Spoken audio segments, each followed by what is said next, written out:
your call once more we rally, alma mater, hear our praise. Where the Wabash spreads its valley filled with joy, our voices raise. From the skies in swelling echoes come the cheers that tell the tale of your victories and your heroes. Hail Purdue, we sing all hail. Hail, hail to old Purdue, all hail to our old gold and black. Hail, hail to old Purdue, our friendship may she never lack. Ever grateful, ever true, lest we raise our song anew of the days we spent with you. All hail our own Purdue. When in after years we're turning alma mater back to you, may our hearts with love be yearning for the scenes of old Purdue.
To your call once more we rally, alma mater, hear our praise. Where the Wabash spreads its valley filled with joy, our voices raise. From the skies in swelling echoes come the cheers that tell the tale of your victories and your heroes. Hail Purdue, we sing all hail. Hail, hail to old Purdue, all hail to our old gold and black. Hail, hail to old Purdue, our friendship may she never lack. Ever grateful, ever true, lest we raise our song anew of the days we spent with you. All hail our own Purdue. When in after years we're turning alma mater back to you, may our hearts with love be yearning for the scenes of old Purdue. Back among your pathways winding, let us seek what lies before. Fondest hopes and aims they're finding while we sing of days of yore. Hail, hail to old Purdue, all hail to our old gold and black. Hail, hail to old Purdue, our friendship may she never lack. Ever grateful, ever true, lest we raise our song anew of the days we spent with you. All hail our own Purdue.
Wabash spreads its valley filled with joy, our voices raise.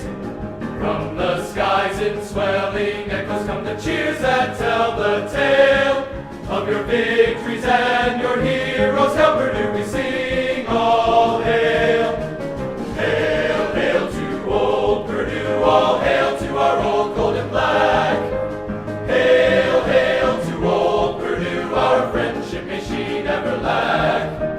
Ever grateful, ever true, lest we raise our song anew of the days we spent with you. All hail our own Purdue. When in after years we're turning alma mater back to you, may our hearts with love be yearning for the scenes of old Purdue. Back among your pathways winding, let us seek what lies before. Fondest hopes and aims they're finding while we sing of days of yore. Hail, hail to old Purdue, all hail to our old gold and black.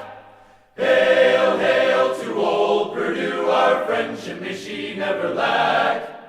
Ever grateful, ever true, lest we raise our song anew of the days we spent with you. All hail our own Purdue.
Okay, good morning, everyone, and welcome to the scientific session of the QSE Summer School. We got excited to kick off the day with 3 outstanding presentations. My name is Shenwen Wendy Fong, the PhD student from Purdue University. It's my honor to be your moderator for this morning's session. Okay, it's my pleasure to introduce our first speaker, Professor Michelle Looking from Harvard University. Professor Michelle Looking is the Joshua and Beth Friedman University Professor in Physics at Harvard University, and is a co-director of the Harvard Quantum Intuitive in Science and Engineering. His group focuses on both theoretical and experimental studies in quantum optics, atom physics, and quantum information science. He places emphasis on study of quantum systems consistent of strongly interacting photons, atoms, molecules, and electrons, and is developing new technique for controlling quantum dynamics and studying the relevant fundamental physics phenomena.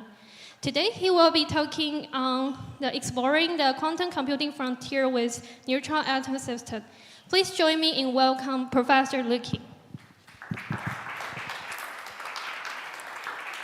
So I would like to start out by thanking the organizers for putting this together for many years. It's a great pleasure to be here, and I would say these educational activities that we undertake within several DOE centers and also other centers are really paying off. I think there is a young generation of truly outstanding young scientists who is growing up, which really is the future of the field. I think it's actually very, very special. So with that, I would like today to talk about some of our recent work involving building quantum computers using neutral atom array systems. And in the lab, the way how this experiment starts, always start, they start with a picture like this. This is literally a ball of 10 million atoms, which is trapped in something which is called magneto-optic trap. So these atoms are nearly motionless. They were cooled by using laser light, by using light pressure.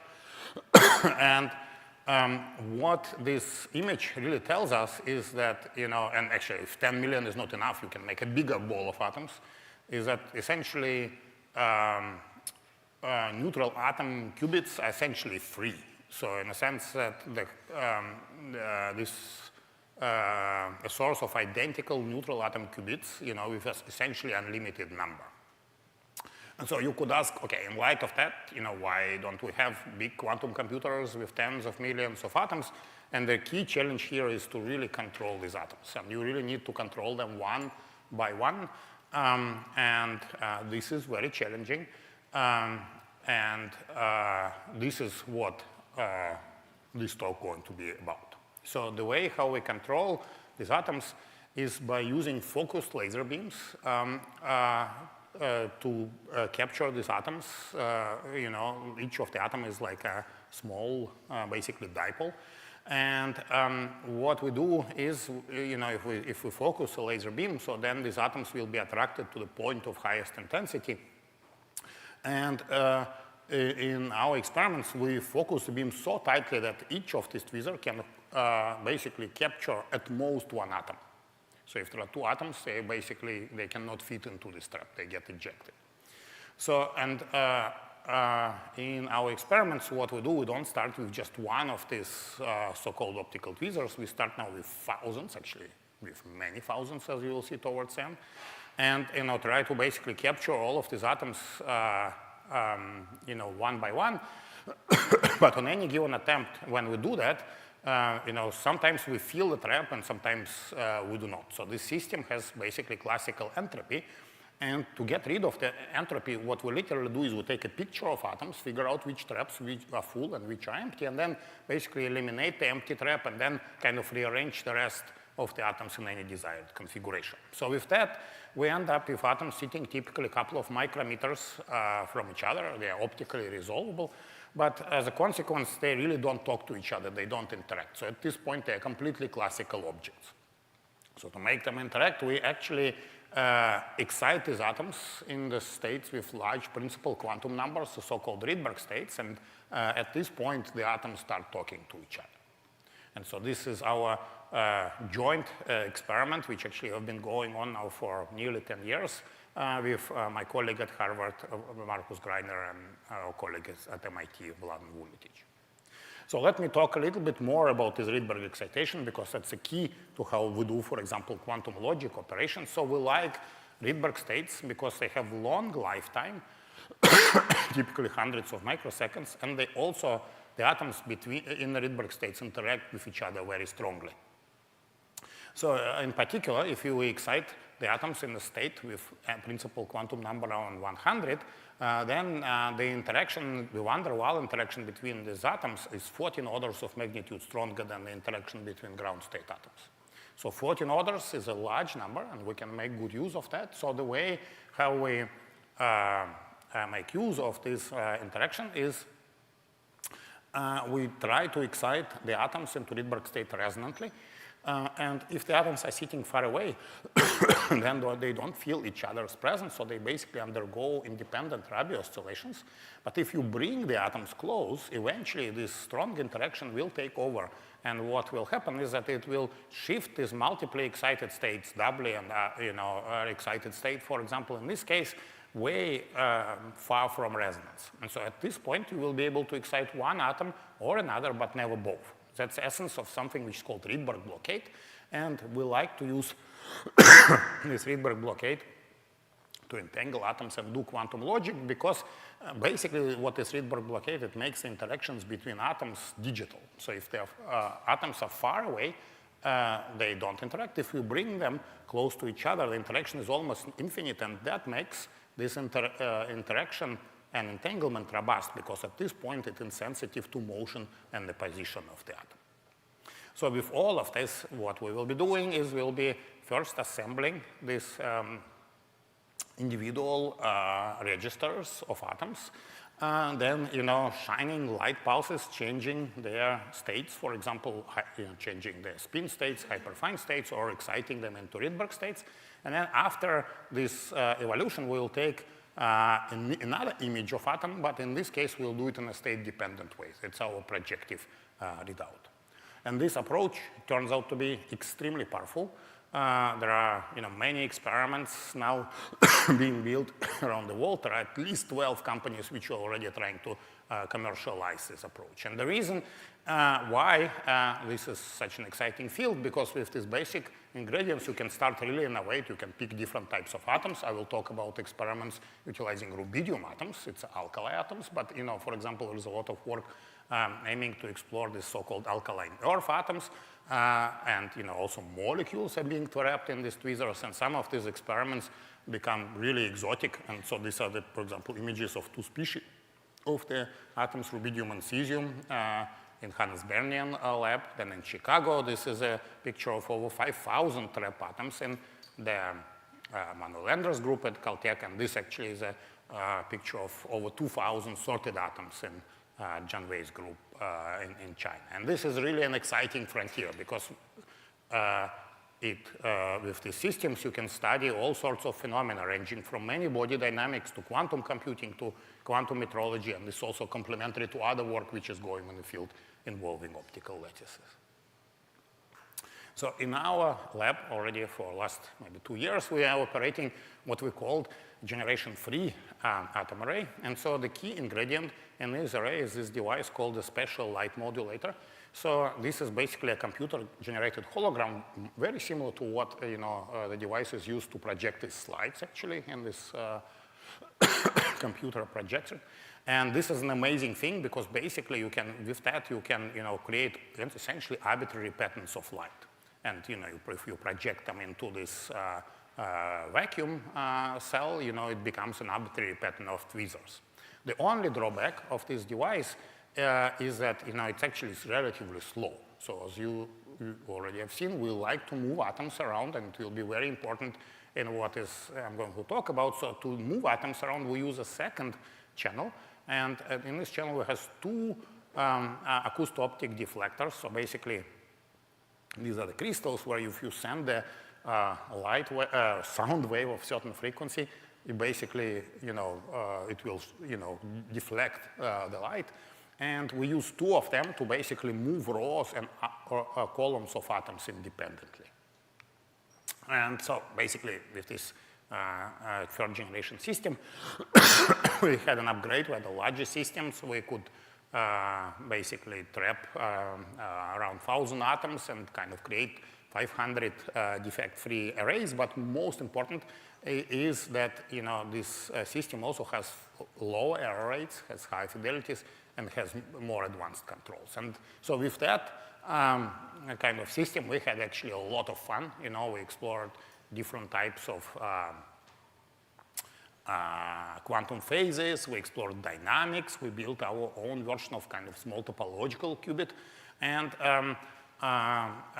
the system, this analog system of this type, has been also built by our startup company, Quera Computing, and it's been actually publicly available for about 2 years, and some very cool projects have been done on this system. So this is actually one of the recent work, which actually, Peter Zoller's group has done on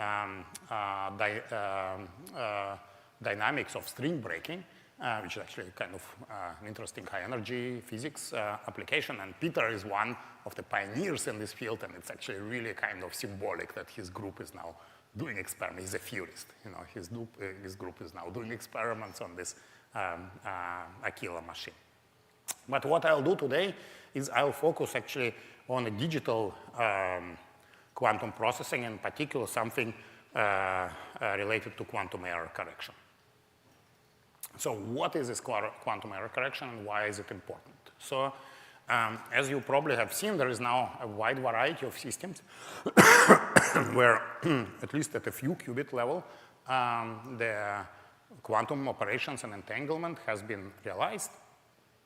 And some amazing things have been done, but in most systems, basically, actually in the best possible case, if you do, for example, entanglement, your error per gate is somewhere between, like 1 and 0.1%. And this is already great, but actually, eventually, for executing really some, deep circuit algorithm, we would need to make something like 10 to the 10 steps, so there is a huge gap. And people realized that this will be a challenge, almost, 30 years ago. So to just improve the physical error rates to this point is actually does not seem, really practical, feasible, ever, And the idea was, can you use some kind of redundancy? So classically, what one could do is one could just, make many copies of your bit. If it's 0, you could encode it in 3 zeros and use majority voting. But, in quantum mechanics, it's really not clear if you can use this approach because there is no cloning theorem in quantum mechanics, and moreover, you cannot measure the state without destroying that. So actually, for this reason, initially people doubted that error correction will even be possible. But actually, it turns out it is possible.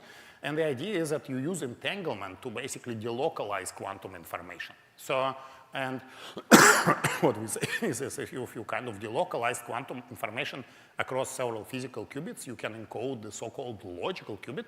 And then you can do local measurements. You can to basically detect if an error occurred.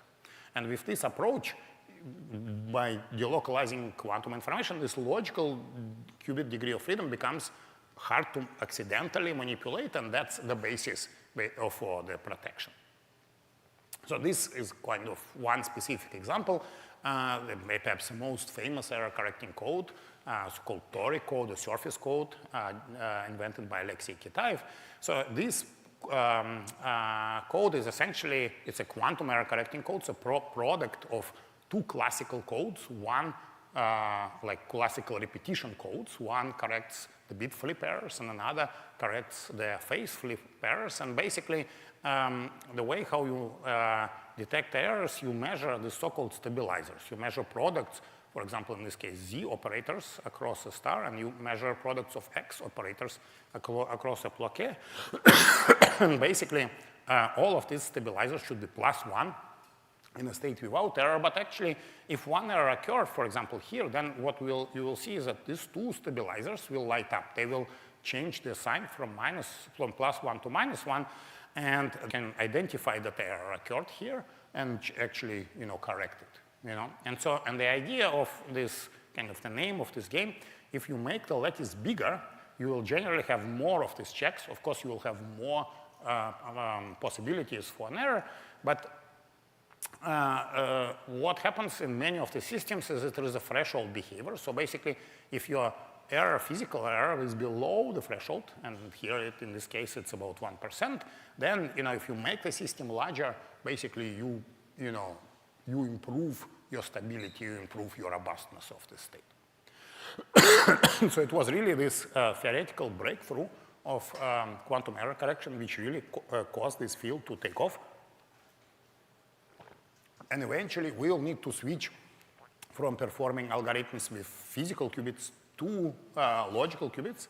But as you see already from this construction, it's actually quite challenging. You need a large overhead in terms of the physical qubit number. You also need to do all of these non-trivial measurements. And for this reason, up until very recently, basically, the best kind of systems operated with very small number of very small qubits in a very much proof of concept sense.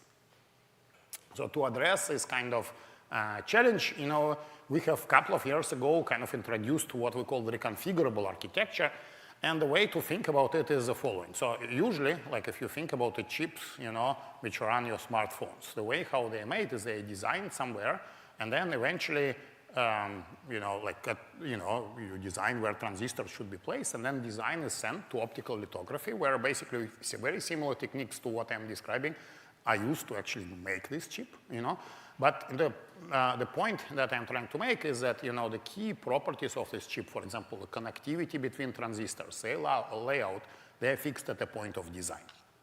So here we have a different situation because we can actually move the atoms around. And it turns out that we can move them around during the computation, while preserving the qubit coherence. The key idea is that you basically store the qubits in the so-called hyperfine states of the atoms, where they can live for a long time, and so controlled very efficiently with a high parallelism. Remember, I told you that control is the most important thing for us. So that's kind of the approach which we are going to be using. Of course, to really make it work, you need to actually the system perform very well. And actually, starting again from a couple of years ago, we actually dramatically improved. We in both our group and the field as a whole. For example, we reduced our error rates below these values, this threshold. Values in entangling operations. We actually now also have an ability to independently program and, for example, do a single qubit operations in parallel on many qubits by using another set of these acousto-optic deflectors. And also, what you will see, one important other element will be mid-circuit readout. So sometimes we want to read out some qubits while keeping the other coherent. And without destroying them, the way how we do it, we just pick the qubits we want to read into this kind of imaging zone and just shine the focused beam of light and kind of image them together. So these are kind of the key ingredients of our approach. I don't know, maybe it's a good point here to stop and see if there are any questions. So I will now talk about some recent experiments using this approach. But yeah, are there any questions? Yes.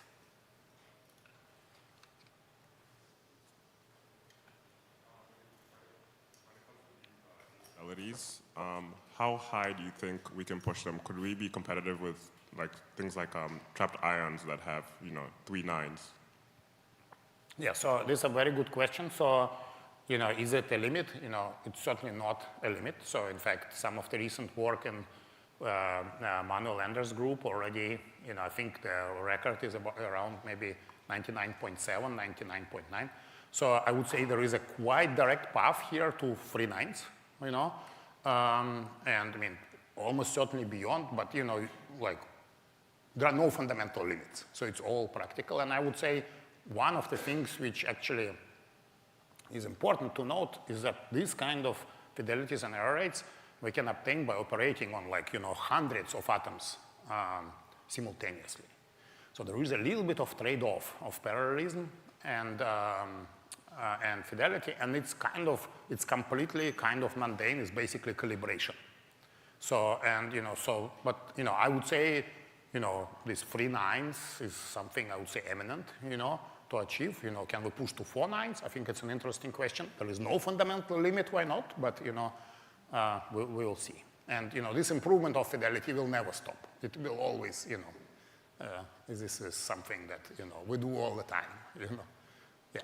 Is it something worth working on if, for example, if we have 3 nines that we can get on the threshold for the surface code, do you think it's a worthwhile investment to get 4 nines or 5 nines if already on the threshold we can just scale up the system with more units? Okay, so, it is absolutely worth working on, but, this kind of fidelity is just one number in a large, what you need to do is you need to kind of perfect a system level performance. So for example, if you have, ion traps maybe 10 years ago demonstrated that they can have this close to 4 nines of fidelity on 2 ions at a time, only. And that by itself is not useful metric, So you would like, for example, to have at least reasonable parallelism. If, maybe, 100 qubits or something like that, you would like to simultaneously do the gates, with this kind of high fidelity, right? Thank you.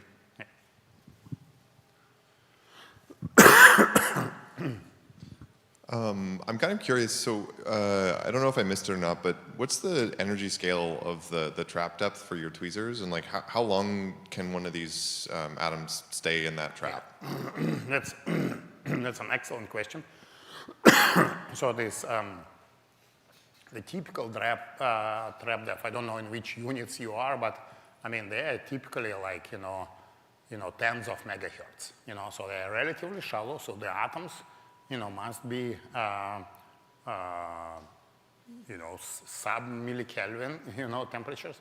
That being said, the atom lifetime in these traps is basically limited by vacuum, and in our systems is, kind of tens of seconds, like system that maybe I'll show you towards the end, and in other systems around the world, these are kind of minutes.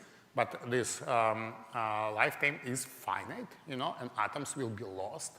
That's an important aspect of the system. This is a challenge, but it also can be a feature, and I will talk a little bit about that. So we need to have techniques to replace these lost atoms. And if I can get to that, I will show you how this is done. Thank you. Is there any other question? Yeah, maybe I will take 2 more and then move on. Yeah, there are 2. So I'm wondering, in these atom arrays, is there a possibility of random atomic motion or fluctuations in the position of the atom? That's right. So this is, the atoms can move around, and in fact, you can reduce it by cooling the atoms, but in most of these experiments, we actually don't cool atoms to the ground states, and it's okay, and the reason why it's okay is this Rydberg blockade. So basically, if we under blockade, if the atoms vibrate a little bit, the effect of this vibration is basically negligible, and the atoms can vibrate because initially they have finite temperature, or for example, if you move the atoms, if you move them too fast, they start sloshing a little bit. And, basically what we find is that so long as we don't lose atoms, this sloshing, really does not degrade the performance. So it doesn't affect the entanglement generation? Of course it affects, but in very high, in a very, not like at the levels that we are talking about here. Thank you.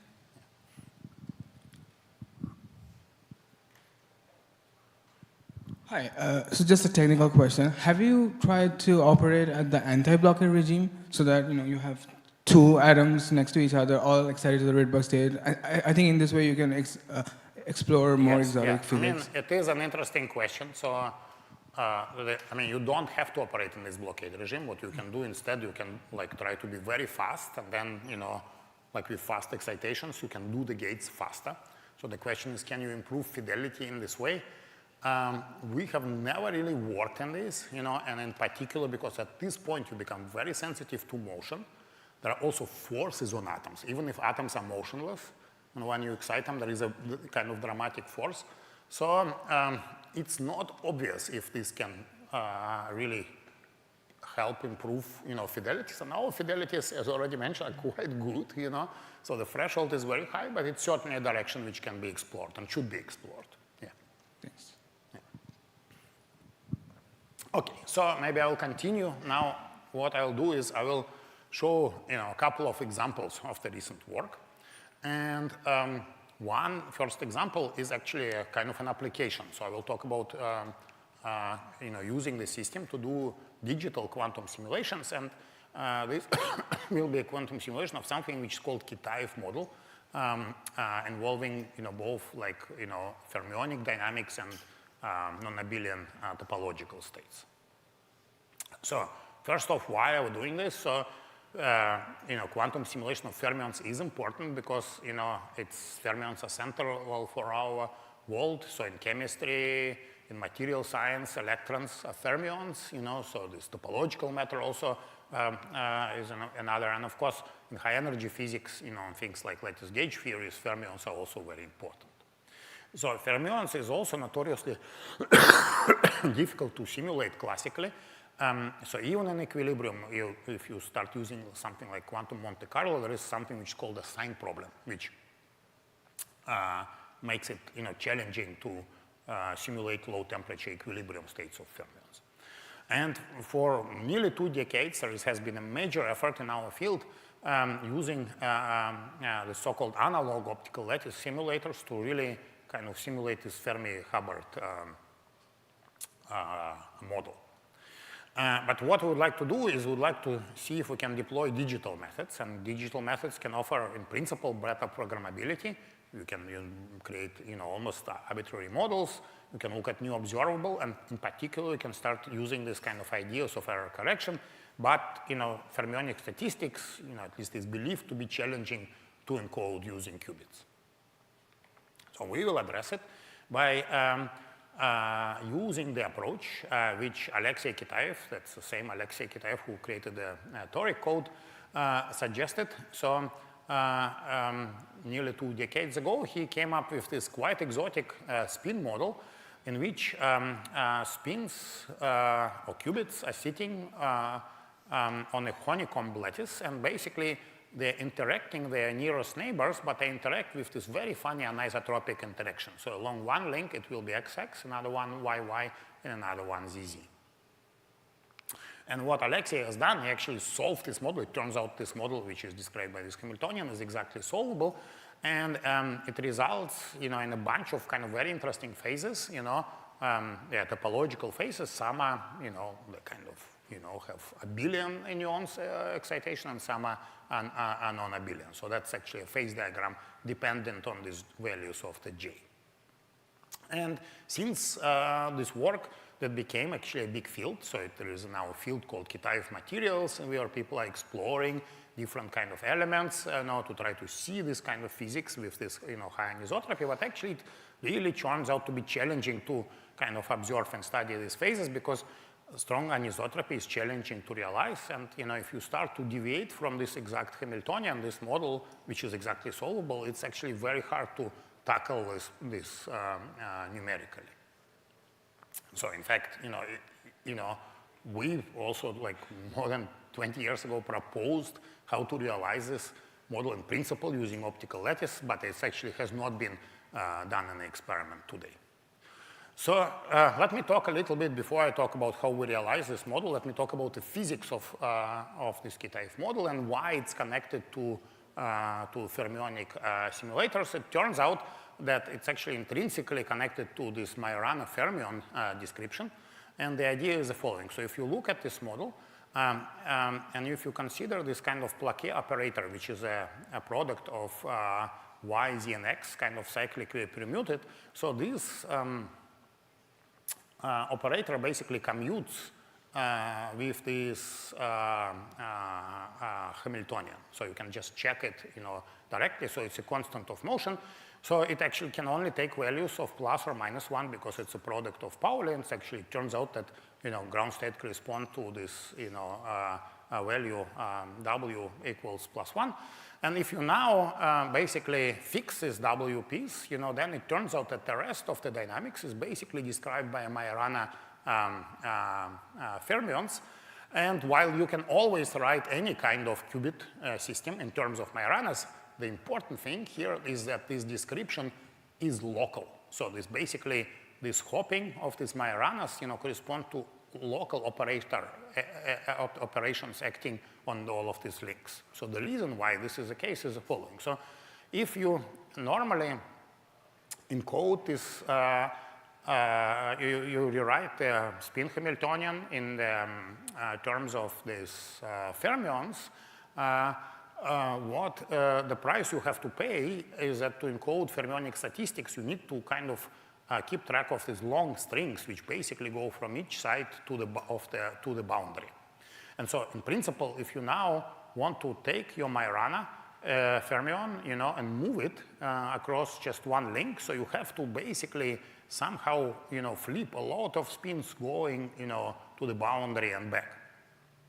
But actually, it turns out if these W's are fixed, then you can actually reduce the string, so each fixed W shrinks the string, and you can shrink it even more and shrink it even more, and eventually you basically shrink it such that it becomes completely local operator. So by acting with XX operator here, it turns out you can move this Majorana just, by one lattice side. So basically using this approach, it turns out, you can use n qubits to encode n over half fermions, and so the operations, fermionic operations, if they are local, they correspond to local qubit operations, and there is some redundancy here in coding, so it turns out in this case you can use this redundancy not for error correction, but at least for error detection. So let me show you how this works. So kind of in our experiments, we implement this Kitaev model on a cylinder.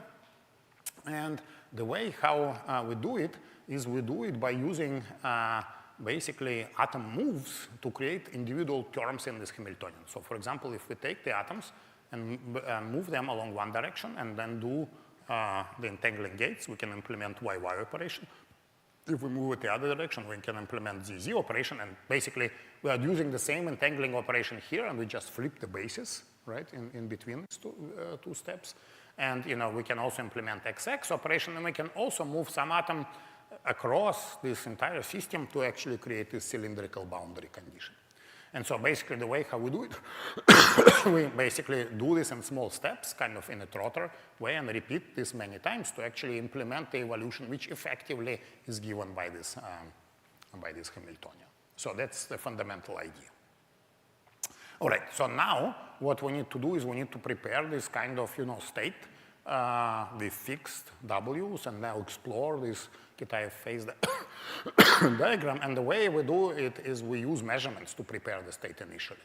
So in fact, we start in this point. This is kind of one of the abelian points. In fact, at this point, the system is equivalent to the toric code on the cylinder. And to prepare the toric code state, in this case, what we can do, we can just use ancilla to measure this W piece. So basically, we just use this ancilla, move them around, and basically encode in these ancillas the value of this W piece, and then move these ancillas and actually just measure them.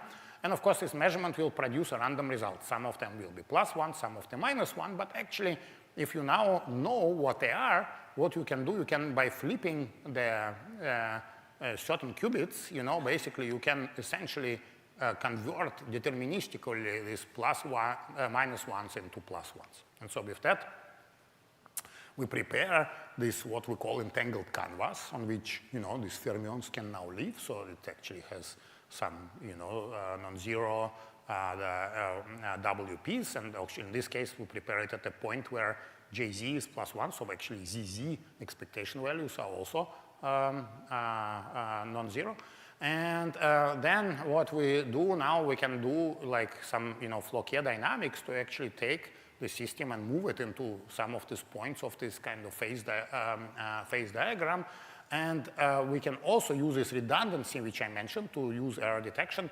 So in fact, by working on a cylinder, the cylindrical boundary conditions actually require that the products of all Z operators going around the cylinder should be +1, and we can actually use this as a check that we are in a relevant subspace. So in this case, if they are not in this relevant subspace, we have to throw the data away, but it actually becomes an error detection. And with that kind of error detection, we can evolve the system for multiple cycles, actually doing, thousands of entangling operations and still, have a final signal.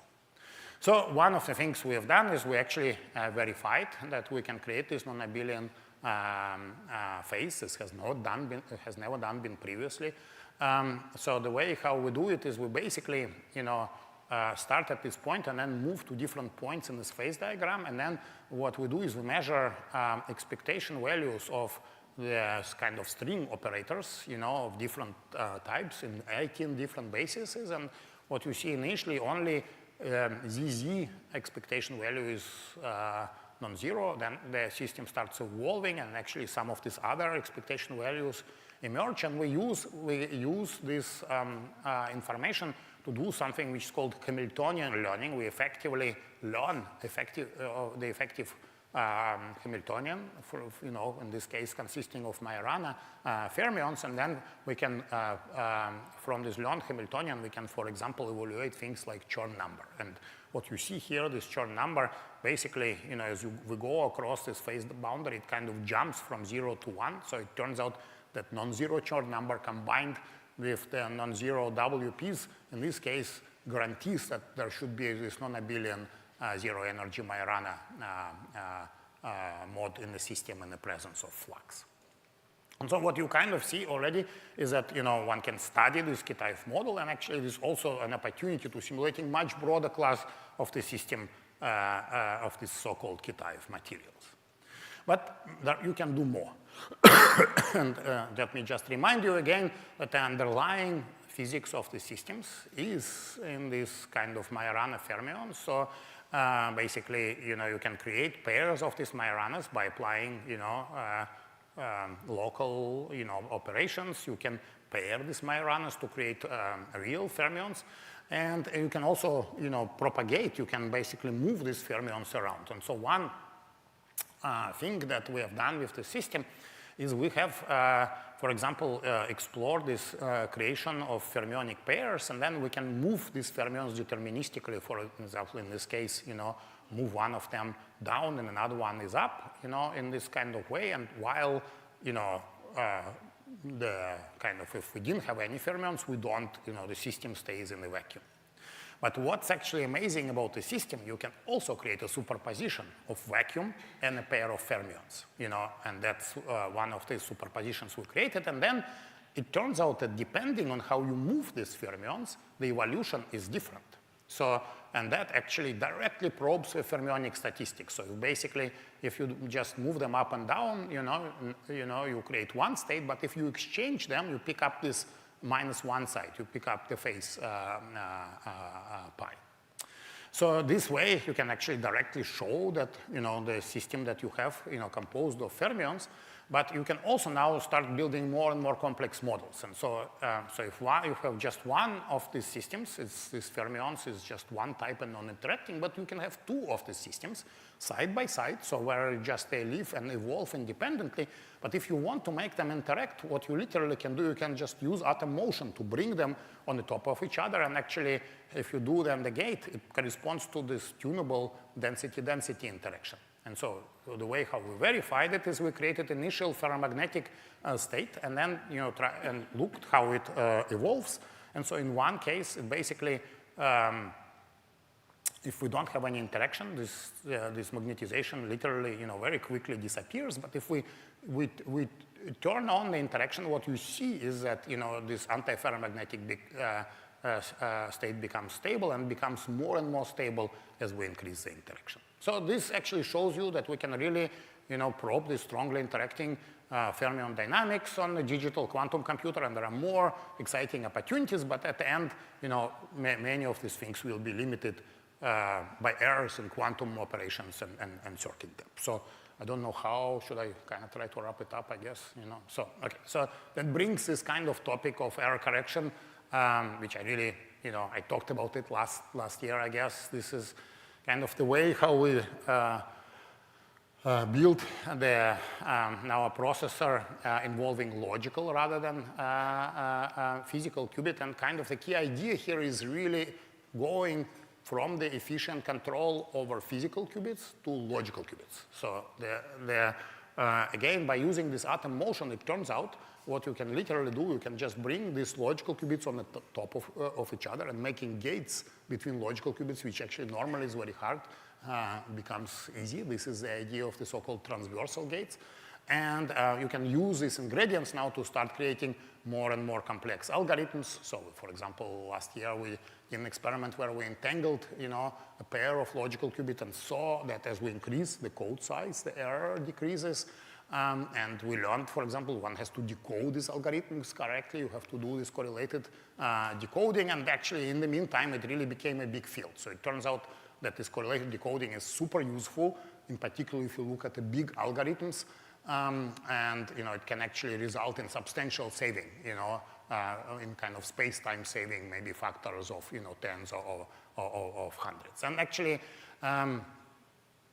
this also shows you that as you start building these logical processors in the lab, you really have to think about this entire problem as a co-design. You have to think about optimizing not just picking the right algorithm, but also optimizing error-correcting codes, optimizing decoders, compilers, and all co-designed with this native hardware capability. So that's the movie I think I showed already last year. So it's actually still remains one of the most complex quantum computation kind of ever executed. So this actually is a quantum computation involving 48 logical qubits, which we sort of we entangle in this kind of hierarchical way. We entangle larger and larger and larger blocks. So these computation really simulates this kind of big. Each line here is a logical qubits. It turns out it simulates this kind of scrambling operation, very similar to actually what happens in the black holes. So, and kind of starting from that, actually last year has been really very special for error correction because across a number of platforms, also in trapped ions, in superconducting qubits, some really path-breaking experiments have been done.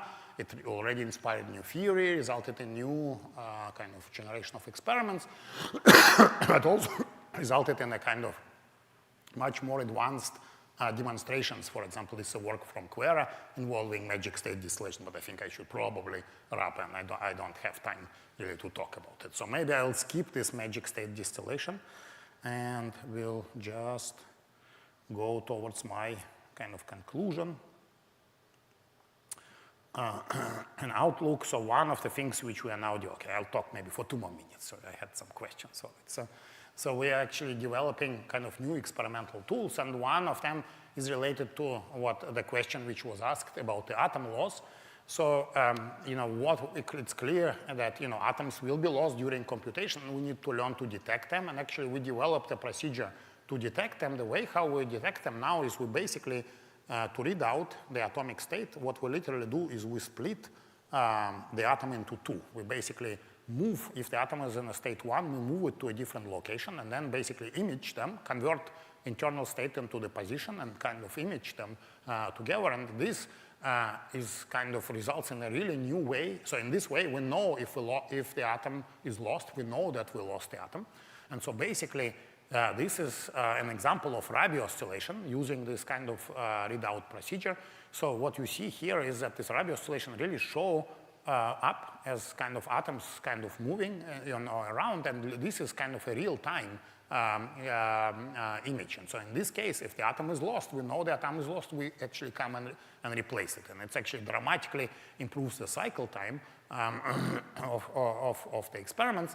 But there is more what we can do. So kind of the problem is that if the atoms, eventually, if you replace the lost atoms, your reservoir of atoms that you initially create is depleted. So we need to actually replenish this reservoir. And actually, this is something that we are doing now in a separate experiment where we basically are now running, this system continuously. We bring continuously the the fresh atoms, you know, we have like a mod, which is in separate chamber. We bring it to this kind of logical processor zone. This is actually showing now the speed with which we can do it, and we can bring a lot of atoms, you know, per second, and we can actually, using this way, we can build and maintain arrays of over 3,000 atoms. So it actually shows you that this frontier is actually moving very, very quickly, and at the end, you know, combining all of this error correction, you know, can be viewed as a sort of gigantic refrigerator, where basically what we do, we keep extracting as we do the computation, we extract the entropy from the system, and you know, this entropy extraction includes replacing lost atoms and doing things like this. So this is some other direction. I don't have really time, but we are combining this system now with cavities, and actually this work is going very well. So one can combine these atom arrays with, you know, high-performing cavities, and it opens new opportunities for things like networking, computing, and so on. So the future of that is actually very bright. So I think we are on a path to making devices which have, you know, something order of 100 logical qubits, maybe performing 10 to the minus 6 logical error rate. But this work will not stop there. There are already ideas for more complicated codes, like, for example, QLDPC codes, power efficient trapping. So these approaches to, you know, thousands of logical qubits, you know, are, you know, on the horizon. And to just show you that this work really is making transition from, you know, here is a drawing in a lab, is a student drawing. So each line here represents a logical qubit, not a physical qubit. It's actually a creation of a GHZ state. So this is really an exciting time. So I think I used up my time here, and I would like to thank you for your attention, and also thank the people whose blood and sweat resulted in this work. Thank you so much.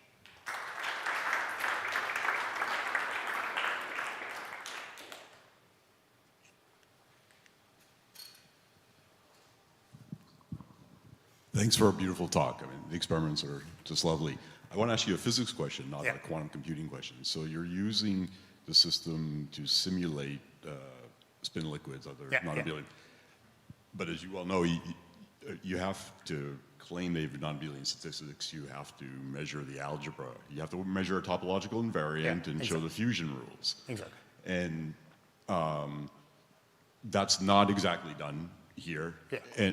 And so my real question is, with a finite-sized system like this, do you expect finite-sized corrections, at least in the short term, with the limited number of qubits, compared to the thermodynamic limit? Yeah, so these both are excellent questions. So it turns out that this measurement of this Chern number, together with this WP, it's mathematical. That doesn't tell you itself that's not abelian. Measure a Chern It is number. actually, it turns out it's a mathematical, no, Mike, I disagree. It's actually, there is a mathematical. Chern 1?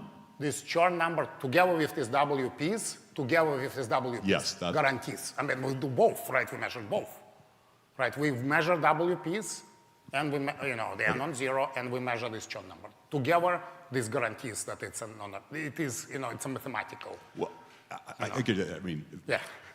You're being a bit pedantic there Yeah. in that you're doing the Chern number comes from inference that you made from. Well, we do Hamiltonian. It's not a criticism. This is great. No, don't okay. take this the wrong way. This is Yes, beautiful. No, it's okay. I understand. But so what maybe I'm asking is, yeah. basically, let me simplify it. Are there still finite size effects in your system? So there are some, but okay, there are some. No, it's okay. I understand completely. So okay, maybe there are two things. You know, so first off, like this in this kind of Chern number with its WPs. For this system, I mean, there is a mathematical, you know, statement that, you know, okay, that's one. Of course, I mean, like there are two parts. Would it be kind of interesting to, for example, verify these non-abelian fusion rules? Is it possible? Yes, I think it is possible. One needs, we even know how to do it. One needs to run a little bit deeper circuit, you know, and I think it should be, you know, for example, we could look at edge mode, so, and stuff like that. So, about the finite size corrections, I mean, you are, you know, completely right. But what is special here is basically, I mean, this state has like very short correlation length. I mean, because it's an exactly solvable model, right? So this is like, and that's why this is so nice and clean, right? Of course, for example, if we add terms which are non-trivial, do you see what I'm saying? Yes, I do. Yeah. It's not the question is more general that I've had. It's not just your experiment where all of these simulation claims of, my question rather is, how well can we say that this really maps on to being in a thermodynamic phase of matter? Well, your system, okay, I think the answer is quantitative. I mean, your system size should be larger than correlation length, right? And in this case, I think this correlation length is 1 or something, right? Okay, that's a good answer. And it's, but I mean, of course, in other systems, if you start adding, I mean, the really interesting thing, I mean, it's a proof of concept demonstration, right? It's a beautiful experiment. No, it's okay. But I mean, like what we would like to do, we would like to start adding terms, for example, exploring these things which in Kitaev material. So how large the system will we need? That's a very good question. And in fact, this would need to be explored, absolutely, yeah. Thank you very much. Yeah.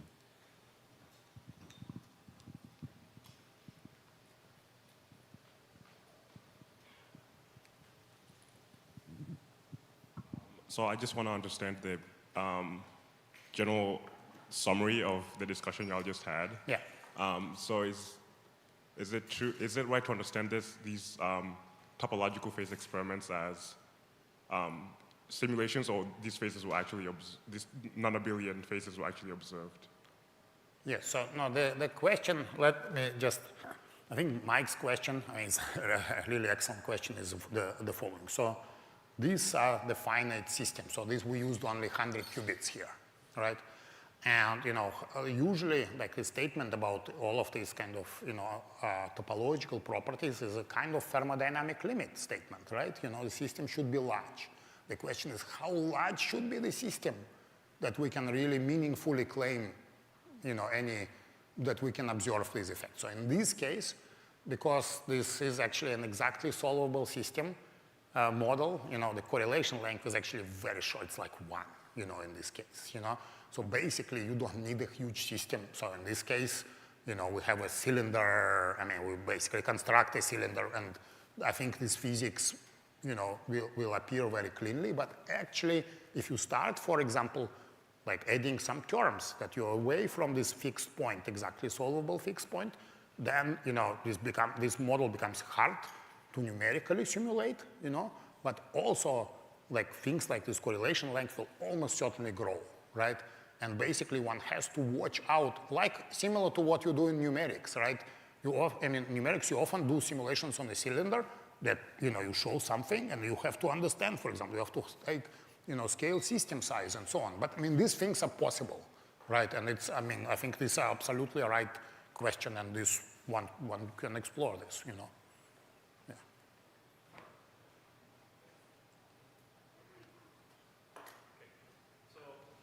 Yeah. This part you mentioned in the middle of the talk, mapping from Majoranas to fermions, would it provide a path to simulate Fermi-Hubbard model type of systems? Do you get exchange instructions out of Yes. In fact, that's what we have done in this. I went through this relatively fast, but so this. So this is actually, this type of simulation literally implements a Fermi-Hubbard model with local interaction between 2 spins up and down, but it's built digitally, right? So basically how we have is we create 2 parts of this Kitaev kind of lattice.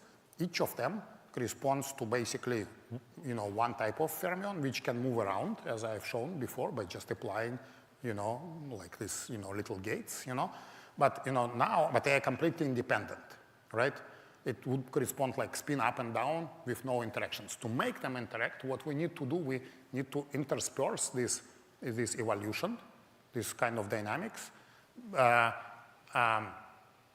with this type of, special operations where we take one of this part of the system, bring it on the top of another, and make a logic gate, And in this case, you basically implement this kind of local density dependent interaction, and we verified it by looking antiferromagnetic, basically stabilize antiferromagnetic state here. But of course, these, kind of ingredients can be used. Now you can build, all sorts of models, right? You can have non-local, interactions. You can also modify it to have non-local hopping. I mean, that's a beauty. That's the potential. Of course, it all has to be digitized. There are caveats, but I think that's a real opportunity here. So this is a fully coupled model for Yeah, for two species. fermions or Majorana fermions? It's for real fermions here. Yes, yeah, exactly. So we are doing here, we pair Majoranas, this is a paired Majoranas, and then we kind of, yeah, exactly. Sorry, it's time to move to the next session. Thank you very much, Thank you so much. to Professor Looking again.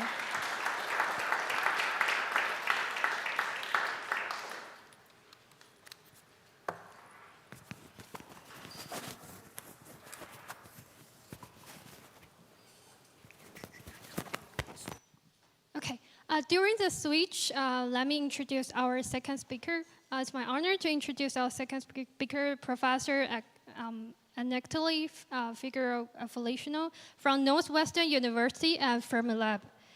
Professor began his career as an astrophysicist and was the principal investigator of the NASA Micro-X sounding rocket and X-ray space telescope with a cryogenic high energy resolution imaging spectrometer, which flew in 2018 and 2022.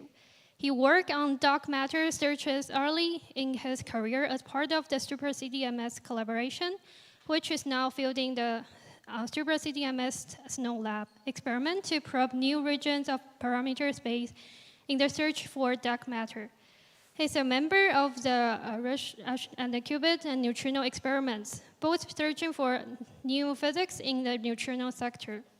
His latest work is at the intersection of particle physics and quantum computing, studying the effect of radiation and cosmic ray backgrounds in superconducting qubit, understand the other sources of decoherence in qubit and their mitigation, researching uses of quantum information science technologies for particle physics.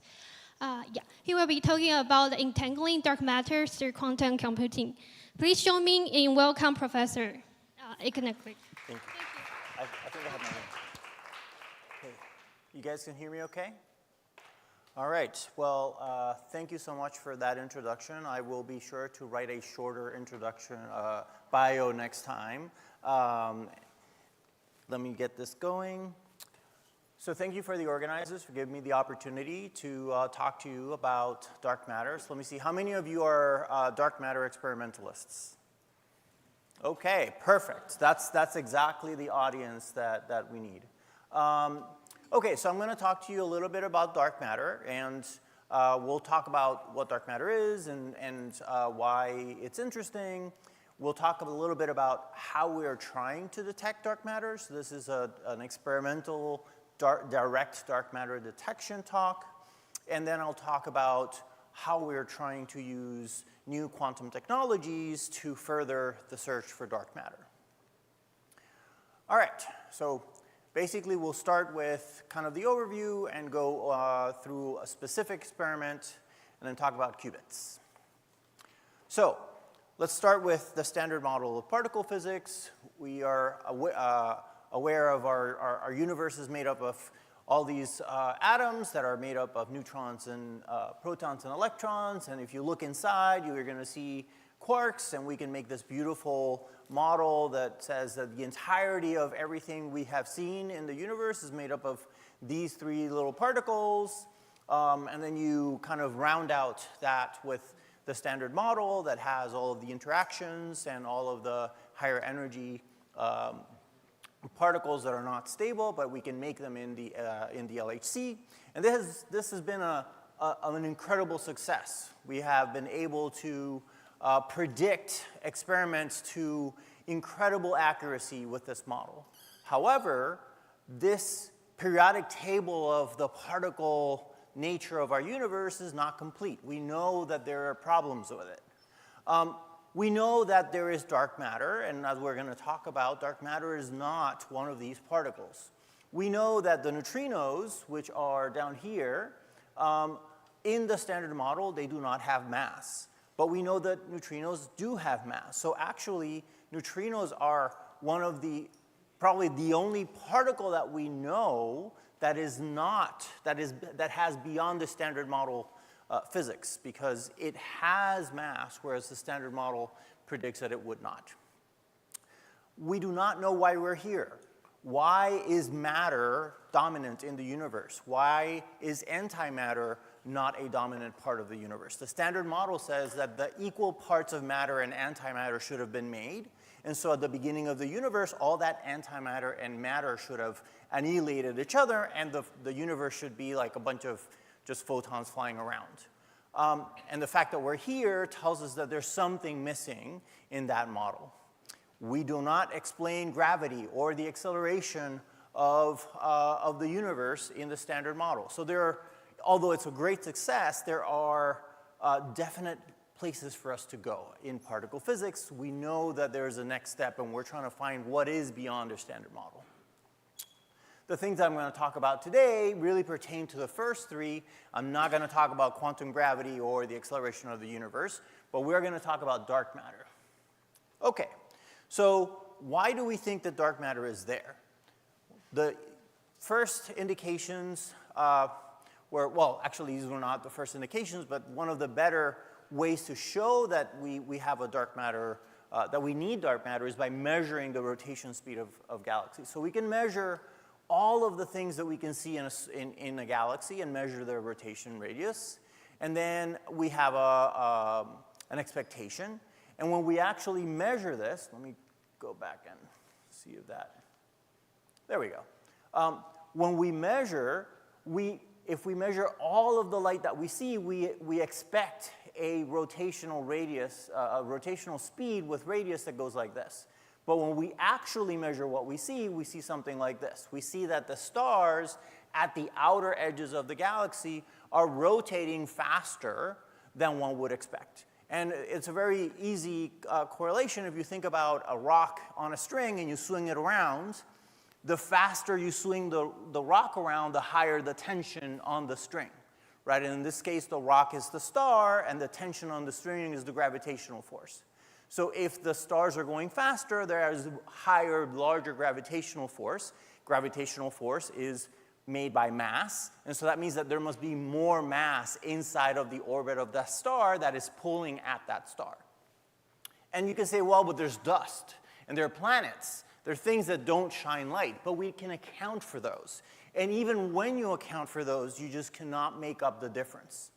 And so you can look at the speed of the rotating objects around the center of the galaxy, and you find that you need this red chunk here is the extra stuff that you need to have the parts of the curve have the speed they have out of the outer radius. So you need this dark matter. Notice the x-axis is a log scale.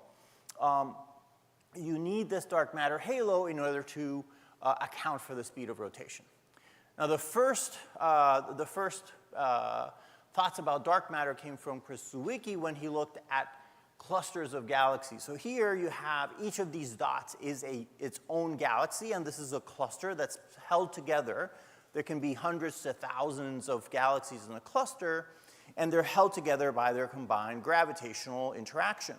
But what he measured was that the speed of those galaxies, you can measure at least the radial speed, and the speed is too high to account for them sticking together. If you just looked at the speed at which the galaxies were moving relative to each other, you would predict that the cluster would just blow away. And it's not. They're gravitationally bound, so there needs to be more stuff in there keeping those galaxies together, and that is the dark matter.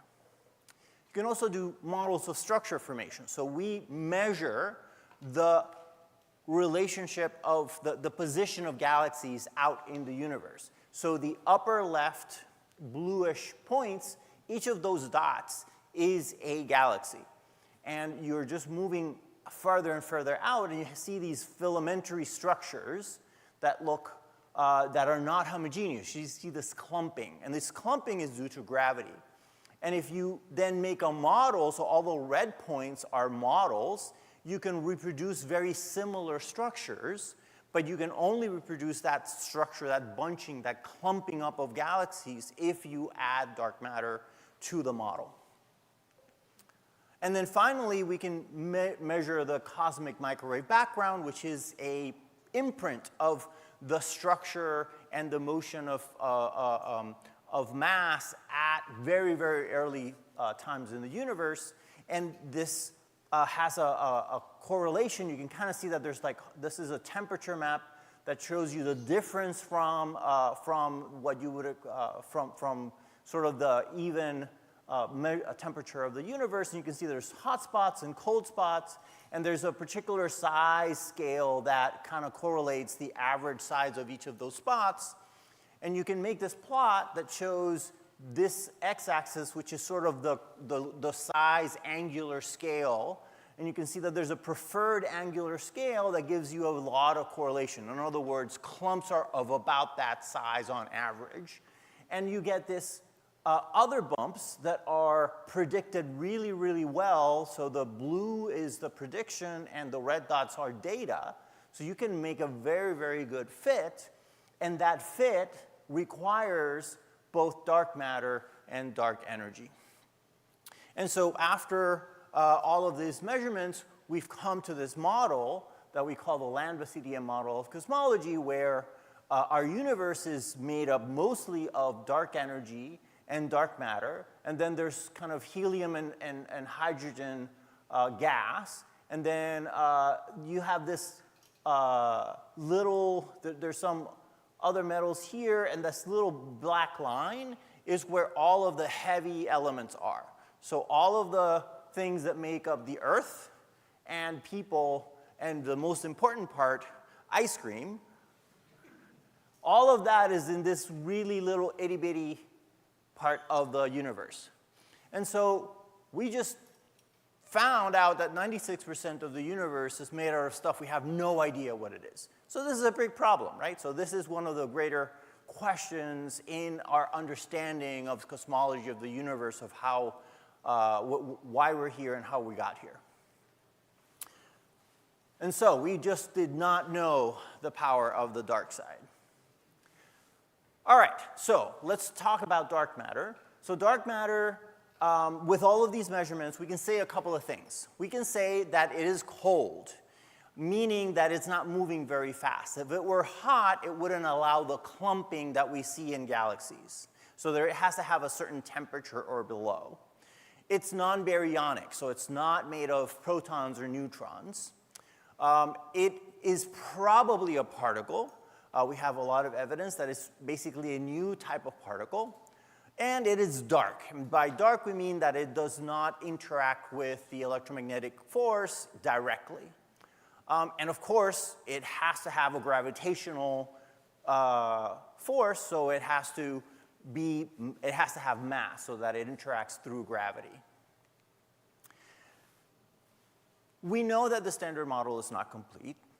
And we don't really know how to extend the standard model.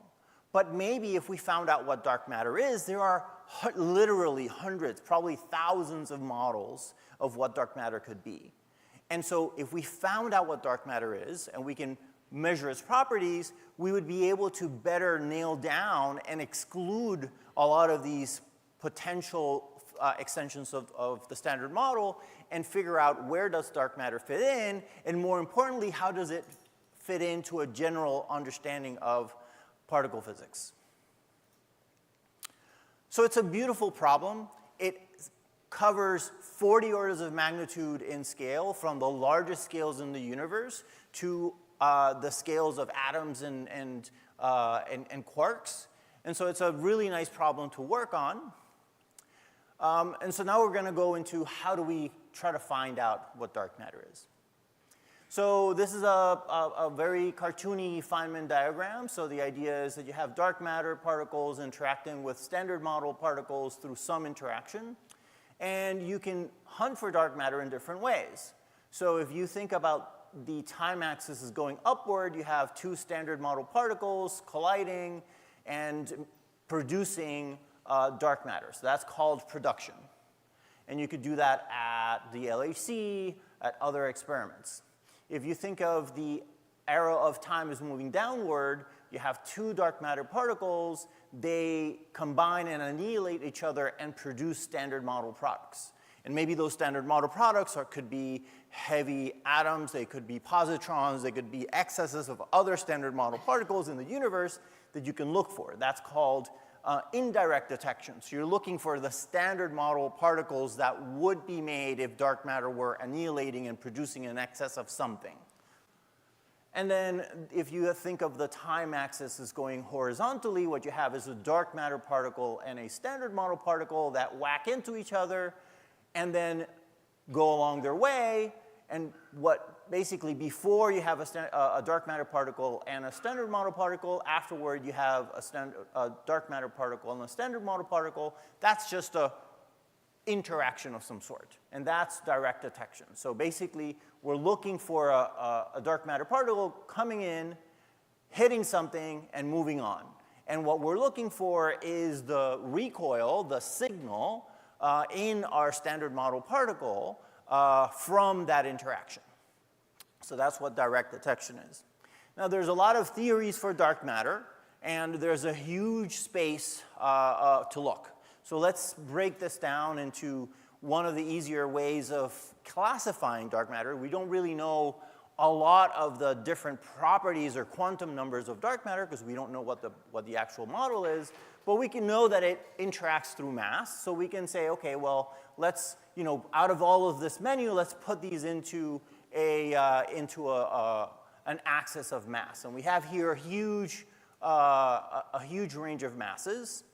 And we can say, okay, well, what would dark matter be if it had this mass? And we can put all of those models into this scale. And we have axions and WIMPs and sterile neutrinos. There's an entire family of dark matter called hidden sector particles where they can have very large ranges of masses. Then you can ask, okay, let's assume that we're trying to find dark matter in this axis. How do we do that? Well, one of the ways we can do that is by looking for nuclear recoils. We can ask, if I have a target, a detector, and dark matter hits it, how much nuclear recoil, how much energy does it put in?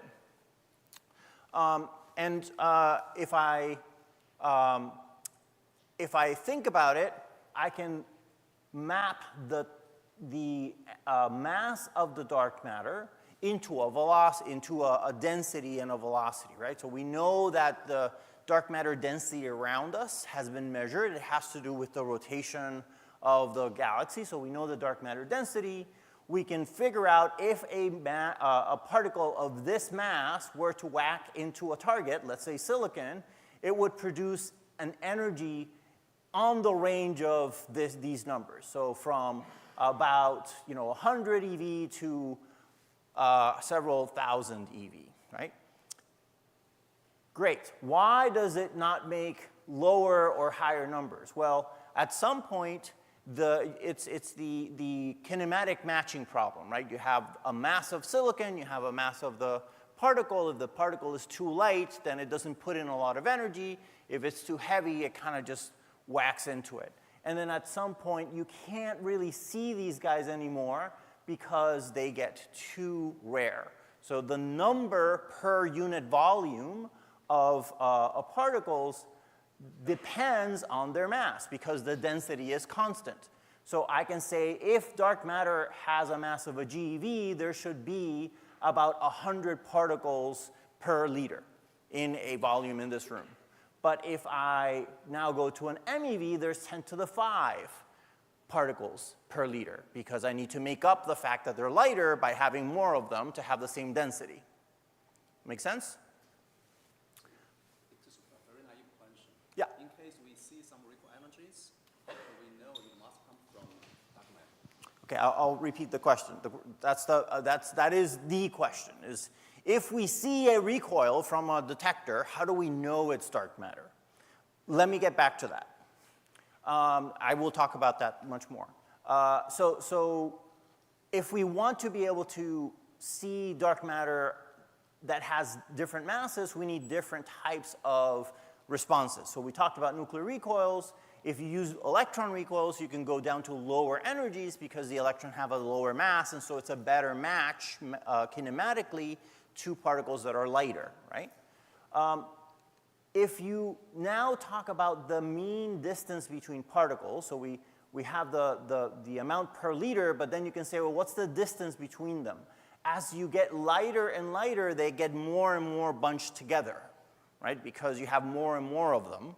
And so then you can ask, well, what is their wavelength, their de Broglie wavelength? And so here is a measure of their de Broglie wavelength, and you can see that somewhere around here, the distance between the particles and their wavelength starts to overlap. In other words, the particles start to quantum mechanically see each other, and they start to now act more like a wave than a single particle.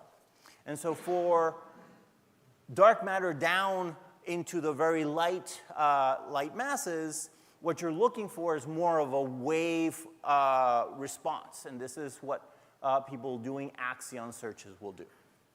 Okay? So you have the wave and particle duality of dark matter depends on and how it will interact with your detector depends on whether you're looking for dark matter that's highly overlapping with each other and acting more like a wave, or is very discrete and acting more like a particle. All right, and we'll get to your question.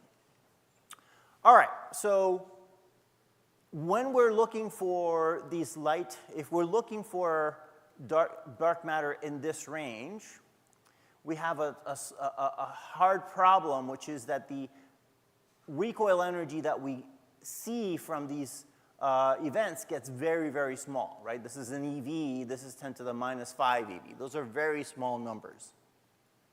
And it's basically because we are throwing a ping pong ball at a bowling ball, right? If you try to move a bowling ball with a ping pong ball, it's really, really hard.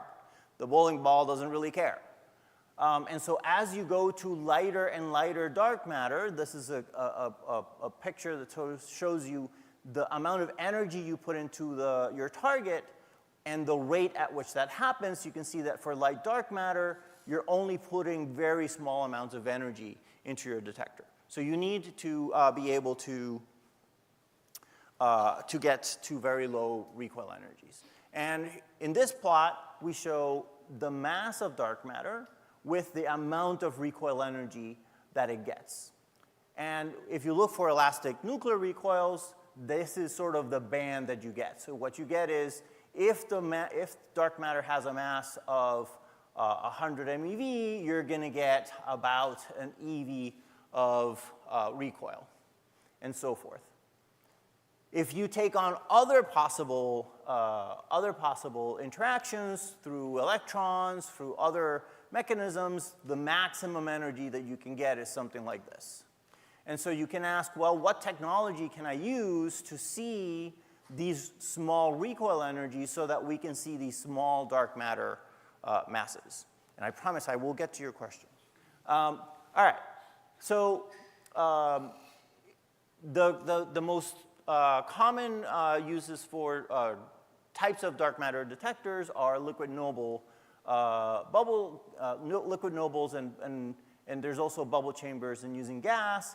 These have energies of about 10 eV in their signals, and so they can kind of live in this area. They can see these kind of recoils, which means that they can see dark matter in this mass range. With silicon, germanium, other solid-state detectors, you can go to lower recoil energies, and so you can see a bigger chunk of this dark matter spectrum, but we want to go lower, and people are working on optical phonons and low-gap materials. And also, if you think about superconductors have a very low energy for their Cooper pairing, and that, if you're looking at individual Cooper pair breaking, you can get all the way down to milli-eV. And so this is kind of why we're looking at quantum sensors. All right, so let's look at an example of the current state, and then we'll look at the quantum QIS detectors. And I'm going to go quickly through this because I want to go to the quantum detectors. The way that we are currently doing this is by using a thermal measurement where we have a thermometer and we cool these things down to millikelvin temperatures. And when an event whacks into the device, we get an increase in the temperature. And we look at that over time, and that tells you that an event happened. The height of that pulse, temperature pulse, is proportional to the energy. So it's a very simple idea. Of course, as all of these simple ideas are, to actually get it to the resolution we need is very, very complicated. We use transition edge sensors to measure our temperature. We use squids to read these out. Here you can already start seeing the connection with QIS, right? Because a qubit is basically made out of squids. And this is a picture of one of our devices. So we have a piece of silicon. The silicon has all of these little rectangles on it. Each of those rectangles is an aluminum, has this aluminum fins connected to this gray bar. The gray bar is the transition edge sensor. And what happens is that you use the silicon as your target, and the dark matter particle comes in and hits it, generates a bunch of athermal phonons. Those vibrations move around the crystal and can hit this aluminum fins. When they hit the aluminum fins, they can break Cooper pairs. The Cooper pairs become broken and become quasi-particles. They diffuse along and hit the TES. The TES warms up, and we see a signal. So that's the basic idea of how our devices work. Now, let's get back to your questions. How do we actually know that this orange thing was dark matter versus something else? And the answer is that there's two ways to do it. One is to have particle ID. So we can try to have a detector that measures various types of responses from the material. And we can tell the difference between electron recoils and nuclear recoils. The vast majority of, like for this WIMP dark matter searches, for the heavier dark matter, we search for nuclear recoils. And you can then throw away all of the electron recoils and are left only with nuclear recoils if you have a detector that can distinguish them. The other thing you do is you put your detector in a very low radiation background environment. You put them underground to get away from cosmic rays. You put them around polyethylene to stop all the neutrons from hitting them. You put them around lead to stop all the gammas from hitting them.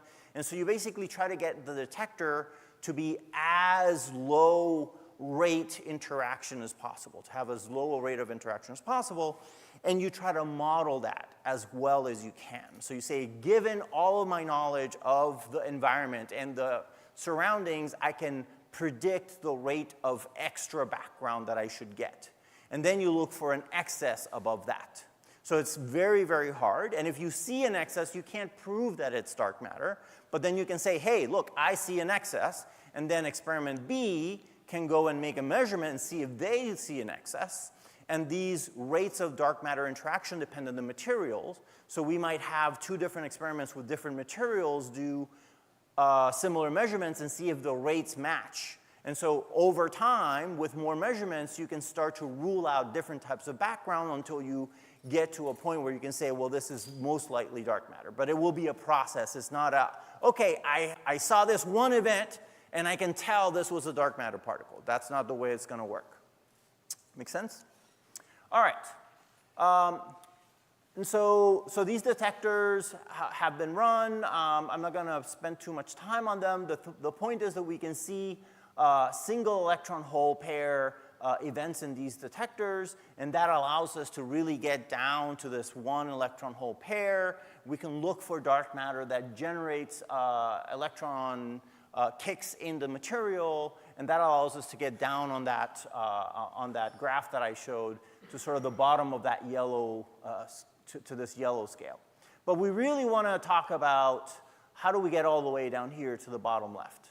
So let's talk about that.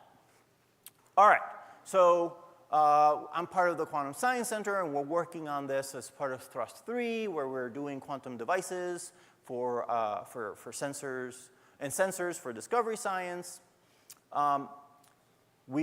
You guys have probably seen a billion slides on qubits, so I'm not going to go over what a qubit is, but what I am going to ask is, well, we know that we can build a qubit, and qubits have all of these properties, how can I use it as a sensor? How could I use a qubit or QIS technologies to turn that into a dark matter detector? And so you can ask about, okay, what can I measure? So when you have a qubit, you can say, what things can I measure on a qubit that might tell me that something happened? And this is not a complete list. This is just a partial list of things you could look for. So you can look for changes in T1. You can look for changes to parity.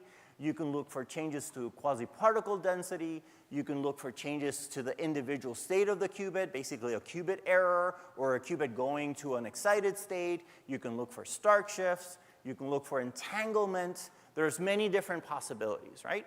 And so we want to ask, out of all of these, how would I go about turning this into a dark matter detector? And so one of the ways that we have been looking at this a lot is if you think about a qubit is, again, a thing built on a sapphire, or at least a superconducting qubit is a device built on a silicon or sapphire substrate. You have a lot of atoms there that could be your target, and so you can look for the similar thing just like we do in Super CDMS. You have an event generating energy in the substrate. Phonons are created. Those phonons rattle around. They hit the qubit materials. These materials are usually aluminum. Same thing happens. They break Cooper pairs in the aluminum. They generate quasi-particles. Those quasi-particles can tunnel through the Josephson junction of the squid, and that might give you a signal that you can measure. Can you see that? And so the first question is, well, can you actually tell when things are hitting the substrate? And so here are some measurements that have been done in the past couple of years looking at whether you can see the effects of radiation on qubits. And so again, this is not radiation interacting in the actual qubit, but radiation interacting in the silicon behind it, and then that energy affecting the response of the qubit. And here you can see that they used, so in this experiment, they put a hot radiation source right inside the qubit box, but this radiation source had a very short half-life. So the rate of photons coming out of the radiation source was decaying very rapidly because of the short half-life of the isotope. And so what they saw was that at the beginning of their experiment, they had a very short T1, a high rate of decoherence, and that went down with time until they hit the background, and that rate was commensurate with the decay of the isotope, the half-life of the isotope. So that tells you that it's very probable that what they're seeing here is an effect from the radiation source. And so you can think about this experiment, and you end up with a figure that looks very much like the one we were showing for Super CDMS. You have all of these places where you can break Cooper pairs from X-rays and gamma rays hitting, or betas, other particles hitting the detector, generating Cooper pairs that might cause decoherence in the qubit.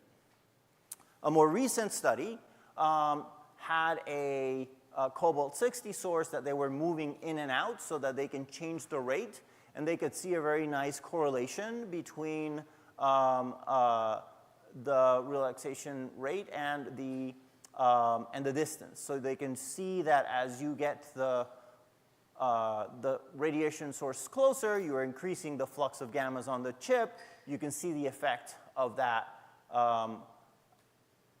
more than when you are further away. Now, everybody's familiar with this, or most people will be familiar with this paper from Google where they show these catastrophic errors in from cosmic rays.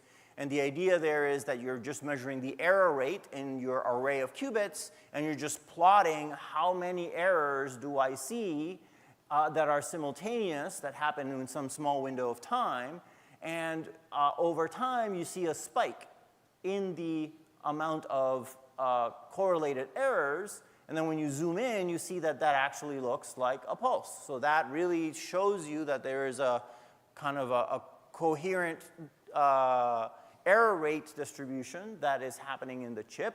And you can even map this out. So this is a picture from different events where you can really see this acting as a detector where the cosmic ray hits into the qubit chip, and all the qubits are coherently changing their T1 time and generating errors. Now you can try to get, for quantum computing, this is obviously very bad. And so you can try to get away from this by doing gap engineering, where you make it so that in a non-engineered system, you can have your gap in the y-axis, and then you have the junction right here is this kind of gray vertical band. And what you're trying to get is you want a qubit energy excitation to not be able to tunnel. So here, the qubit energy excitation is bigger than the gap, so you can have quasi-particles tunnel. But if you make a bigger, deeper well here, then the qubit energy is not enough, and the quasi-particles can't tunnel, and so they don't generate errors. And this is great for quantum computing, but you can think about the opposite of basically making the well shallower to make it easier for quasi-particles to tunnel through, and that might make a really good detector. Also, you can think about error correction as particle detection. So we've seen this paper where you are doing the surface code calculations, and as you increase the surface code distance, the logical error rate goes down. And they, in the Google paper, they did this out to very large distances, and they noticed that after about 20 or so, they did not keep improving. And this plateau, when they looked at these events where they were still getting errors here, they were getting things very similar to the initial paper, where you see a whole bunch of correlated errors in qubits, which make the surface code not work. And the rate of this is slow enough that they can rule out cosmic rays. So this is a different background. This is a new background that they've found. They're not really sure what it is. It might be alphas. It might be low energy excess from stress in the chip. But you can see that there's still errors that show up. And from a detection point of view, you can basically think about using surface code as a way of detecting a coherent signal. OK, so I think I'm almost out of time. Good. So let me just finish by talking a little bit about the connection with low energy excess. So this result, this plateau here, we don't really know what it is. In the dark matter community, we've been seeing these events where when you cool down a dark matter detector, you see a bunch of events that go down in time. So this is time in the x-axis, and this is the rate of events in the y-axis.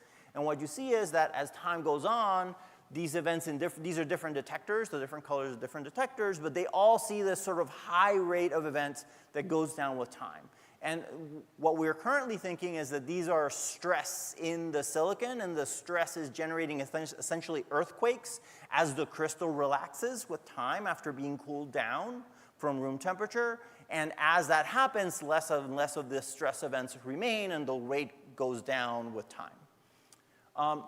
This has now been shown in, very recently at APS, this has now been shown in qubits. So here is a qubit chip, and you can see that with time, the rate of this relaxation rate is going down, very similar to the events that we see in dark matter. So there's very clear connection between the dark matter devices that we're building and these silicon or sapphire chips that hold qubits. They're basically the same thing. They're being used for different purposes, but the effects that we're using to try to detect dark matter are also effects that are of importance for qubit coherence and quantum computing. The last two things I'll say are two ideas for turning these technologies into dark matter detectors. So as I said, instead of making bigger gaps, you can try to make a gap that actually captures the quasi-particles and makes them tunnel a lot. And if you get a lot of tunneling, you're going to get a lot of parity swaps. And so here's a device that uses that as a way of detection. So if you have an event that generates a whole bunch of quasi-particles, those quasi-particles start tunneling through your Josephson junction, and you're measuring the parity of the system, you can get a bunch of parity switches that then go down with time and then relax once that event goes away. And you can use that as a detection mechanism. Here's the link for that. And then the last thing I'll say, and there's going to be a talk on that on tomorrow, so I'm not going to talk about it a lot, is using a that's me, myself saying stop, okay. Using a high overtone bulk acoustic resonator, which again, you'll see a talk on this tomorrow, where basically we're using quantum acoustics to store energy in a phonon mode inside your target, and you're using the qubit as a readout. And the really cool thing about this is that the energy scale of these phonons are 10 micro EV. And so if you remember the plot we were looking at before, we were looking at getting down to the bottom left corner where we had milli-EV quasi-particle breaking. This is a technology that can get us a couple of orders of magnitude even down to the micro EV level. So this is extremely exciting. So I encourage you to come see Ryan's talk about this. All right, so, and one last thing I'll say about H-bars is that this sounds like a crazy idea, but there's actually a whole bunch of people that are working on this, because the idea is that these acoustic modes can be used as quantum memory. So here are 3 different papers that are working on these as quantum memory, not as particle detectors, but is a very, very active field. All right, so I'll conclude by saying that the use of these QRS technologies for dark matter detection are really only beginning to be explored. We can build devices that have single quasi-particle or single phonon sensitivity, and that is going to really be able to give us a new window into dark matter detection. We also may be able to benefit QIS with our particle physics techniques. And so, we have a lot of knowledge on the stress events and radiation and how to shield devices from the ambient interactions. And so I think there's something that the particle physics community can bring to quantum computing. And I think this collaborative work has a lot of exciting future. All right, thank you very much, and I'll take some questions.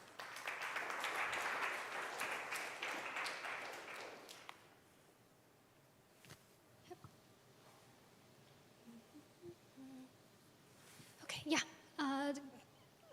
I'm wondering, have you considered the floating and grounded transmon qubit, for example, because you are going to detect the quasi-particle tunnels through the Josephson junction.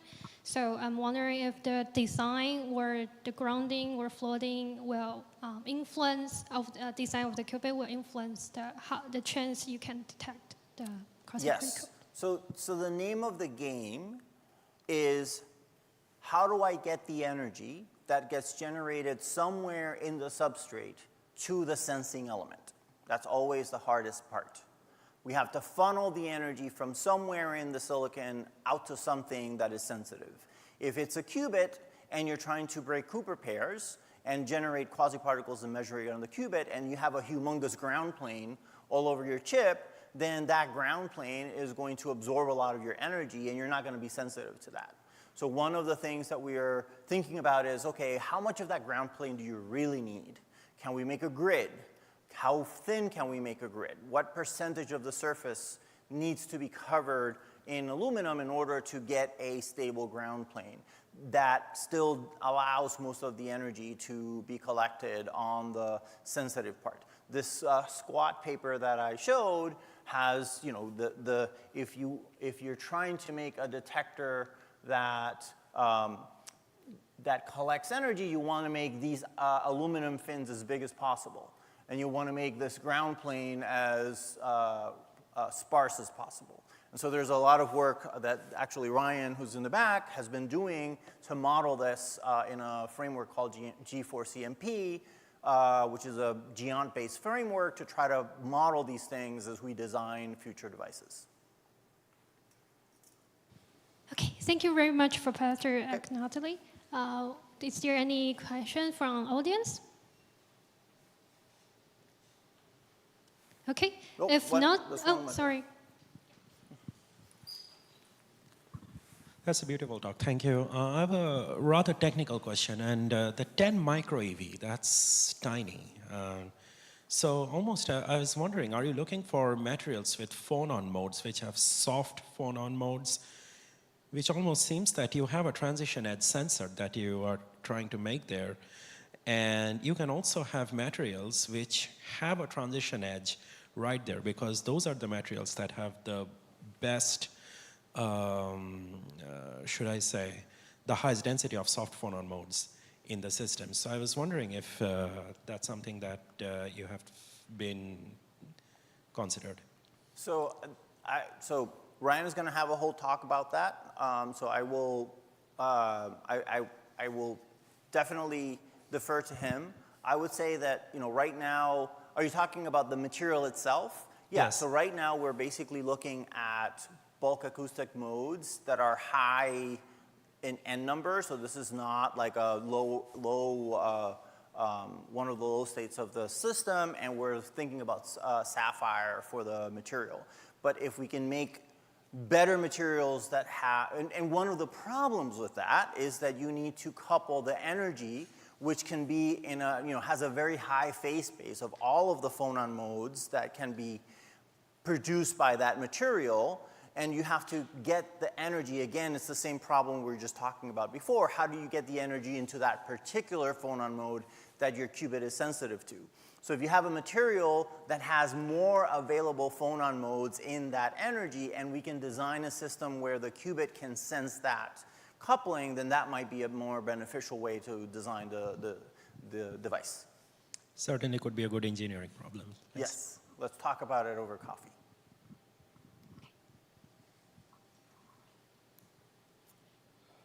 Okay, if no more questions, let's thank again for Professor Aknatali for the fascinating talk. Now we will be taking a shorter break due to the delay in our schedule. The next session will begin at 10:50. Thank you for your understanding.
share?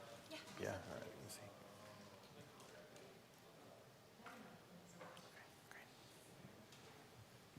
Okay, now welcome back, everyone. Now it's my pleasure to introduce our final speaker in this session, Dr. Mike Alcoff from NVIDIA.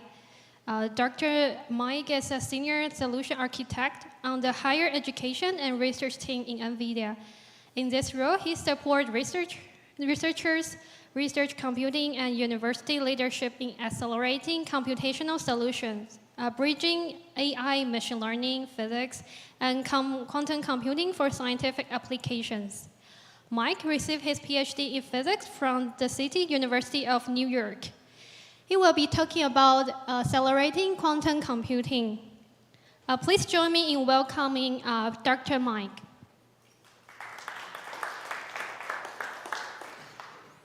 Thank you. So first, thank you to the organizers. I'm thrilled to be back here at Purdue after my first visit in the fall, and hope this is the second of many. So I'm a solutions architect on the higher ed and research team. Our charter is to enable research advances through accelerated computing. So we work closely with universities, and that includes your research computing departments, academic departments, and researchers to drive time to solution down. So today I'm going to focus on three main themes. I'll talk about NVIDIA as a company and how NVIDIA approaches the world of accelerated computing. I'll spend some time sharing some recent advances in NVIDIA's approach to quantum computing. And then finally, I'll provide you with a launching point where you can go explore more on your own. One of the ways we can think about, advances in this field is through the history of computing. And, over, almost a century now, these advances are punctuated by certain moments that really stand out. All right, so the teapot, the Utah teapot is one of my favorite examples. It was one of the objects that was used as the hello world of 3D modeling in computers, all right? Moving forward into general purpose computing, and when GPUs became more general purpose devices for high performance computing and then for artificial intelligence. And GPU-based systems accelerated most of the advances in AI that we're starting to realize the benefits of today. And that goes through especially generative AI, right? Where we're now seeing year after year these generative AI systems become much more performant, complex, and sophisticated. NVIDIA's approach to these types of problems is through an entire platform solution.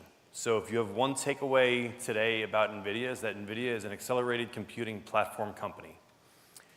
NVIDIA as a company is well known for chips, but chips are only one component of a solution. So even at the hardware level, chips are only one component of the hardware, right? Or certainly a GPU is. So within a supercomputer, there are GPUs, CPUs, there are networking cards, there's a lot of networking, both infrastructure and compute that goes on within these systems.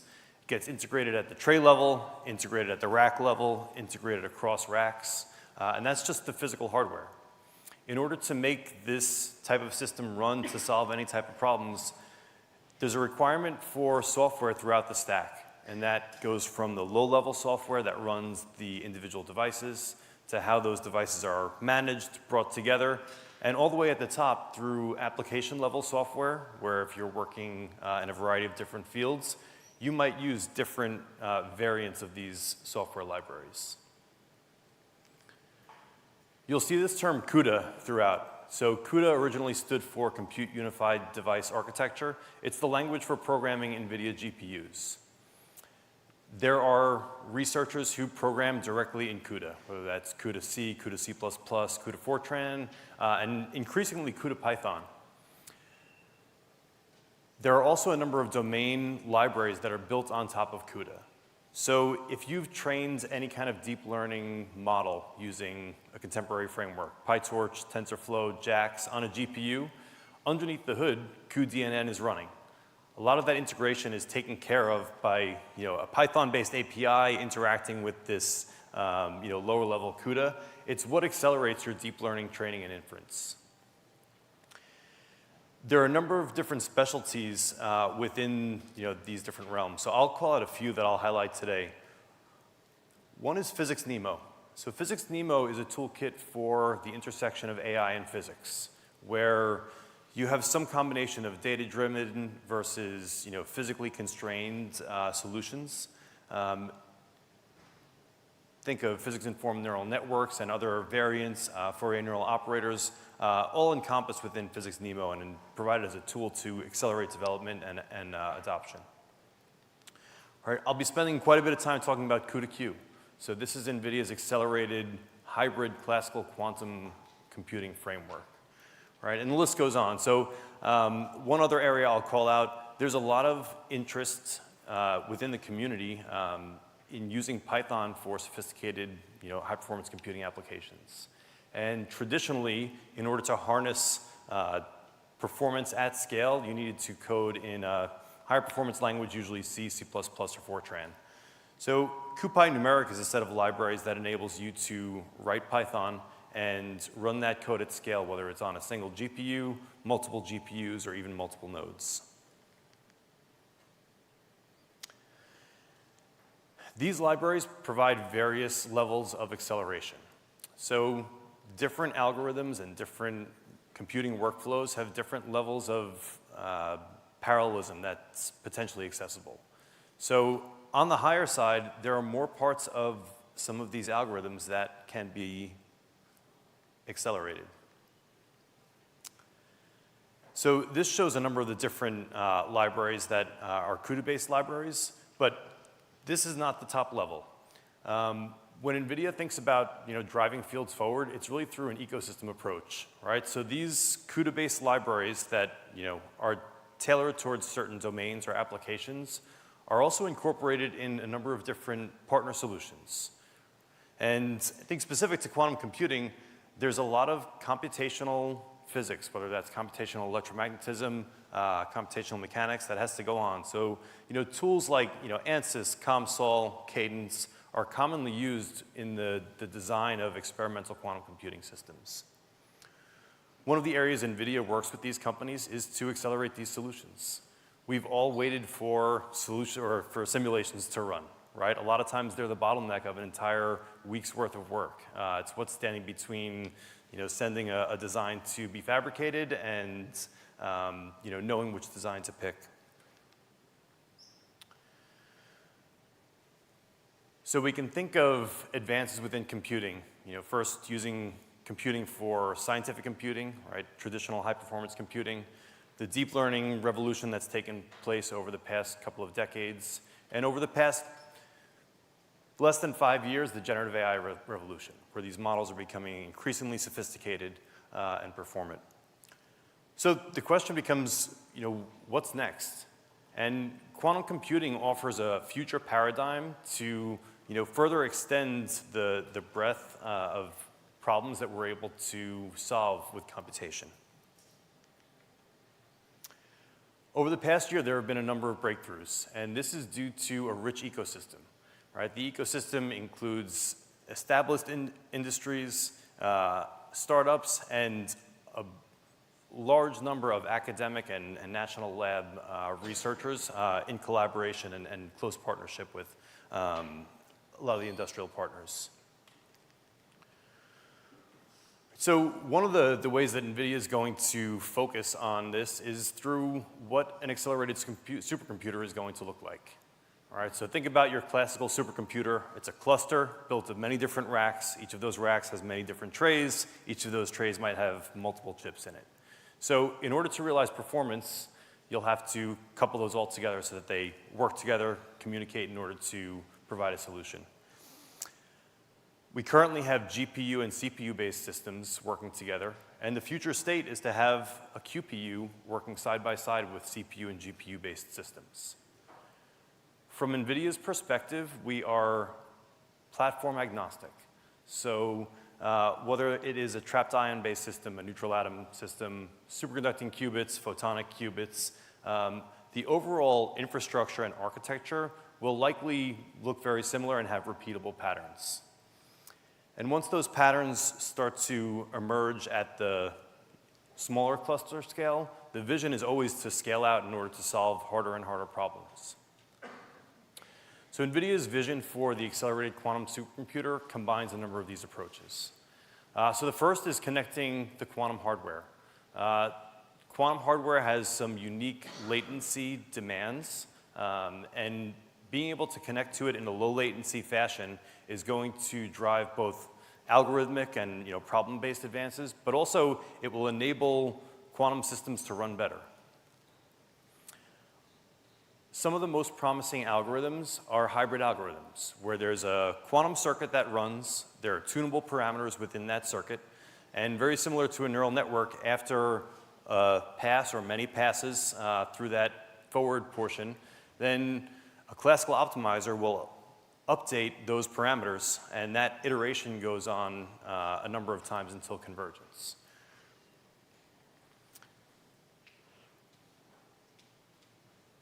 Whether it's in running a quantum computer on its own, or I think more relevantly, running these hybrid applications, you need a software platform that is going to enable you to do that. And it includes the rapid prototyping and experimentation, being able to simulate quantum computing devices, and then easily move that over to a QPU backend. As I mentioned, NVIDIA's approach is to be qubit agnostic.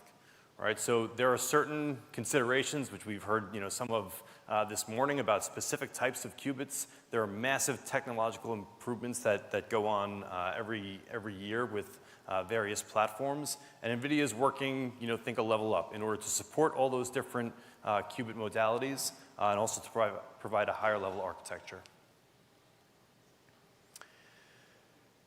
CUDA-Q is an open source library that is designed for hybrid quantum classical computing.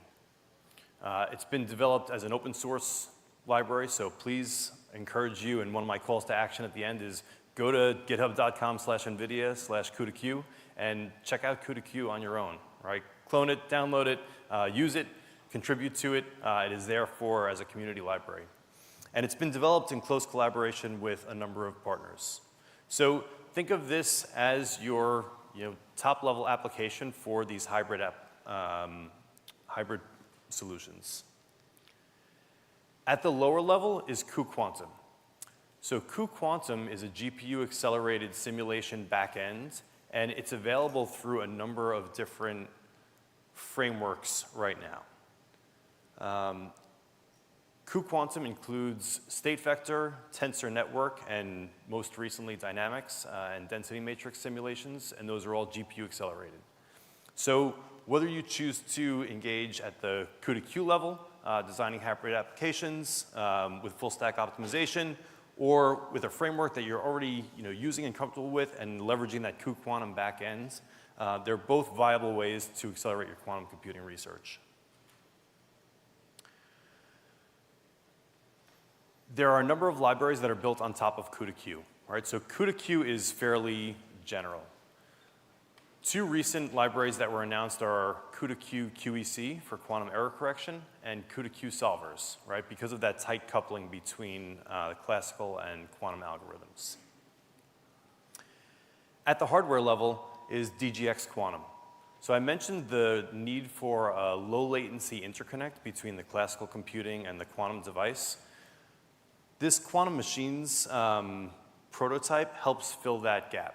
So this is a low latency connection between what's shown here is a GPU, multi-GPU system, and a quantum device. This term DGX stands for NVIDIA's reference architecture.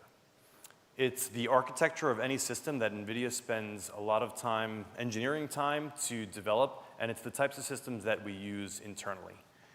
It extends beyond the hardware. So the idea is that that is the reference architecture that should provide turnkey performance out of the box. One of the things that excites me about working at NVIDIA, I've been with the company for about 1.5 years now, is that NVIDIA is the only AI company to work with every other AI company. The same is certainly true for quantum. So our goal, and we're in the process of realizing it, is to work with every other partner in the quantum ecosystem, right? And that includes industry partners, it includes national labs, academic partners, researchers, startup ecosystem. There are a number of challenges to driving quantum computing to solve demanding problems that are intractable by classical means. And we can think of a few of the challenges that need to be overcome. So better QPUs, right? So we heard this morning from Misha Lukin about, current error rates. There were some great questions and discussions about, those rates and the outlooks for certain rates. A second area is algorithms. So we're in the relatively early stage of quantum algorithm development, especially given the relative nascency of the field, the scale of the systems that are currently available, and there's a lot of work here to be done on developing quantum algorithms.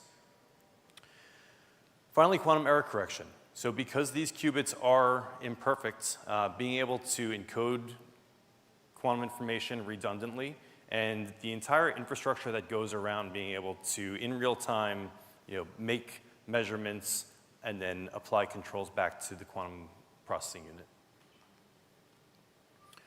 One of the announcements from the past year is a partnership between NVIDIA and Google, and this was to simulate a device at scale on GPUs, and that was on the dynamical simulation. So circuit simulations, where you're simulating the performance of a circuit and the fundamental element is a gate, right? Possibly a quantum process that describes some kind of noise effect on the QPU. Those have been scaled for some time and accelerated on GPUs, right? To the 50 plus qubit level, even more recently. In order to improve the QPUs themselves, a lot of times you have to simulate the time dynamics of that system, right? So think you're simulating the time dynamics of the Schrodinger equation. You may have to capture the entire state vector or density matrix of that system. And this is a computationally hard problem. So this result drove a lot of the development within the CUDA-Q library to implement the CUDA-Q dynamics.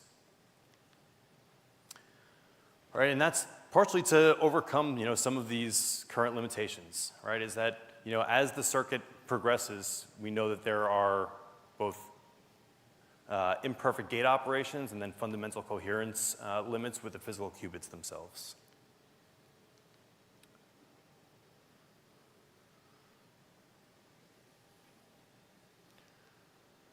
So one of the ways that this has, or an example of how much this has accelerated simulations is in simulating transmon qubit. So in this case, this example is a single qubit, but there are multiple levels of both the transmon qubit, the resonator, and the filter that are captured. All right, so think about the acceleration going from having to run the simulation and maybe work on a paper for 45 minutes, right, or work on your coursework for 45 minutes, grab a coffee, come back, and being able to have this answer back to you pretty much within what you would expect from the click of a mouse under a second. So these are the types of speedups that NVIDIA works on in order to enable researchers to drive the field forward, however you're going to apply that to your own quantum systems development.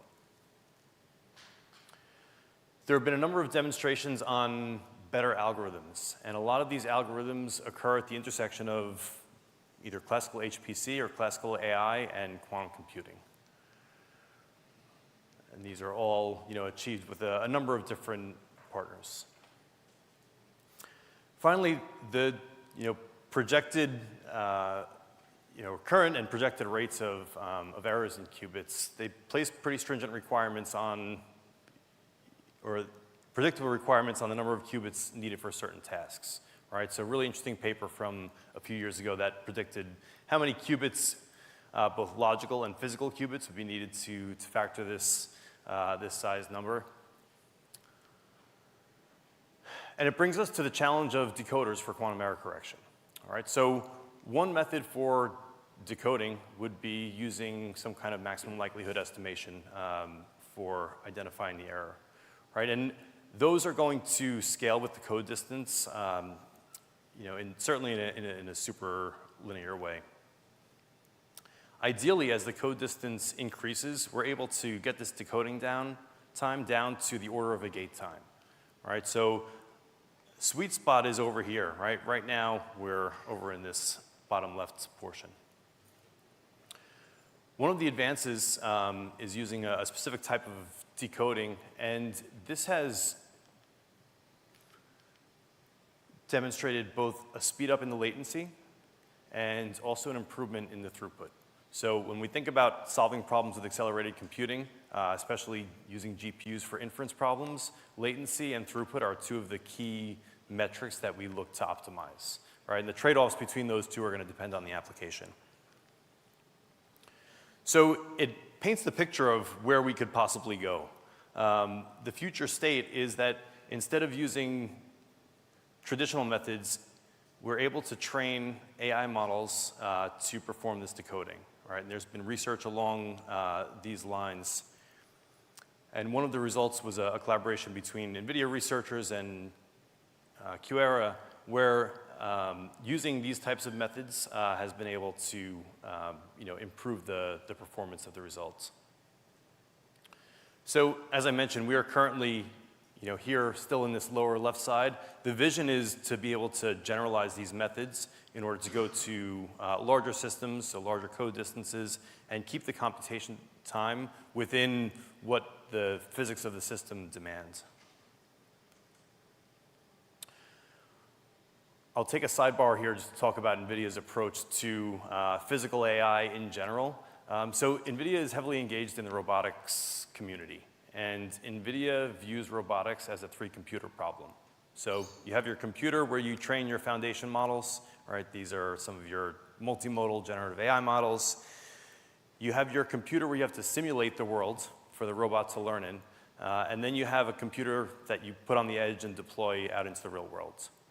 So I bring that up because simulation and both efficient and effective simulation play a key role in NVIDIA's approach to physical AI broadly, and that includes robotics. I would argue that this applies here as well. So one of the key enabling aspects of this workflow is being able to have accelerated simulators so that you're able to simulate qubit systems at scale very rapidly in order to train your models that are performing as a decoder. Two of the aspects that excite me are that these results are open sourced. So in the latest version of CUDA-Q, you can access this particular decoder. And this was trained within our PhysicsNeMo AI physics framework. All right, so when we use the term AI physics, anywhere at the intersection of the physical world and artificial intelligence, one of the areas it's particularly useful is for training AI surrogate models. We know that full fidelity numerical computations are very expensive, and AI surrogate models provide an opportunity when you don't need a perfect answer, but you need a lot of very good answers. Being able to train an AI surrogate model once and then use that model to generate synthetic data is a key part of many workflows, including this one. And we can start to look at what future quantum accelerated supercomputers look like. So when we think of this from a user perspective, the user is going to interact with a host. That host may be coupled to a quantum processing unit. Currently performed through REST APIs primarily. And as we look to see what the system looks like in the future, you might have a host with a number of different GPUs, right? So think a multi-GPU node, and also a number of different QPUs. Within each of those QPUs, there is an enormous amount of complexity. A lot of that complexity stems from the need for real-time control and feedback, right? And FPGAs are a frequently used device for that. And also for the interaction between, let's say, that quantum device and any AI models that are being used to control it and to perform quantum error correction. These devices may exist at multiple different scales, the same way current supercomputers or current accelerated computers exist at many different scales. Think workstation, single node, and entire cluster. So to wrap, everything in the, or not everything, but, some of the key points of the quantum platform up, it starts with the applications that you're trying to develop. CUDA-Q is the platform that NVIDIA has built in order to build applications that are inherently quantum and classical, right? They're inherently hybrid applications. Past just providing that API, CUDA-Q is also being designed and actively developed to orchestrate the complexity of this system, right? So all the various interactions of the many different computing devices in the system, some of which, certainly QPUs, FPGAs, are quite a bit different from a traditional supercomputing system. So finally, I'll talk a little bit about DGX Quantum in more detail. So I mentioned DGX is our reference architecture, and this DGX Quantum is an interface through quantum machines that tightly couples a QPU, which would be downstream of this QM device, and a GPU-accelerated node or larger. The first variants of this system have started shipping, and now being experimented with by a number of groups around the world. And when we think about progress along this front, a lot of progress in quantum computing, and one of the interesting facets of it is this back and forth between experiment and simulation. A new simulation or a new experiment comes out, right? There are statements made about how long it would take to simulate on a classical computer. A simulation group comes and simulates that experiment on a classical computer using an advanced method. It shows the need for supercomputers and how we're going to think about both simulation, quantum algorithms, but even driving that field forward by simulating these systems. Recent announcement from GTC just a month or so ago is the NVIDIA Accelerated Quantum Research Center. So in partnership with MIT, Harvard, Quantinuum, Quantum Machines, and Quera. The goal here is to do just this, is to couple what is currently the state-of-the-art supercomputer in a DGX GB200. So a GB200 is a tightly coupled CPU and GPU with a low latency interconnect. And within a single rack, there are 72 GPUs in a single GPU domain, or a single NVLink domain. So think very low latency communication in between the GPUs at that rack. And these are scaled, first up in terms of the density of a single rack, and then scaled out to multiple racks, right? With also, very fast networking across this system. So hopefully, the key points are that these DGX superpods, they provide this reference architecture, and it provides one, method that's been highly engineered to architect these more complex systems, and with this, DGX Quantum to implement a supercomputing system with both a state-of-the-art GPU accelerated system and a QPU. Right? These hybrid algorithms need both.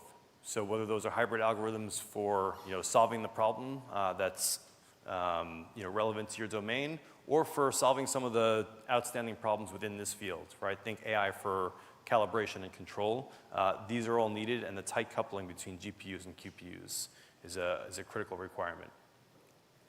And finally, we need the software to run it all. And as the system's complexity grows, the software complexity needs to mirror that in terms of what it can orchestrate, but also provide an abstracted path for developers to leverage that power. So with that, I will leave you with this QR code. Highly recommend, this will take you to our quantum landing page. So take a look at the CUDA-Q documentation. I do want to especially call out CUDA-Q Academic. NVIDIA has a number of educational resources that are made available to the community.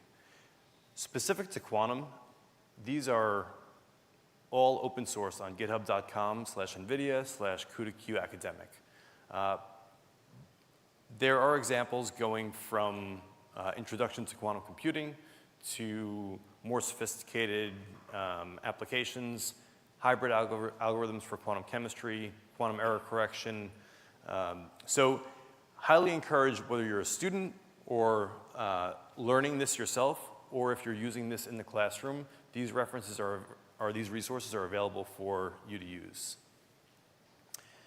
Think about where you might run this in an accelerated fashion. So the first place I think of would be supercomputing facilities at your university, right? So if you're not aware of those facilities, try to tap into those and understand what resources you have here at Purdue. At a possibly lower bar, think Google Colab. So you can go on Google Colab and get a T4 for a certain amount of time. I don't know when it kicks you off. But you can run all of these notebooks with a couple of pip installs right through Google Colab, right? And then start to think scaling up. There are a number of different applications that have been developed and translated into tutorials.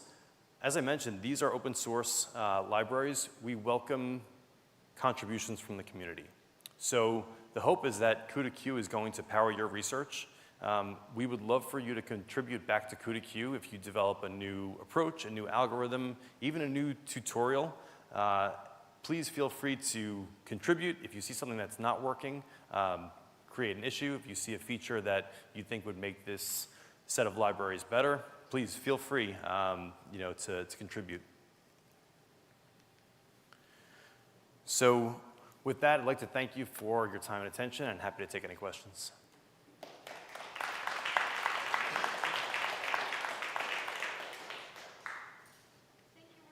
Thank you very much, Mike. Is there any question for audience? Thank you, that was a great talk. So let's say I'm trying to solve a problem using the heterogeneous computing approach. I have two questions here. Which part of the problem that you're trying to solve will use the GPU and CPU, and which part will use the QPU? And second part is, I'm expecting that the GPU technologies are going to get better and better with time. So I've tried solving problems using the H100s of GPUs, and they perform really well in emulating circuits, like with respect to scalability and all. So in this regard, why would you need to solve the problem using heterogeneous approach, like integrating it with QPUs, and why not just use GPUs to emulate the quantum circuit? Yeah. Okay, so if I understand your question correctly, first part of your question is about how you specify which parts of your algorithm are going to run on a CPU, GPU, or QPU, right? So at the highest level, it's determining a backend, and you can split those backends into physical QPU backends and simulation backends. So if you choose one of the CUDA backends, it will run it on a GPU. If you have access to a QPU and you choose the appropriate QPU backend, and you'll have to set up API keys, then you'll be able to run that same algorithm, ideally with a single line of code change on a QPU.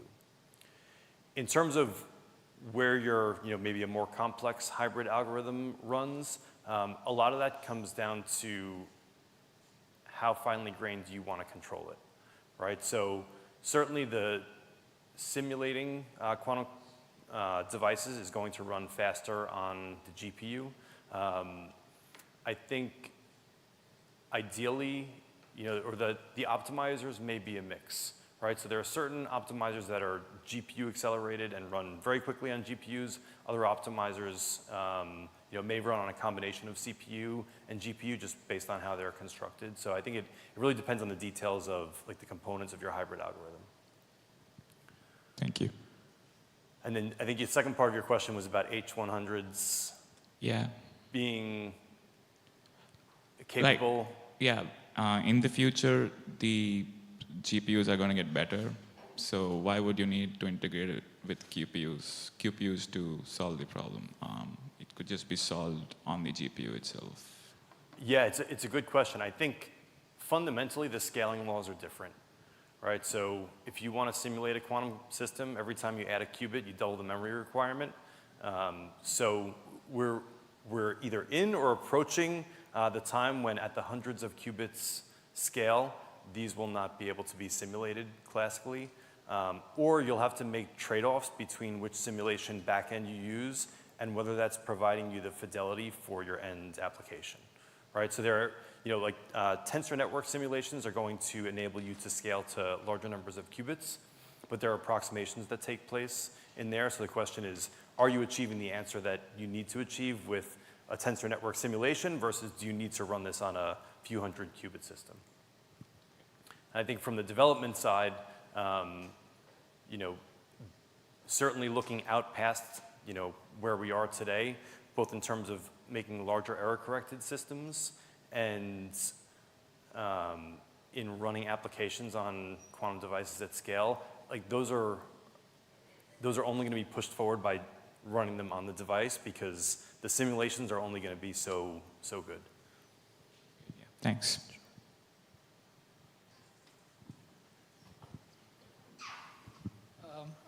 Thank you for the talk. I haven't looked at the Q yet, and I'm very curious to look into it, but are the codes there optimized for like symmetric problems? Like I'm dealing with a highly symmetric, like very large quantum problem now, but like using certain symmetries, you can reduce the problem by a lot, but going through that reduction, like yourself with coding is tedious. So I'm just curious if the codes there are like, can do that automatically for me.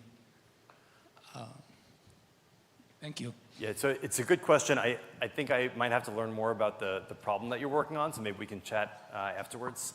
I think in general, it depends on which level you're leveraging the symmetry and kind of like doing this optimization or compression. I know that if you're simulating with tensor networks, you do have some control over how those contractions are calculated. So that's one area that you might be able to possibly leverage some symmetry, but I think if we chat more, I'd be interested to hear what you're working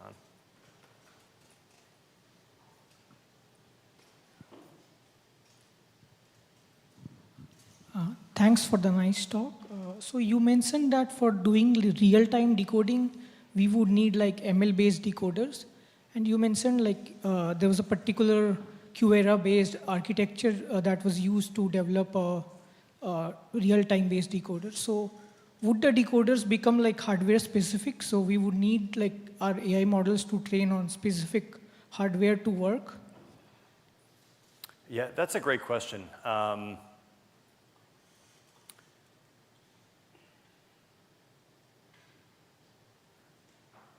It's an interesting one because it ultimately comes down to the generalization problem of AI, right? So like how far will they generalize outside of the data that they were trained on?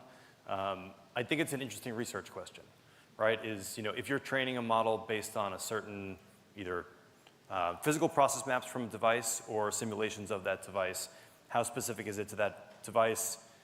How much does it generalize to other devices? And can you fine tune it? So I know that there's a lot of work in the field of creating foundation models for these types of problems, and then you might be in the paradigm we find ourselves in now with large language models, and I'm speculating here, where you might have foundation models that are trained at scale, and you're able to fine-tune those for certain downstream purposes that are more hardware specific. But I'm not sure. I think the short answer is it's an open research question and an interesting one. Yeah, thank you.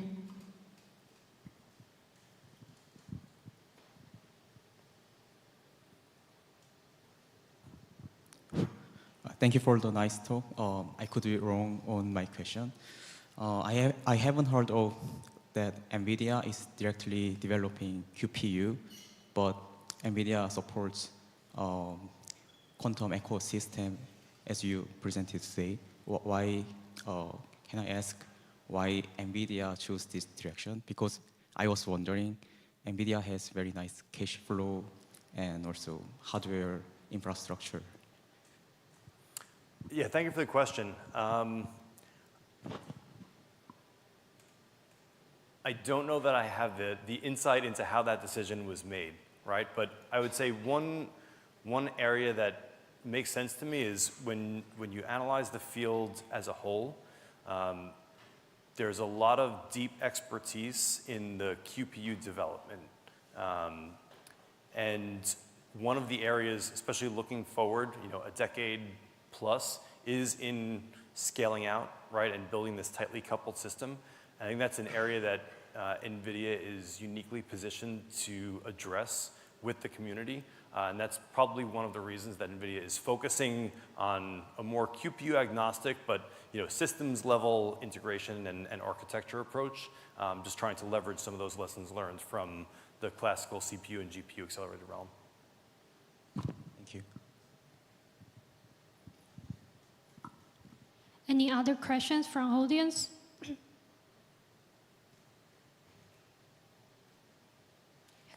If not, let's thank to our speaker, Dr. Mike Olkov.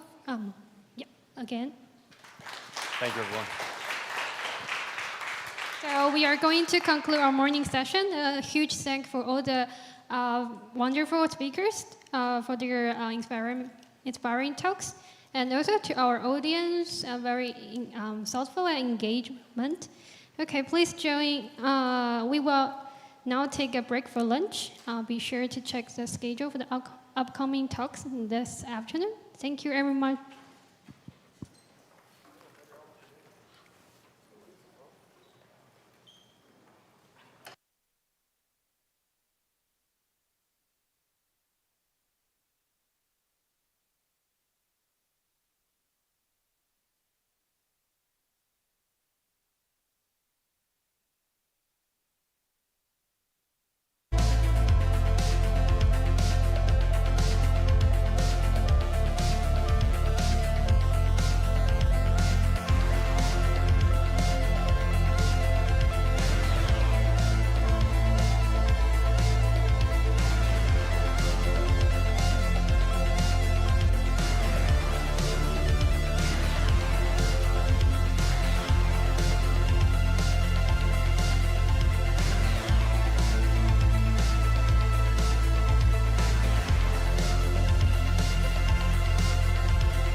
Okay, everyone, welcome back to this afternoon session after lunch.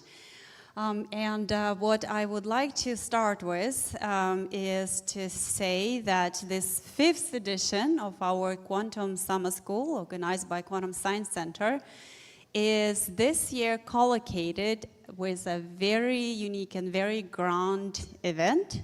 We are celebrating the 150th anniversary of engineering at Purdue. I think that's something that we should really give a hand to, 150 years of engineering.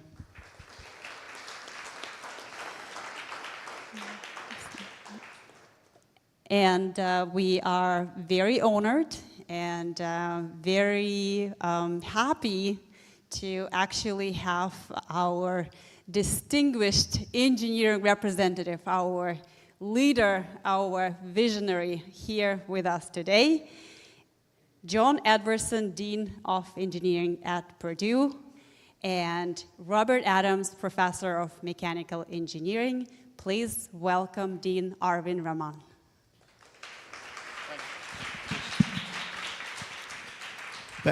Thank you, Sasha. Thank you. Good afternoon. Well, that's not a loud response. Good afternoon. Much better, much better. I hope you're enjoying your second day of the QSC summer school here. As you well know, it's not summer. And yet, we're delighted to offer you this wonderful summer weather, all just for this summer school.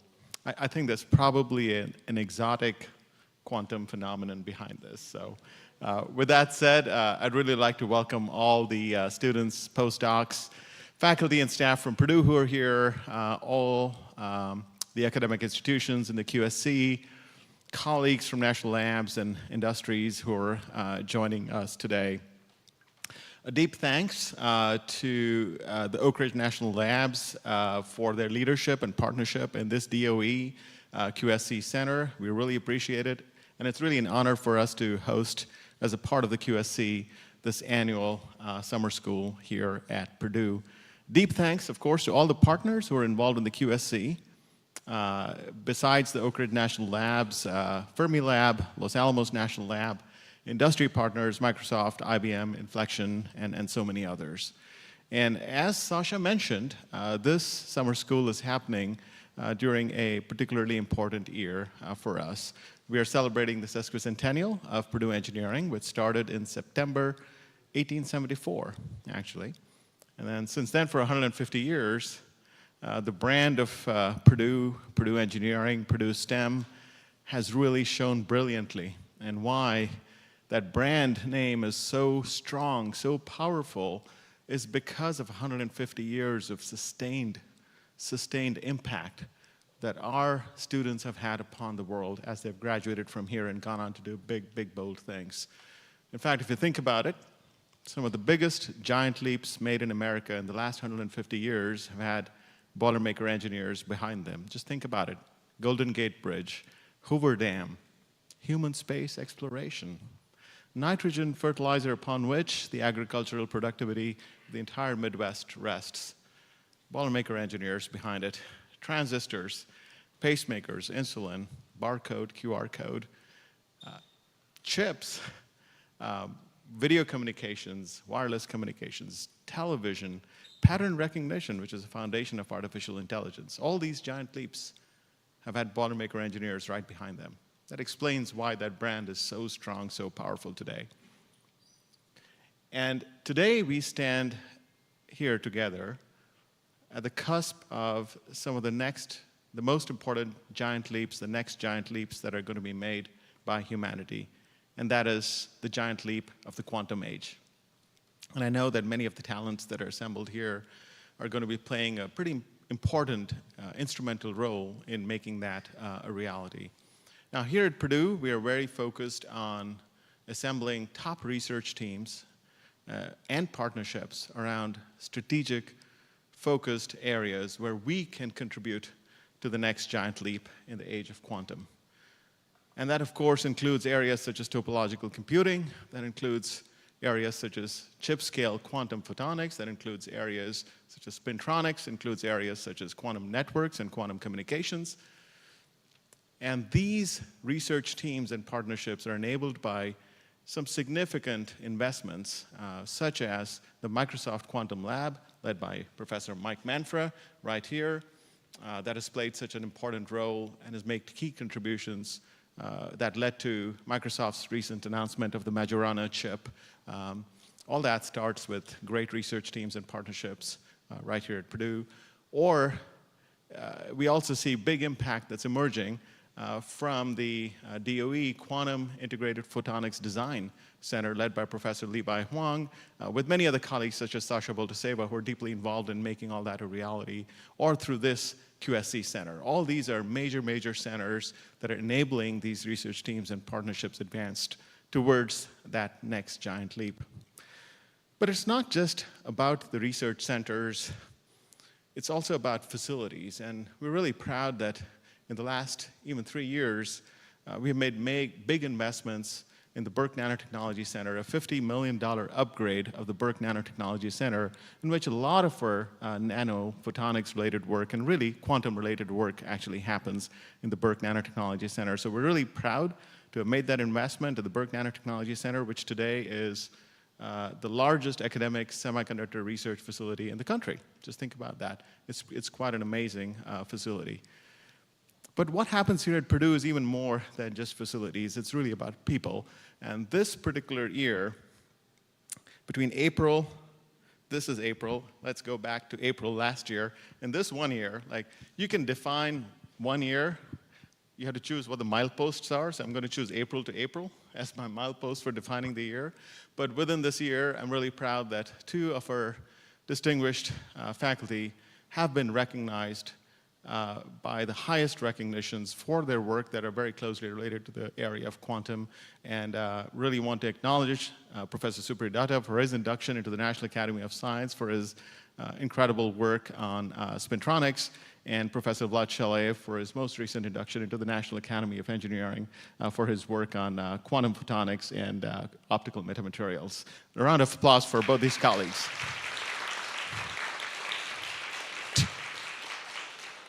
Two such recognitions in 1 year. We need to make this a geometric progression somehow, keep this going. So really proud of those things. Another key part that Purdue is playing a big role in is in workforce and talent development for the age of quantum.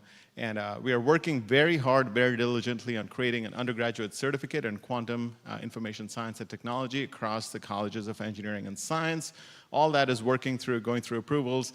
And so undergraduate majors in both colleges will be able to take an undergraduate certificate in Quist. That's going to be happening very soon. And we're working diligently towards launching a new online master's program in Quist. All these things are happening and will become a reality very soon.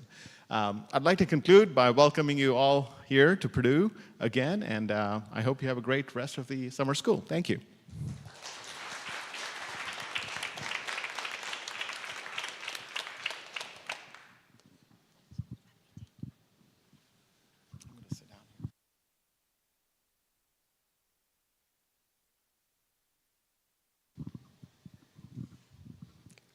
Hello, everyone, for the afternoon session of today's Quantum Summer School.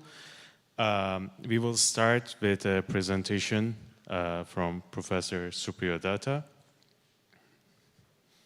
Just give me a second, please.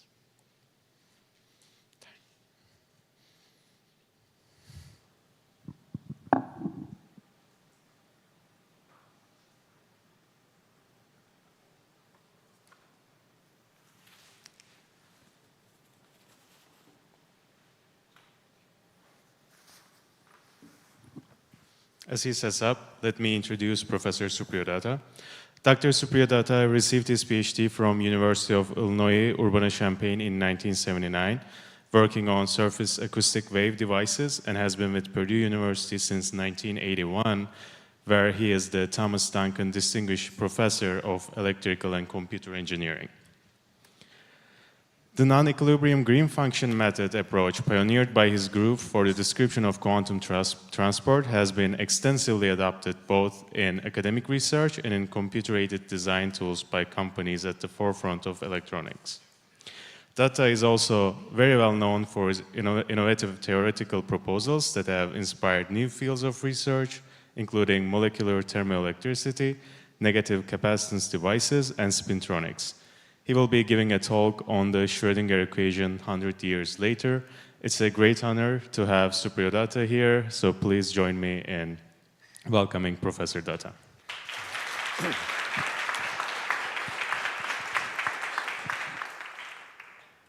Yeah, thank you very much for that very kind introduction. By the way, can you hear me, or do I need a microphone? You can hear me back there, right? Great, wonderful. Thanks. Oh, I have some kind of microphone here, but I'm not sure if that adds to it or. I think that works. That's fine, right? Yeah. Okay. Great. Thank you. Okay. Yeah. Thank you for this. For coming and this opportunity to talk on this wonderful occasion. The 150 years of Purdue engineering. And as I was putting together this talk, I suddenly realized that I've actually been for 1/3 of that period here. You see that little blip you see there? That's when I joined Purdue. So that's a sobering thought. Now, and of course, as you know, this session is sponsored by the Quantum Science Institute, and they asked me to talk about my quantum-related work. And I guess most of these 40+ years I've been here, it's been quantum-related, let's say. Now, in quantum mechanics, I guess this is also a kind of a milestone year in a way because the iconic equation that defines quantum mechanics, the Schrödinger equation, that's what Schrödinger wrote down about 100 years ago. See?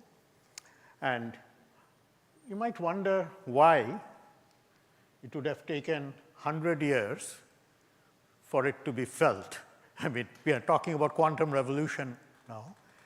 After all, Maxwell's equation was written in 1850, and within 100 years, of course, it was all over society, major impact, right? And this is where, I guess, if you look at what quantum revolution we are talking about, you'll notice that there's kind of a first quantum revolution and a second one. So if we just Google quantum revolution, I think that's what I got just by Googling it. So you can try this out.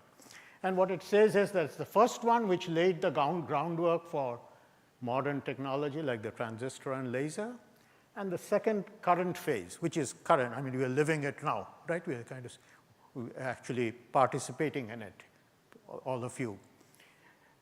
And that has to do with harnessing quantum properties for new technologies like quantum computing and quantum communication.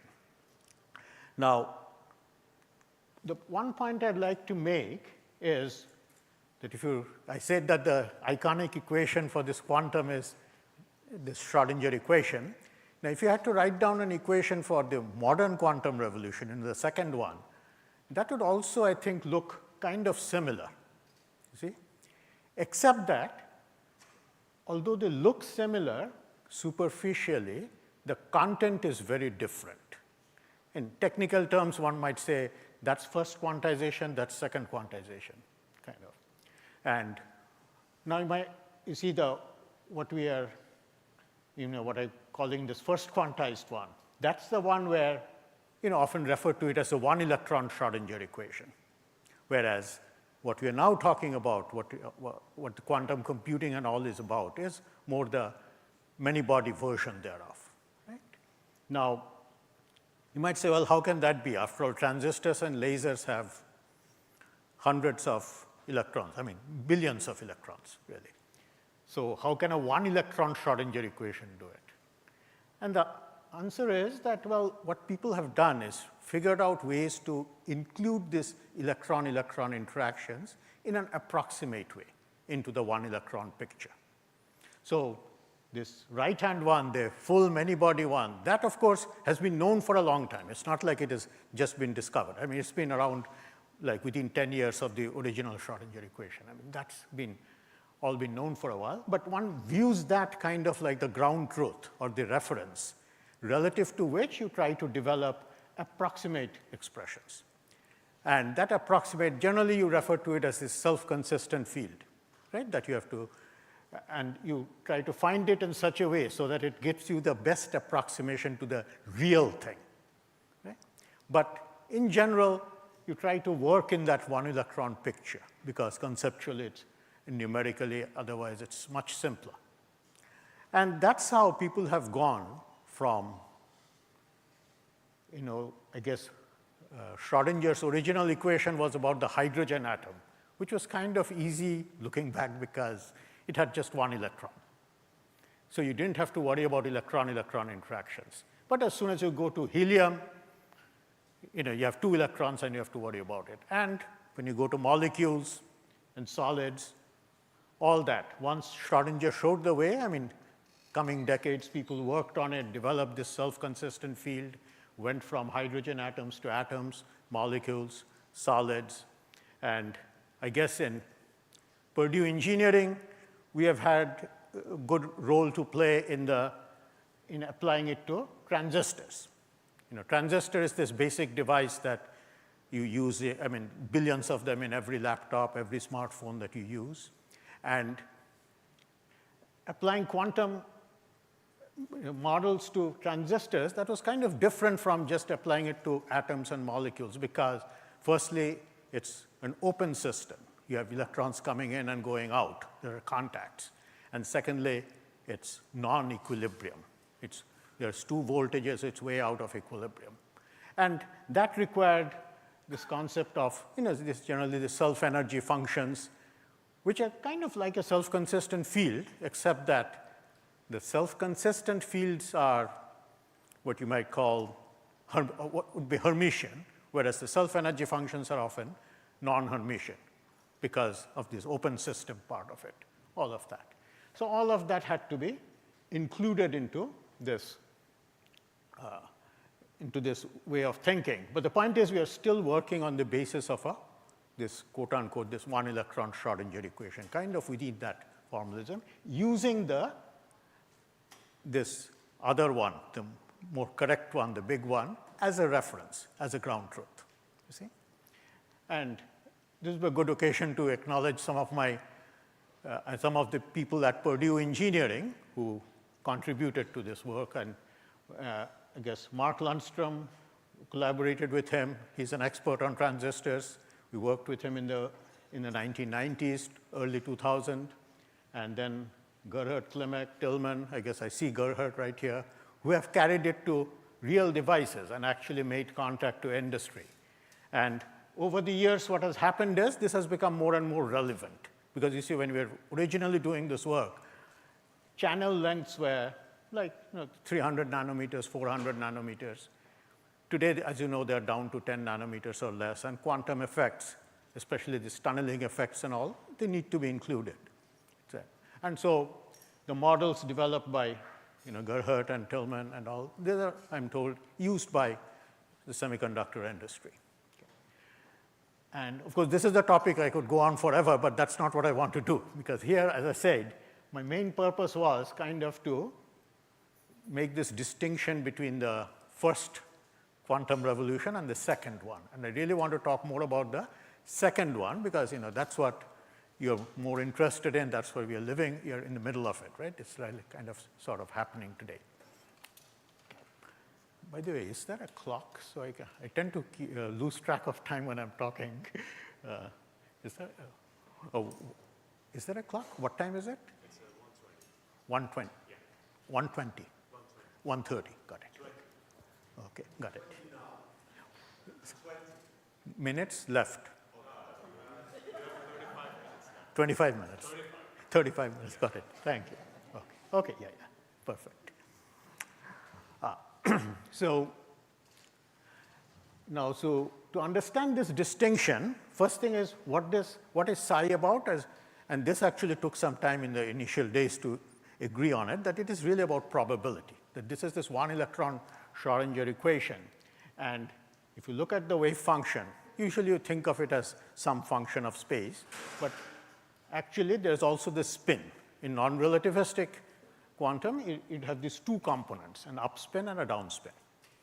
And I guess the best way I've seen to understand spin is often by analogy with what you have for light or for photons, which is polarization. Meaning, you see, with photons, you have this Maxwell's equation where you have a vector field, electric fields, vector potential, etc., which has these polarized, and the direction of that vector tells you the polarization. And in my mind, spin is kind of like that. It's just that with electrons, it's a spinor, and whose algebra is a little different. With vectors, two things at 90 degrees are orthogonal. With spinors, up and down, 180 degrees, that's orthogonal. And that requires a somewhat different algebra that you have to get familiar with, etc. But conceptually, it's kind of similar. And the other point that often people ask me is, oh, but Maxwell's equation was not about probabilities. Well, that's kind of true. When Maxwell wrote that equation, it was about actual measurable fields. But in hindsight, I guess you could interpret it as a probability equation for a single photon. So you could say that A kind of tells you the probability a photon will go somewhere. That's possible. And the other interesting point I just want to mention incidentally is when you are in this first picture, electrons and photons, they need separate equations. You need Maxwell and Schrodinger. But when you're in that second quantized picture, it's all one big system. Electron, photon is all part of one big system, really. Okay. Now, so how do you interpret that wave function? Well, it tells you if you square it, it gives you the probabilities. So if you want to know what is the probability of finding an electron at 1, you take u square and v square. That will give you the probability of being upspin or downspin. Similarly, go to point 2. And I'm assuming they're non-overlapping, so I'm glossing over things like antisymmetrization, etc. But basically, if you square it, it will give you the probabilities. Now,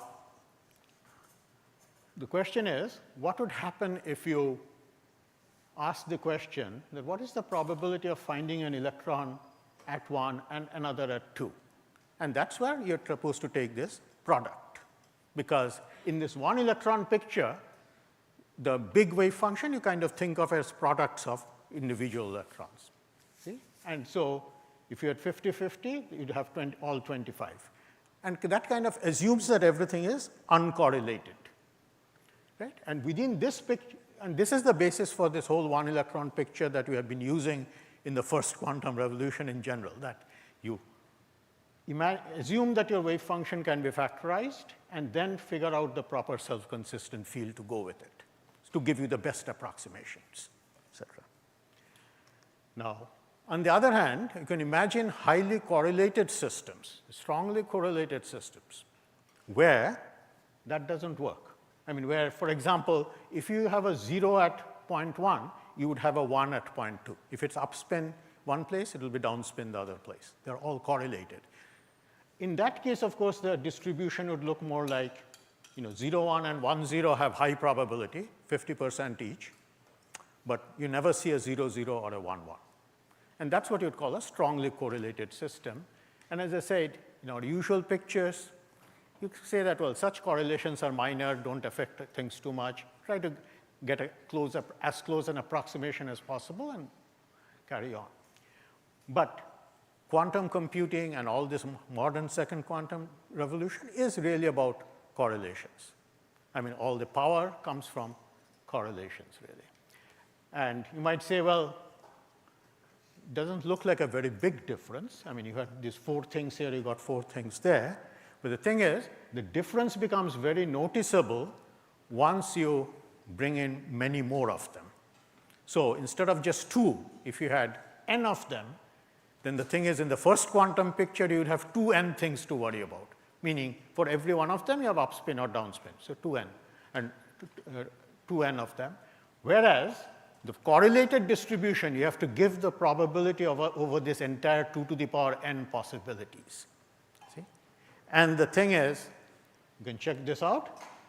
In the beginning, they look like the same number. If n is 2, 2n and 2 to the power n are about the same, are exactly the same, for that matter.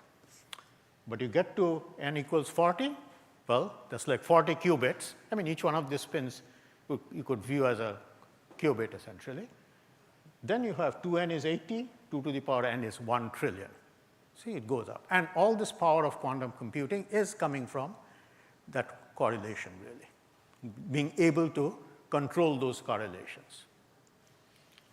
So what it means is you could take 40 qubits and ideally put them in a correlated state so that when you take samples from it, you'll get samples out of a desired distribution of 10 to the power 12 possibilities, 1 trillion possibilities. Just 40 qubits sitting there. See? And that's it. Now, how do you actually put them in such a correlated state? Well, that's where the quantum gates come in. And at the summer school, I'm sure you've heard a lot of different schemes, different ways of people do it. And schematically, the way you think about it is, well, you have all these 40 qubits, and then you kind of get them to interact in a preferential way over time.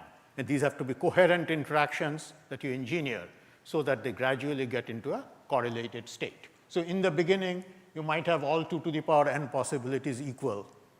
By the time they get through all this, they are in a very special state with the probabilities. Ideally, you have designed it so you get exactly what you want. And that's the power of this quantum computing, right? It's this 1 trillion with just 40. Okay. And of course, when you compare it to deterministic bits, you say, oh, this is never possible with deterministic bits. If we have 40 bits, it's just 1, 0, 0, 1, 1, whatever it is. Next instant, it's 0, 1, 1, 0, whatever. That's it. There's no 1 trillion things that you don't have to specify. Whereas here is this distribution over 1 trillion things. But the point I want to make also is that when you're comparing, yes, if you compare to deterministic, that's true. But a more interesting comparison is if you compare it to classical probabilistic things, because there also you have enormous number of possibilities. Because each one then is not exactly 0. It is 0 or 1 with some probability. So you're thinking of a classical thing. And if you want a physical representation of that, you could say, well, that's a quantum spin. This you could think of as a classical magnet, which is up or down, but it's unstable, so it keeps fluctuating between them, let's say. That would be the physical. Now, there's many ways you could build it. You could build it with regular digital circuits and all of that. But if you want to have a picture of a physical object that would do that, well, it's an unstable magnet.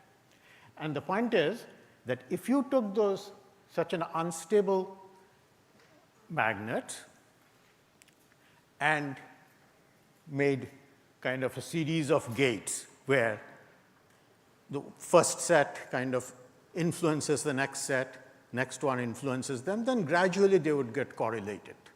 See, and this is what I guess in the neural network field you would call a deep neural network. You have layers. Each layer influences the other one, the next one, and the next one, and they gradually get correlated. And this connection from one to the other is what you call synapse in that context. Of course, the difference with the quantum is, in a quantum case, you need coherent interactions, which is why you usually are limited to nearest neighbor things. In the classical case, you can easily get very long-range connections as well, although it would be good to have only nearest neighbor, but then you could go more as needed. But otherwise, you see, the basic difference is just this, that here you are using classical bits, which are 0 or 1 with some probability. There you have this quantum thing, which has a wave function behind it, wave function which is complex. And when you square it, you get the probability. Okay. Now, but if you write down the equations, again, this also has 2 to the power n possibilities. If you had to write down a corresponding equation here, you'd have something that would look kind of like the quote unquote the Schrodinger equation, the one in the many-body Schrodinger equation. It would look much the same. It's just that in the quantum case, you're dealing with this many-body wave function whose square gives you probability. In the classical case, you are talking about the many-body probabilities directly, right? And you're dealing with positive numbers. And something like this, you can train. And as you know, last 10 years, there's been enormous progress in this field. I mean, everyone's heard of ChatGPT, of course, and then all the image generation, all that work. And here what we did was, we just took these p-bits, and by the way, in the machine learning world, a p-bit would be like what you might call the binary stochastic neuron in that world. But we call it p-bits because it brings out the similarity and difference with qubits, right? Because usually you think of that neural network world as a totally different world, different conference. Quantum computing, totally different world, different conference. But in my mind, they're kind of similar. One uses complex numbers, the other uses positive numbers. That's it, really. Otherwise, very similar thing. And here, you can actually train all those connections so that that network will take a random image and turn it into a recognizable face. Right here, you have this celeb database with which you can train it. So you actually train it, so at the end of the day, you will have something that will convert it. And what is it doing? It is actually transforming the probability function. You see, initial probability distribution, uniform, random. Every bit is whatever it is, 0 or 1, and with equal probability. But then at the end of it, you got peaks, probability peaks at recognizable faces. That's the point, right? And you have transformed the probability distribution. And of course, what makes it amazing is you are operating in n space, but controlling something in that 2 to the power n space. That's the point, right? And I said, how 2 to the power 40 is a trillion. Now, when you look at an image, of course, it's even much more. Because if an image has 1,000 pixels, you're talking of 2 to the power 1,000 possibilities. You see, and most of them will look like junk. Small subset will look like me. A small subset will look like you, right? And the thing is, you've got peaks at those subsets, right? And you have trained it to give you just that. So the point I'm trying to make is there is this correspondence between these, the P circuits and the Q circuits. In one case, you have qubits, wave functions, complex numbers. In other case, P bits, real, and all the interactions, it's real and positive probabilities, etc. But they are both finally controlling distributions in that 2 to the power n space by operating in the n space. And now, just as a disclaimer, those who are familiar with generative AI, you would probably know that usually they use deterministic bits. They don't really use probabilistic bits. But at the end of the day, they're still transforming probability distributions, where the randomness comes from the initial condition. But that requires a little more discussion that I'm not going into. But you'll notice this if you just open any machine learning textbook. It's all in the language of probability. I mean, although the deep neural network might look deterministic, but if you look at a machine learning book, it's all about probabilities. You're finally really controlling probabilities. And I guess my interest in all this was stoked many years ago when I had actually just come to Purdue. And as I mentioned in the beginning, that was a long time ago. When I read this article by Feynman, and this is the article that inspired a lot of the work on quantum computing. But before he went to a quantum computer, he talked about a probabilistic computer, because he was trying to set it as a kind of comparison for the quantum one. And he made that point that, you see, because all his life he had been bothered by this weirdness of quantum mechanics and what it represents and where it comes from. And here he says that after thinking so much about it, I've come to the conclusion that the only difference really between a probabilistic world that all of us are familiar with and the quantum world is just that in the quantum world, it appears as if probabilities have to go negative. What it really meant was complex. But as you know, this complex thing is what leads to interference and all kinds of interesting things. So, by the way, I don't want to downplay it. This is very important, that distinction, by all means, you see, because what he called this only difference, that's what gives Q circuits a lot of its magical properties. And so, let me just take a couple of slides to explain one difference, for example. I've been trying to bring out the similarities. But one difference is something like this. Supposing you had just 2 bits, qubit or p-bit. And you could always organize it in such a way that they give you 0, 1, and 1, 0.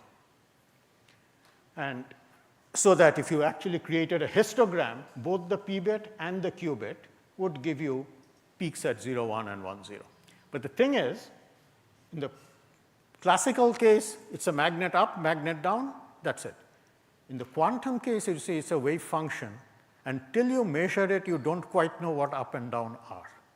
So if you measured up along z and down along z, you'd get that distribution.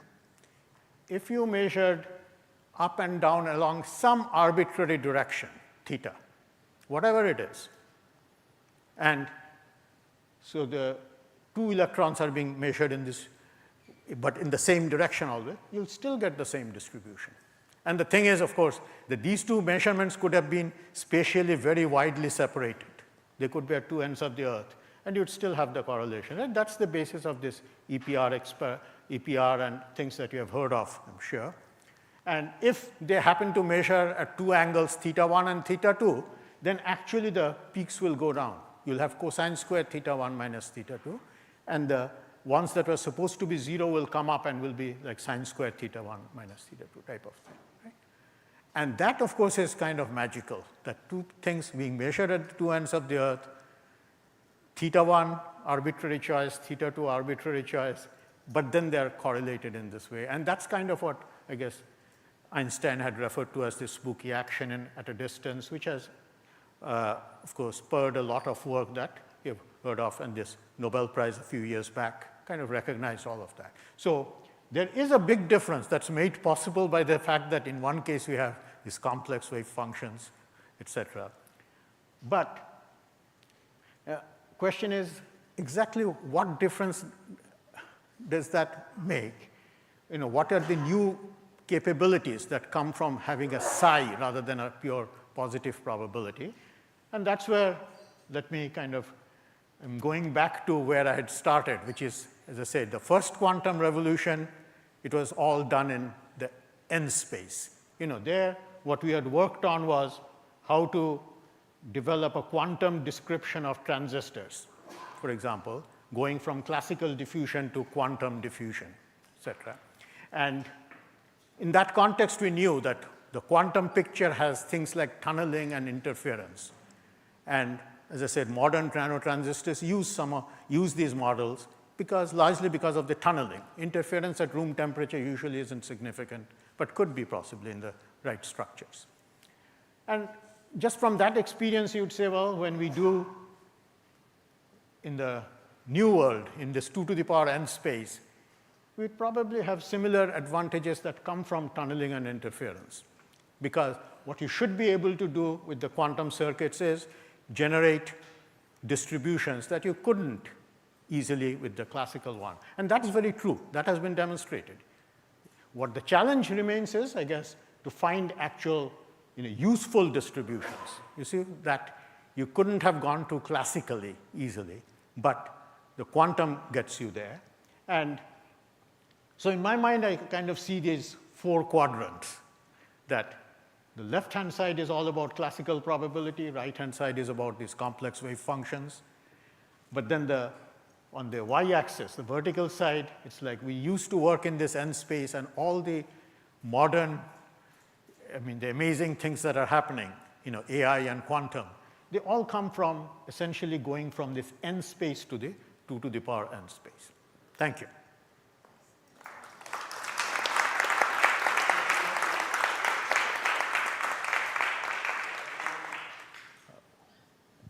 Thank you very much, Professor, for a great talk. Do we have any questions from the audience? So you said it was about 10 years between the one electron Schrodinger equation to the more general many body. I can think of like the Einstein, Podolsky papers and stuff. But why do you think it took so long, like till 1982, for people to really take seriously this concept of entanglement and everything like that? Like historically, like why did it take so long for, since the Schrodinger equation, about 25, 30 years before people started talking about entanglement. I see. Okay, thank you. Good question. My impression is that, this Schrodinger equation was like 1925, and the second quantized version came probably within 5 years of that. There are other experts here who might know that, right, in that context. And of course, everyone at that point, but it took many years for people to agree on this probabilistic description of things. The idea that probability is kind of fundamental to the whole thing, right? I often say that when light is incident and half of it goes through, the point is at a photon level, the 50% chance you'll be reflected, 50% chance you'll be transmitted. That probability, that took people time to accept. And in the beginning, people were thinking largely of one electron things. Einstein's insight was he realized that this whole thing becomes much more striking when you think of two electron things, which is why he suggested those experiments that I mentioned towards the end. That somebody measures something in one direction, somebody else measured something in another direction, and what's the correlation? That was, I think, 1935 or so. Right? But then many years later, 1960s, there's this Bell's inequality, because before that the thinking was, well, these are the facts. Now, who knows if there are hidden variables behind it or not? But then Bell's inequality and this CHSH thing, they say that, well, there are things that should be experimentally observable but cannot be reconciled with hidden variables, etc. So all that took many years, all of that to sort out, right? Okay, so basically it just took a long time it took a long time for the community to understand the implications of quantum mechanics. Implications of quantum mechanics, right? Whereas the applications of it have continued, kind of uniformly for a century, right? But these the understanding the concepts, right? That took as I said, even this understanding that accepting that psi is a probability took a long time. I think Max Born is the person who is credited with that. He got the Nobel Prize, but that Nobel Prize was like 1950 or so, as opposed to Schrodinger, Dirac, Heisenberg, who all got it in around 1930s. Thank you. Yeah, of course, looking back, it all looks the same, but 1930 and 1950 is like 20 years. Thank you. Do you have any other questions? Okay. In the meantime, let me ask you a question. When you talk about quantum diffusion, it reminds me of these quantum simulators where you have an optimization problem, for example, and then you propagate through quantum annealing or so on to get kind of like the answer to your question, kind of like a quantum simulator rather than a quantum computation. And I know that you are doing lots of work on that. So what do you think can be a good quantum simulator using this propagation of a Hamiltonian that can work as a quantum simulator? There is this thing about simulation, and maybe one could call it emulation, right? What I mean by that is that the difficult part about that big equation, the 2 to the power n1, that when n is reasonably big, I mean like 40, that's a huge equation. I mean, you couldn't write it down and simulate it actually, right? So you'd have to, and the whole idea of quantum computers is that you just build it and let it, and that is probably one of the best applications of quantum computing, right? In the field of quantum chemistry, for example. But it's basically a quantum problem, and you kind of build it and let it run. And that is different from simulating on a laptop, on a regular computer with a memory and logic where you do things, put it back in memory, take it out, all of that, right? And even in the classical world, people are now talking of hardware acceleration, of how to make things faster by kind of almost making the hardware do the computing for you, right, etc. Okay. Yeah, that's kind of. Any other questions?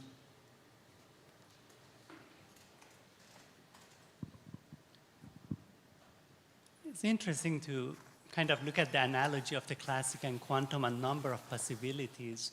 But there is also this element of non-locality, the wave function and so on, when you discuss about unstable p-bits, there is also interaction at distance possible in the magnetic field.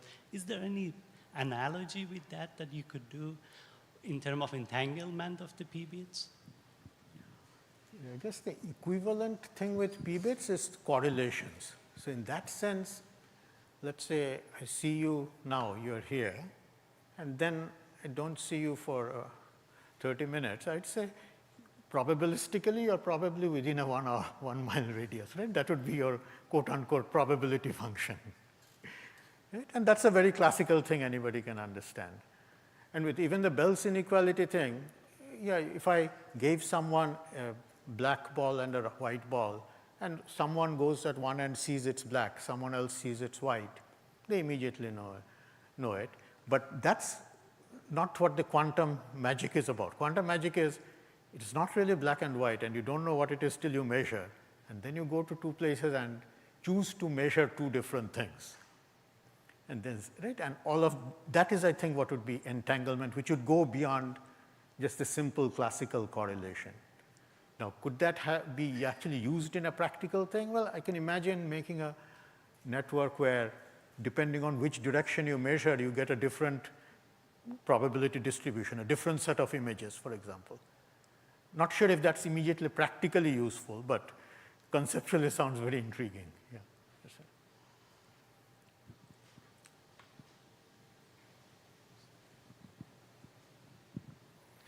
I was just wondering that mapping these things from 2n to 2 to the power n, does it make the system more fragile? That is, that the reason we do digital computing is by we repeatedly quote-unquote correct errors. Every inverter, whatever the error is, the next stage don't carry it. And thereby projecting it repeatedly, you pay enormous price for error correction, but you can always be confident that the results are correct. Here, if the interaction is slightly different, is it possible that you will end up in a completely different part of the phase space, and therefore you can never be sure that whether you computed something correctly? Yeah, that is very true. It's just that in this context, you are trying to map these functions, the probability functions, and you try to find mappings where little errors in one still keeps you in the same distribution. So you could put in that random image, and point is, you can move around, it is random, but at the end of it, you'll still get a recognizable face. But it's true that if you haven't trained it well, then you move it a little bit and you get something that doesn't work at all, right? And that's where I guess last 10 years have shown amazing progress, right, in the machine learning world, I'd say. Right? And I think at the heart of it, it is about mapping distributions, probability distributions, as opposed to deterministic mapping, A goes to B, A1 goes to A2, B1 goes to B2 type of thing, which is what we are used to thinking. And to me, that is what defines the modern era compared to like what it was when it started like 40 years ago, 40, 50 years ago. Thanks, Professor Datta. So I was just trying to understand some concepts of this p-bits. So in these p-bits, do we miss any phase information? So yeah, so compared to the so-called qubits. And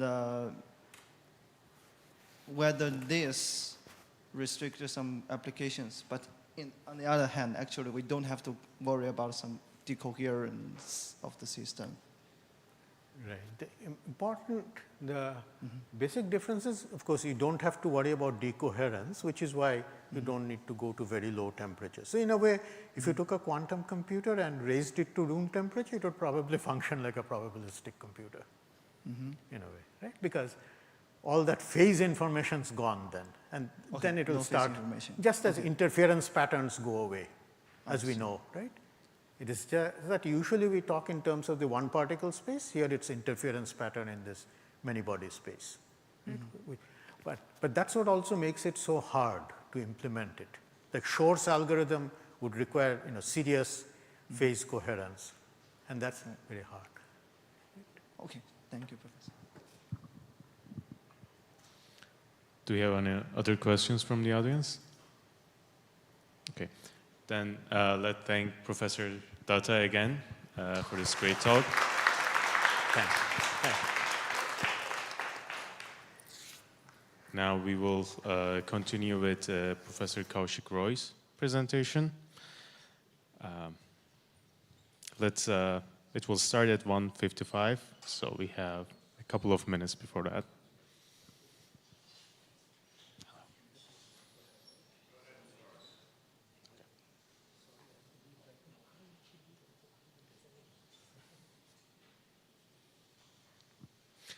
So, as he is setting up, let me introduce Professor Kaushik Roy. Dr. Kaushik Roy is a Edward Tiderman Jr. Distinguished Professor of Electrical and Computer Engineering at Purdue University. He received his bachelor's from IIT Kharagpur and PhD from University of Illinois Urbana-Champaign. After working at Texas Instruments on FPGA and low-power design, he joined Purdue, where his research now focuses on neuromorphic computing, machine learning, and energy-efficient circuits and architectures. He has supervised over 100 PhD students and co-authored 2 books on low-power CMOS design. He previously led the Center for Brain-Inspired Computing and currently leads the Institute of Chips and AI. Today, he will talk on cognitive computing, its robustness and security challenges. So please join me in welcoming Professor Roy.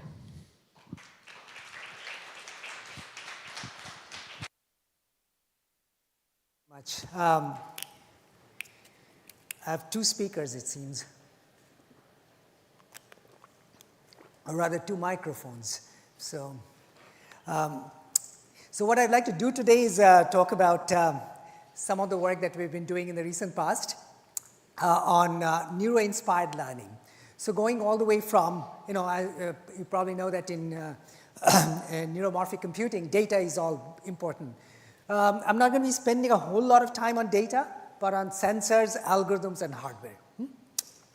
So we have seen a huge amount of progress in deep learning, right? You open up any tech news today, there's always a news about AI and deep learning and how great deep learning is. And some of the ones that are actually kind of interesting, this is from some time ago in CNN Business, it came out that AI won an art contest, and the artists are furious. So that really means that AI was really doing well compared to the professional artists. But if I were to really think about the biological systems, there's a huge difference today. And despite the tremendous progress that we have made in AI, the biological systems still have a functionality which is unmatched with artificial systems. And this is an example of a fruit fly, which does amazing things. You want to swat a fruit fly, it flies away, moves around very quickly, figures out where it is, right? And it all does that with a mere microwatt of compute power. Just a little bit of, But on the other side of it, we had a project in the Center for Brain-Inspired Computing, and our collaborators, UPenn, they developed what's called a flying monkey. It can't even do the kind of things a fruit fly does, but the compute power was about 1 to 2 watts. So that sort of tells you, the gap that exists today. On the other side of it, if you go a little bit further and say, hey, what's the, if I were to look at humans, the power consumption sort of is of the order about 20 to 30 watts. But if you really look at the kind of things, this is actually from the Go, competition that AI won. It turns out that they required about, thousands of CPUs and GPUs and had about 10 to the 6 watts of power consumption. So there's a huge gap between what the biological system does versus what the artificial system can do. This efficiency gap is also clear. In fact, we did some case study on a smart glass where you can wear this smart glass, and that uses some state-of-the-art accelerator like a Google Edge TPU and so on. And it turns out if you do that, and we implemented sort of a RetinaNet for DNN, a deep learning network for object detection. And it turns out that under ideal conditions, the battery life would be about an hour or so. Now, if you consider display power and all those sort of things, the battery life is probably going to be less than half an hour. So it's almost like every half an hour you have to change your battery. So that's not sustainable. So the question, of course, is we certainly have existential proof that the brain is really good, right? So what are the inefficiencies? Where do these inefficiencies come from in our artificial systems? The inefficiencies come certainly from the fact that we don't certainly know the algorithms of the brain, right? The kind of algorithms that are used for learning and for inference. The hardware architecture of the brain is certainly quite different from what we know of the standard von Neumann architecture. We don't really have a CPU on one side and memory on the other side. It's all mixed together, and a lot of computing is done in the memory itself in some interesting ways. That's not quite understood. And on the other side of it, if you think about the circuits and devices, today's workhorse is basically the CMOS transistors. They're good as switches, but turns out when you try to implement, for example, synaptic functionalities or neuronal functionalities, they may not be very efficient. So there's a need to rethink some of these circuits and devices also. So to that effect, if I were to really think about coming up with a efficient system to do these neuromorphic operations like object detection, flying a drone going from point A to point B, with proper sensors, turns out the kind of things that you have to look at is, first of all, what are the kind of sensors that I'm going to be using, right? And we'll see later on, we'll be using the sensors to be cameras and different kinds of cameras. So can I really fly from point A to point B, as an example, say with just the cameras? What are the learning algorithms that I need to have? What sort of network architecture that I need to look at? Now, once I have such network architectures, they need to be implemented in a hardware. So what kind of hardware is suitable for such algorithms? And finally, at the end of it, as I mentioned, the circuits and devices should be able to efficiently implement my neurons and synaptic functionality as well. Now, and as I said, we certainly know that brain is reasonably efficient. So can we take some cues from the brain? And what are the cues that we can take from the brain that we can efficiently utilize? So to that effect, one can potentially think of the neuron models. And most of these standard neural networks, they look at a very simplified model of the neuron. So the neuron model turns out to be important. Can I take some cues from the learning algorithms? What kind of learning algorithms that the brain uses? Whatever little that we know. How about the network topology? So if you really look at the visual cortex, do I know the network topology of the visual cortex as an example? And today there's a good amount of work that has been done in the visual cortex, but do I know much about it? And finally, the computing principles of the brain, right? And so as I said, it's not like a von Neumann computing architecture. So if I were to go a little more into details of it, turns out, the neuron models can be quite, I'll go into a little more details of it, but the neuron models can be, for example, a discrete spiking neuron. It could be, for example, a sigmoidal neuron, or an activation function could be, tan hyperbolic kind of functions. What makes sense to use? That turns out to be important. Now, how about the learning algorithms? The learning algorithms, people usually today use what's called backpropagation, and I'll very quickly talk about backpropagation, but it turns out in the brain, people have noticed some sort of local learning. Is it possible that I can use some of those local learnings? Another area that also requires a good amount of attention is the fact that if I'm using my eyes, we do what's called the glimpses or the foveation. If I'm just looking at you, I can almost ignore everybody else. So not all pixels are important. And most of deep learning today uses every pixel to be as important as any other pixel, right? But, and we also at the same time have something called the saccades, which are rapid eye movement. So I can quickly go out, scan this room, figure out, where the people are. So is it possible that I can use, in my learning, some sort of foveation and saccades, just like what the brain does? On the other side of it, as I mentioned, the network architecture. So what should the network architecture be like? Should there be local connections? Should there be some global connections? Should there be feedback connections and so on? So those are very, very important. But can I figure out the right kind of network architecture? And finally, as I mentioned, the computing principles of the brain. Should there be integrated compute and memory? What kind of communication should I have? Should it be event-driven computation? Because if there are spikes and I'm doing computation with spikes, should I really have computations when there are spikes available? So should this be an event-driven hardware that I should develop? How about the inputs that I would have to my system? Should it be analog inputs? Should it be a different kinds of time-based coding that I should use? What kind of input is going to be good to my system? Or in other words, what kind of input should my sensors provide to my network architecture? So to that effect, let me go a little more details into this neuron models and the learning algorithms. I'm not going to spend much time, but sort of let you know what are the things which are being done today and what are the possibilities to make it more efficient. So the neuron model, if I have to look at a biological neuron model, basically there you have the neurons and the synaptic connections, right? And whenever there's a spike that comes in, the membrane potential of the neuron goes up. And if there are a lot of spikes that come in, the membrane potential goes up, and beyond a certain point, the neuron fires when it reaches a threshold. Now, if there are no spikes, then there's a leak that happens, and the leak turns out is actually quite important in forgetting things. So that's, can I efficiently utilize such functionality?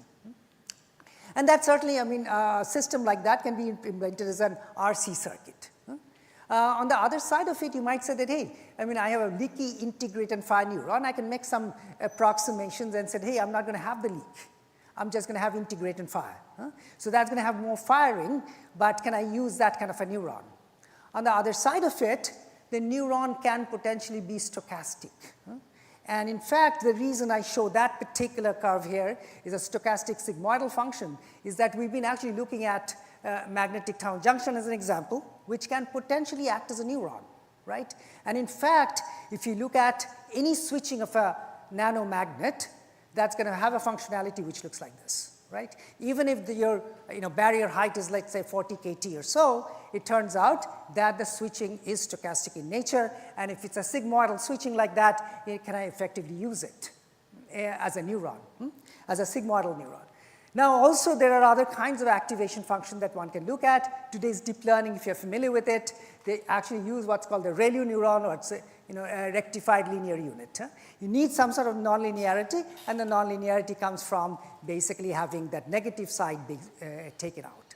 Or you can also think of a tan hyperbolic neuron. So these are actually the ones that are used today. But then again, if you want to be more biologically plausible, and the reason why you'd like to be biologically plausible is because of the fact that it can be a means to an end of achieving better accuracy, better power consumption, and so on. So those are the ones which are shown on the left. Now, how do I train a neural network?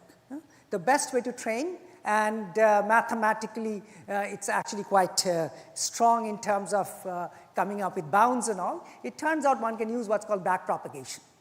Or in other words, think about it this way, that if I actually have a neural network and I have parameters which are random in nature, let's say, the parameters are all random. If I show a cat as an input, the output neuron of the cat is probably not going to be active. So if it's not active, I find out what the loss. And if I find out the loss, then I can backpropagate through my circuit, figure out what the weight should be in order to make it to be a cat.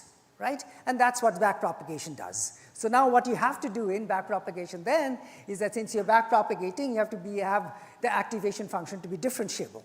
And if it's not, then you have to make some approximations. And as you can understand, the leaky integrated fire kind of neuron that I talked about, that is not differentiable, so you have to make some approximations.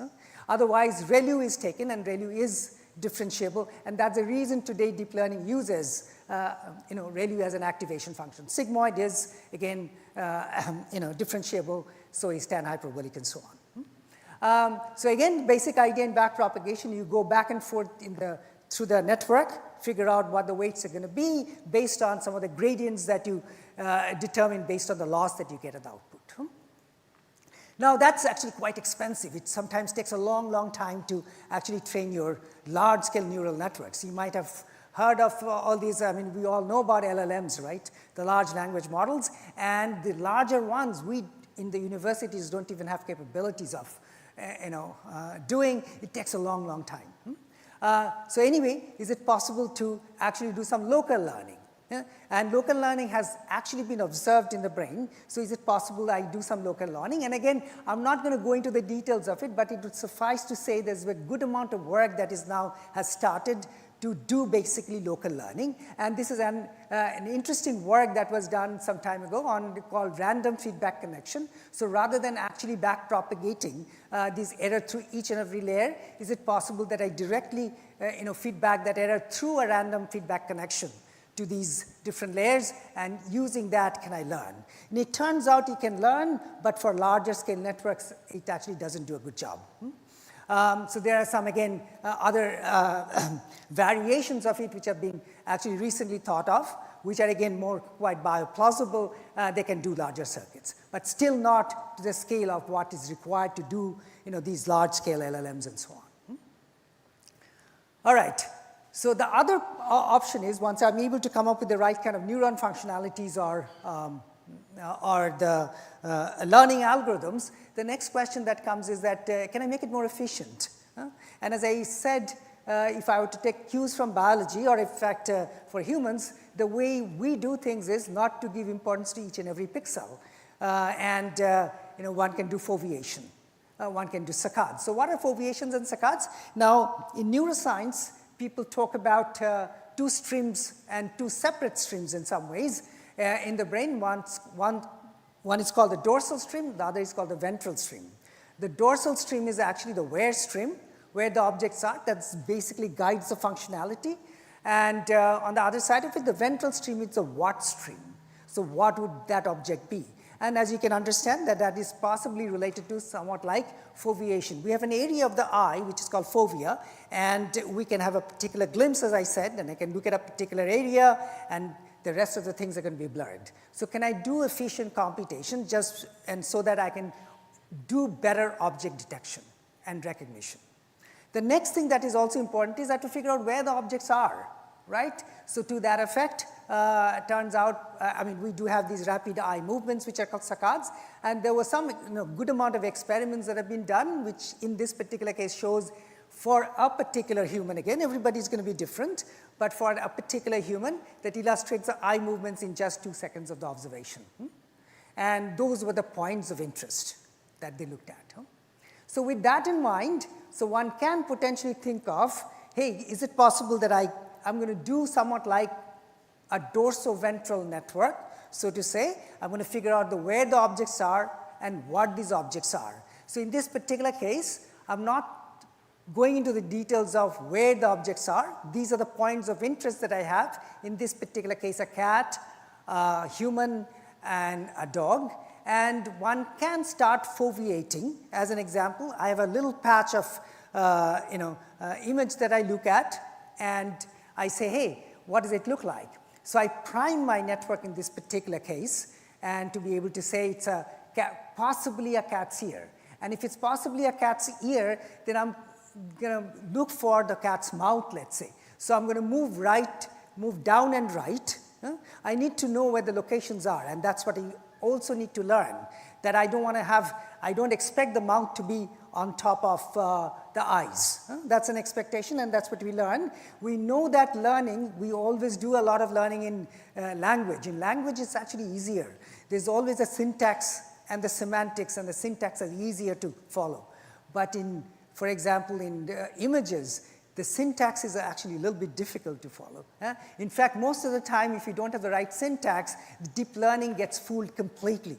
You can take a face, break it up into 4 regions, put it on the 4 corners, put a tree in between, and it's going to say with a very high confidence it's a face. But such learning actually tells you, not only the syntax of the image, but also the semantics. So you move down and right, you have the sensors. Now your network is primed to say it's probably a cat's eye, right? You're not sure yet. You go further, expand, go down, and now, lo and behold, it's a cat, right? and you have a bounding box for the cat. So that's how you can potentially do. We applied it for the fun of it in our, using such algorithms in our group, and this is basically showing some examples of, we can recognize the people and figure out where they are. Using both foveation and saccades. In each of those cases, you can figure out where the people are. Now, this also lends to something which is interesting. Now, most of deep learning can't handle this, but these are some of the optical illusions. The question is, what is it? Anybody thinks it's a rabbit? Yeah, some of you think it's a rabbit. How many of you think it's a duck? Okay. So most of you think it's a duck. How many of you can see it simultaneously be a duck and a rabbit? You don't. The reason you don't is you don't see it. We always prime our networks to be able to see something. We're looking for features, right? We don't see both the features at the same time. You can go back and forth and see it as a rabbit or a duck, but you don't see it at the same time. And that's exactly what deep learning in this particular, in our case, the foveation and saccades-based algorithm or the dorsoventral network can do. If you start there, it's going to be a rabbit. If you start there in a foveation, it's going to be a duck. Okay? And that's exactly an example of showing that, you can actually potentially show it's a rabbit or a duck by really having the right foveation points. So now if I actually ask my drone, go to the rabbit, it has to now foveate, figure out where it is, and then go to that, or if it's a duck, it's going to go to the other side, right? But today's deep learning can't do that when we humans are actually good at it. We always look for proper features, and so when you look at, for example, in the sky, patches of cloud, somebody says, hey, I see a human face. Somebody says, no, it's a dog, right? Why? Again, starting foveation points are different, and you're looking at different areas of that image. All right. So with that in mind, the next thing that one has to also think about is what should be the network architecture. That was the learning part of it, assuming I have a network architecture, right? So what should the network architecture be? So it's very difficult to know what kind of network architecture the brain uses. So as a part of our center, the Center for Brain-Inspired Computing, we had our collaborators, and this was actually done at MIT in Professor DiCarlo's lab. So what they decided to do is that, hey, I'm going to look at these monkeys and I'm going to probe the monkey brain, and what I'm going to do is I'm show some images to the monkey, and if the monkey recognizes those images, then I'm going to give them a reward. And based on that, they looked at basically the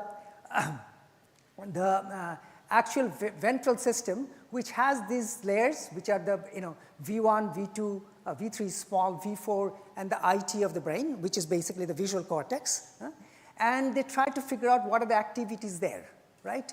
And based on those activities, they looked at also a few neural networks, which are shown here. And this could be a VGG16 or a ResNet kind of network. And they tried to figure out that how well these networks, which are these VGGs or the today's the standard artificial networks, how well they do compared to some of the measurement results. And they try to do a regression to figure out which network is closer to what the brain does.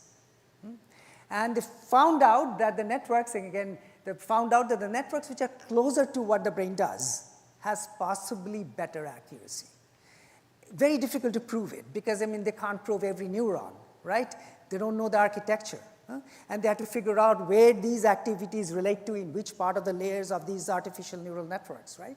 But still they figured out, hey, the networks which are closer, so to say, in terms of what they call the brain score, if it's closer to the brain, the higher the brain score, then possibly a better the accuracy. Doesn't say much, but it really tells you that, hey, maybe can I now design neural networks which are closer to what the brain is and get better accuracy with a brain score. Still a long way to go, but sort of things are in the right direction to see if we can actually figure out these networks and how close they are to what these artificial systems are. So with that in mind, I haven't talked about the hardware. With that in mind, I can now think of, say, hey, can I use these neuromorphic algorithms that you've been developing to do a completely vision-based navigation? So what would be required in a completely vision-based navigation for a drone? As an example, if I were to go from point A to point B, first I have to figure out what's around me, right? And what are things moving, what are objects which are stationary, all those sort of things I need to figure out. And then the next thing I have to do is figure out plan a path to go from A to B without hitting objects or not even to hit any moving objects, to move away from moving objects and all. So how do I go from point A to point B? So to that effect, people do what are called optical flow, right? Optical flow is basically understanding, the things around you. Then you have to do segmentation, then you do, for example, object detection, track moving objects and avoid them. And finally, your actions that you need to take for the drone. So how do you start? You need sensors to determine what's around you. So what's your sensor? In this particular case, a camera. There are different kinds of camera. I'll talk about a couple of cameras that we've been using, which is a standard frame-based camera or what's also called a DVS camera. Then that input that you get from the camera has go to this network, right? And that's your algorithm. It's going to be implemented in a network architecture. Now, all these different kinds of networks that I talked about, right? I talked about different activation functions, different ways of learning. That's going to be coming in here, right? And turns out some of these hybrid networks, a combination of these spiking versus non-spiking and all, turns out are the best. And at the end of it, you need a hardware architecture to do that. And that has to be implementing these algorithms in there. So very quickly looking at the camera, the frame-based camera versus an event-based camera. Frame-based camera we're all familiar with. It has different frames coming out, and I'm just showing a neural network that it can go through for optical flow, which is basically kind of like an UNet kind of architecture. But usually these cameras are motion blurs and they don't have high fidelity. But this is a DVS camera. Whenever there's a relative motion between the camera and the object, I produce a spike. Otherwise, nothing happens. So if there are no motions, nothing happens. So the output is 0. If there is a motion, and high motion in this particular case, as you can see, that you can actually have spike as outputs. So now we using these spikes, and the difference in timing between the spikes sort of tells you how the objects are moving and so on, and that you can now feed it to a spiking network and get interesting results. As an example, if you look at, for example, perception and optical flow or depth estimation, this is an example. I think I should. What we need to do is we have a 3D environment, and from the 3D environment, my eye basically has this retina, where the retina basically has these 3D objects which are mapped into the 2D vectors, 3D to 2D. Or in other words, the estimation of 2D motion field from the 3D that you see in the real world. And that's optical flow. And optical flow tells you now what's the environment is around you. And very quickly talking about such an environment, and again, I'm not going into it, but it turns out selecting or coming up with the right kind of network architecture is important. And not only that, a hybrid combination of really ANNs and SNNs can potentially give you a good architecture in terms of the number of parameters that you have, and also at the same time, the accuracy that you can get.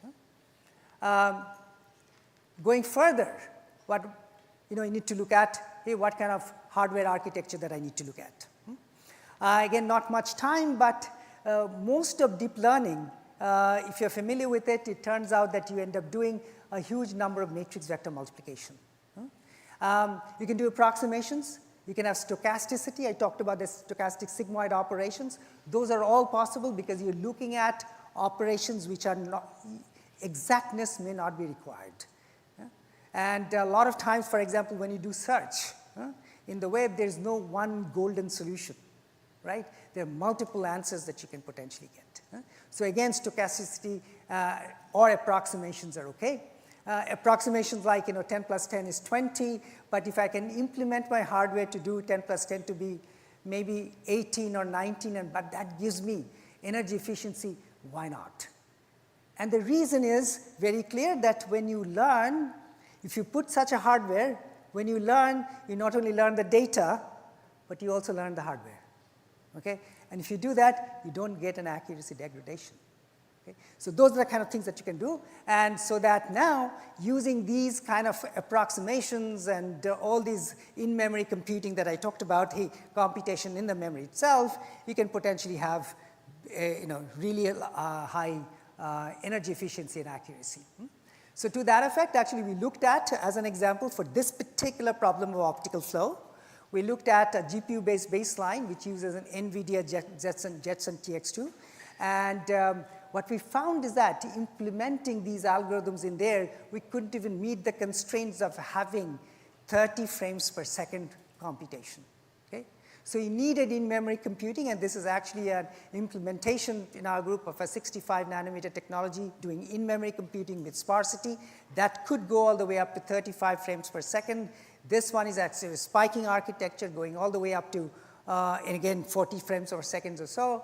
And finally, at the end of it, this was just a simulation showing that some of the things that I didn't go into details of. If I do device circuit algorithm co-design and get rid of some of these extensive ADCs, the analog to digital converters that might be required, if I can get rid of it, then you can get a much, much larger efficiency. The last few slides showing that it's possible to do, implement these algorithms. This is actually one of my students a few years ago, doing gestures using a DVS camera, as you can see on the right side of it, asking the drone to go up, down, left, right, and so on. So these are the different kinds of algorithms using these hybrid architectures that I talked about. This is an example of in our drone lab, using, again, very similar kind of neuromorphic algorithms that I showed. The drone is supposed to figure out at what speed the ring is moving, and then determining that speed, it goes through the ring and lands on the other side. So again, these are object tracking and figuring out the speed and going through it using these kind of interesting networks that we have. And in the front right here is a DVS camera. You might say, hey, why is the camera there? This drone is too light to carry that camera. That's why the camera is fixed in this particular case. And going, in fact, even further today, using foveation and saccades, and this is not sort of simulation showing it, that I can give large language models that can give you, for example, some sort of commands. I can say that, hey, I can ask the drone to go past the first traffic light, go straight past the blue car. And again, here I need to foveate, figure out where the objects are based on these input commands that I have, and then turn right, go to the stop sign, and land in front of the gas station. And this is, again, example of, and this is a simulation showing in the gazebo simulator, showing that the drone in the middle right here is flying through, trying to avoid objects and following the commands. And how is it following the commands? Using the eye and doing foveation and the saccades that we talked about. Just wanted to show you the kind of things that's possible today.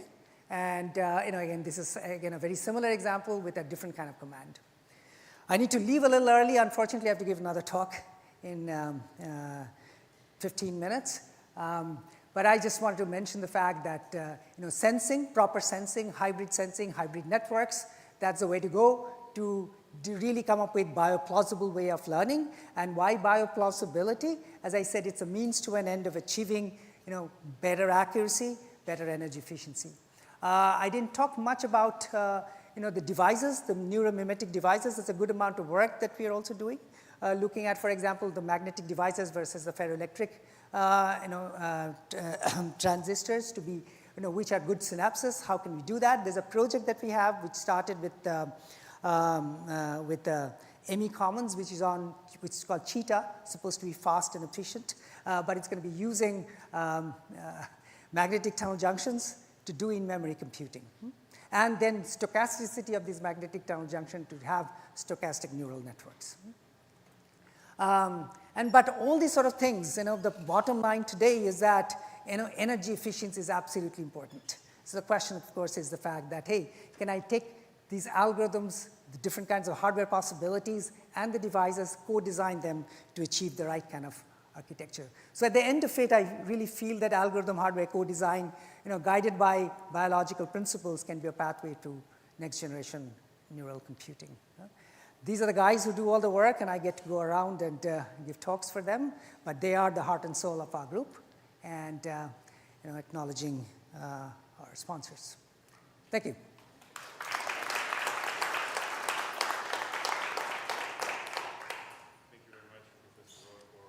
This great talk. Do you have time for a few quick questions before you? It's a third. Okay. Do we have any questions? So I was just curious. There's so many advances in neuroscience these days, and how much feedback from the developments in neuroscience and understanding brain pathways is fed into your algorithmic development? I just give you an example. I was at Stanford a few weeks ago, and a friend of mine is a neuroscientist, and they have this laboratory where they have mice, and they have multi-local probes. The mouse is alive. He's basically playing a video game, the mouse, and he gets a reward, but they're probing locally, and what the interesting thing is that we're seeing activity in places you wouldn't normally expect to see activity for a particular function. It was sort of, in my naive way of thinking of it, sort of distributed in a way you wouldn't have naively expect. So I'm just wondering, how much feedback is there from what's going on in neuroscience back into how you guys are trying to build better algorithms? Very good question. There's some feedback, certainly, no question about it. But for example, if you to start with the standard deep learning network, are weakly inspired by the neural networks. They don't certainly have the activation functions of what most of these other neural networks are, the biological neural networks are. So we've been trying to do more sort of like, hey, can I be closer to the Hodgkin-Huxley model kind of thing? Or maybe can I do leaky integrate and fire neuron? And would they be more efficient in some cases? And in a lot of cases, what we found is a combination of things that you need to do. The hybrid combination of some of these can potentially be good. Another example is that dorsoventral networks that we talked about, right? In general, it's easy to fool the networks, and some of you have heard of these adversarial ones. I mean, you can take an image, you can add crafted noise to it, a little bit of crafted noise to it, and to a human, it actually still looks the same, right? But the network catastrophically, says something completely different, and those kind of things can be avoided now because I give now importance to certain pixels more than the others, right? So that way, I think some of these things about the dorsoventral are really coming from, neuroscience and so on. Still a long way to go. We don't have the understanding. Still a long way to go, but the hardware certainly is always problematic, right? In the sense that the hardware is something that you end up using, the GPUs, the kind of computing power that you need to implement some of those. But if you want to go, for example, to these other routes of, in fact, even if you want to change and go to a, ferroelectric transistors or whatever, it's not possible right away to do something large scale. It's going to be a few transistors here and there and doing it. RRAMs are sort of easier to do in a lot of ways, easy to fabricate. Everybody can fabricate their own RRAMs, but they have other problems, reliability problems, endurance problems, and so on. So all kinds of interesting things are there. Magnetic tunnel junctions, to me, are possibly the most mature one, but they still have another kind of problem because the TMR is low. Yeah, thank you. So maybe another question.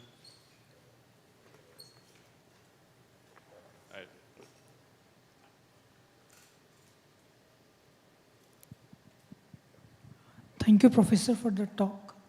I have a question. I don't think it's directly relevant, but do you think there's any bottleneck with this learning task in which quantum computing can play a part? I hear a lot, and I don't know how to answer because I don't understand it. I don't know what quantum AI is, if you can explain to me. But I need to learn from you all. In general, if I were to really think about accelerating it, if I'm doing a lot of matrix vector multiplication, my understanding is that it's not suitable for it. Thank you. From Professor Alam. So it's a very nice talk. I learned by, oh, sorry, go ahead. No, I need to go at another talk. No, go ahead, quickly. Just in terms of analogy, I hear about compressive sensing and active learning. Is it related to the way the foveation and the approach you're working? Is it in some way you would say the mathematically it's similar or not? I don't believe so at the moment, but we're trying to learn in some cases the syntactical features of the image and so on. Yeah, so that's, sorry, I know that you also had a question, but I need to learn. You can ask me or send me an email. I have to give another talk in the Convergence building. Let's thank Professor Roy again for the great talk. Thank you.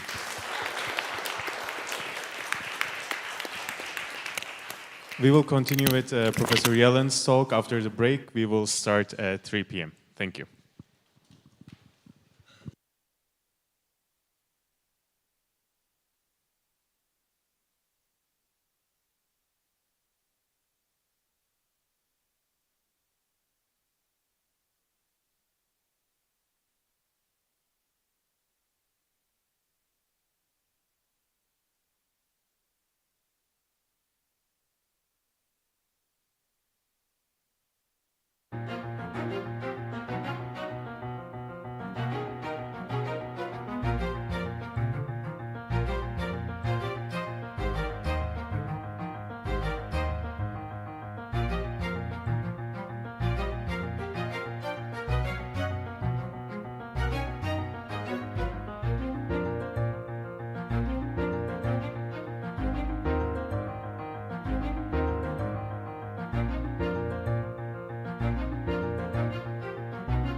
Hello again, everyone.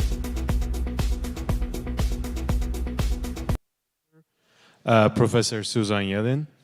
Let me introduce Professor. Dr. Yellen serves as Vice Director of Max Planck Harvard Research Center for Quantum Optics and leads a group studying theoretical quantum optics and quantum information science.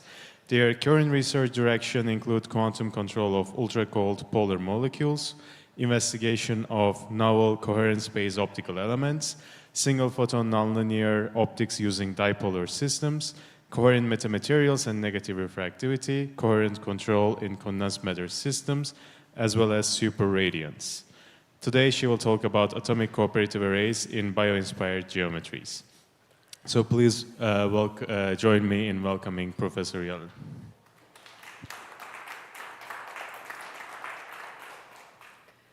Okay, thank you so much for having me. I figured while sitting here today that I'm the total odd one out with the topic here. So bear with me, be prepared for something which is of course, I'm in the 150-year engineering session, and this is very much not engineering, but it's not even really quantum computing.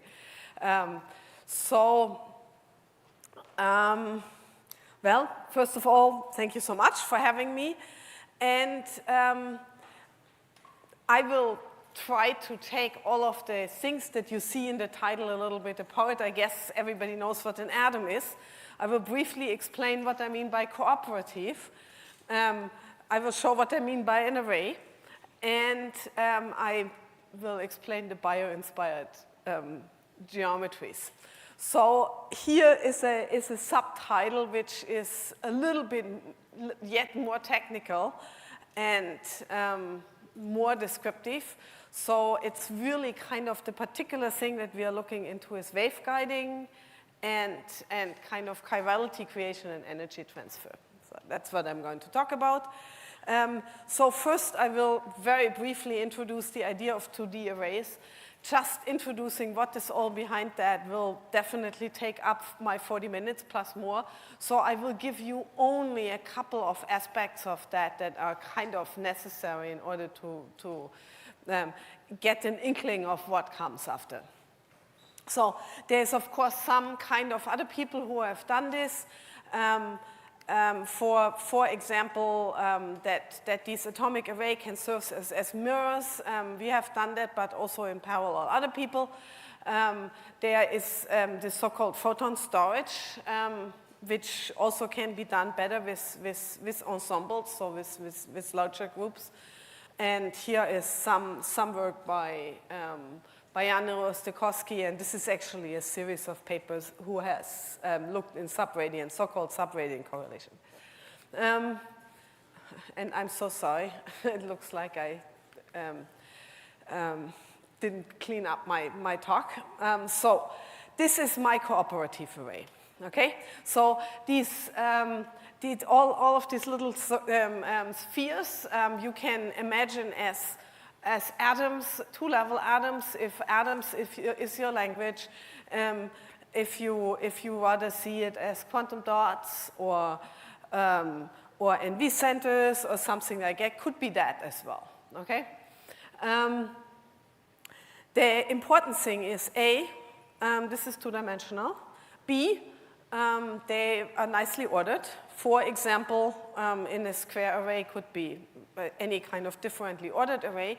The third thing which is important is that they are sub-wavelengths. And this is really where the cooperative comes in. So this means the lattice constant is smaller than the wavelengths of the transition that we are interested in. So in this case, one gets a dipole-dipole interaction, and the dipole-dipole interaction, let me just say this for completeness, is a flip-flop dipole-dipole interaction because the atomic states themselves don't have a non-zero dipole moment, but the transitions do. And this cooperativity comes from the fact that we have this flip-flop interaction between any pair of atoms. That's true for nearest neighbor, but also for all the other possible pairs. And this dipole-dipole interaction has actually a somewhat complicated form. So in general, for each pair of radiators, I and J, there is a real part, which we call J, and an imaginary part, which we call gamma. And the total form of this J plus gamma for each pair is actually relatively complicated, and you can't forget about this immediately again. The only thing that I want to really kind of emphasize is that here this di and dj is the direction of the dipole, and obviously the scalar product suggests that there's an angle dependence. And this angle dependence we will need, so I want you to remember that there's an that the dipole-dipole interaction is complex, and that the dipole-dipole interaction has an angle dependence. Okay, so here again, let me briefly, part of the cooperativity is the so-called super and subradiance, and very simply put, if the gamma ij, or to be honest, the average of the gamma ij, is larger than the kind of vacuum spontaneous emission, we call the system superradiant, and if the average is smaller than the spontaneous emission, we call it subradiant. Okay. And of course, it is particularly interesting if it's very superradiant, so if it's much bigger, or if it's very subradiant, so if it goes basically to 0. And then there were these two parameters, the gamma, which really compares to decay, and line broadening and such. And then there's a coherent interaction, which is this real part of the dipole-dipole interaction, and we will see both of them. So there was, and by now this is already close to 10 years ago, this series of ideas, and our work was one of them, where we found that such an atom, and again, as I saw, such an array, and in particular, with a lattice constant, which is about of the order of the wavelengths, but somewhat smaller, gives complete reflection for resonant light. That came a little bit as a surprise, not that we get this reflection, but that one has these so-called cooperative resonances. And that by itself, I don't know whether this will ever be practical. It's kind of interesting. I'm not going into depths today. But this is one of these things. If we would not have found this, we would not ever have gone any deeper into this cooperative arrays. And I think a lot of other people would not have either. So this is once in a while you find these kind of really curious things, and then you decide, oh yeah, let's dig a little bit deeper, and you find the richness of physics that you never were guessing at. And this is basically what for us, that was the starting point. So just for completeness, there has been an experiment which showed that this mirroring function that was in Emmanuel Bloch's group a couple of years after we found this, and they found exactly this mirroring and the subradiance that we saw before in the theory. So before I go into these bio-inspired the geometries, I would like to show you the newest experiment, which uses exactly that kind of system. This is a collaboration with Markus Greiner's group, who is also at Harvard, and my group. And they look at super and subradiance beyond the decay limit. And now I showed you before, you know, there are these gammas that are either larger or smaller. And if you have a really large sample, this is potentially a dramatic effect. As far as atomic ensembles go, and what they have in the experiment, let me briefly explain that, is just really a 2D array of atoms. So these little circles that you see here is basically the same circles that you saw in my picture before. And what this is basically a microscope with very special kind of arrangement, and all of these atoms are nicely trapped in one nice flat pancake, ordered. And in particular, what is more important, can then be individually imaged afterwards. So it's a really meticulously controlled quantum system. And so this is very nice, but it's really not that many atoms. So the super and subradiance effect that you would expect here is rather small. But you will see one can actually measure that. Just a couple of specification for this experiment. This is actually erbium atoms. The erbium atoms are important because the wavelengths of this particular transition is long enough that they can actually make the lattice constant smaller. This is not so easy. All of the other things are not so important except for the last one, namely that is a so-called accordion lattice, so they can make these lattice constants go smaller and bigger. Excuse me, how did they change the lattice spacing? Yes, exactly. And the idea is, I will show a picture of that in a few slides, okay? So hold on. But yes, that's exactly the point. And that also allows them to make this lattice spacing small enough. And then the point where they decided, oh, let's do the superradiance experiment was well, because Marcus's grad students are good friends with my grad students.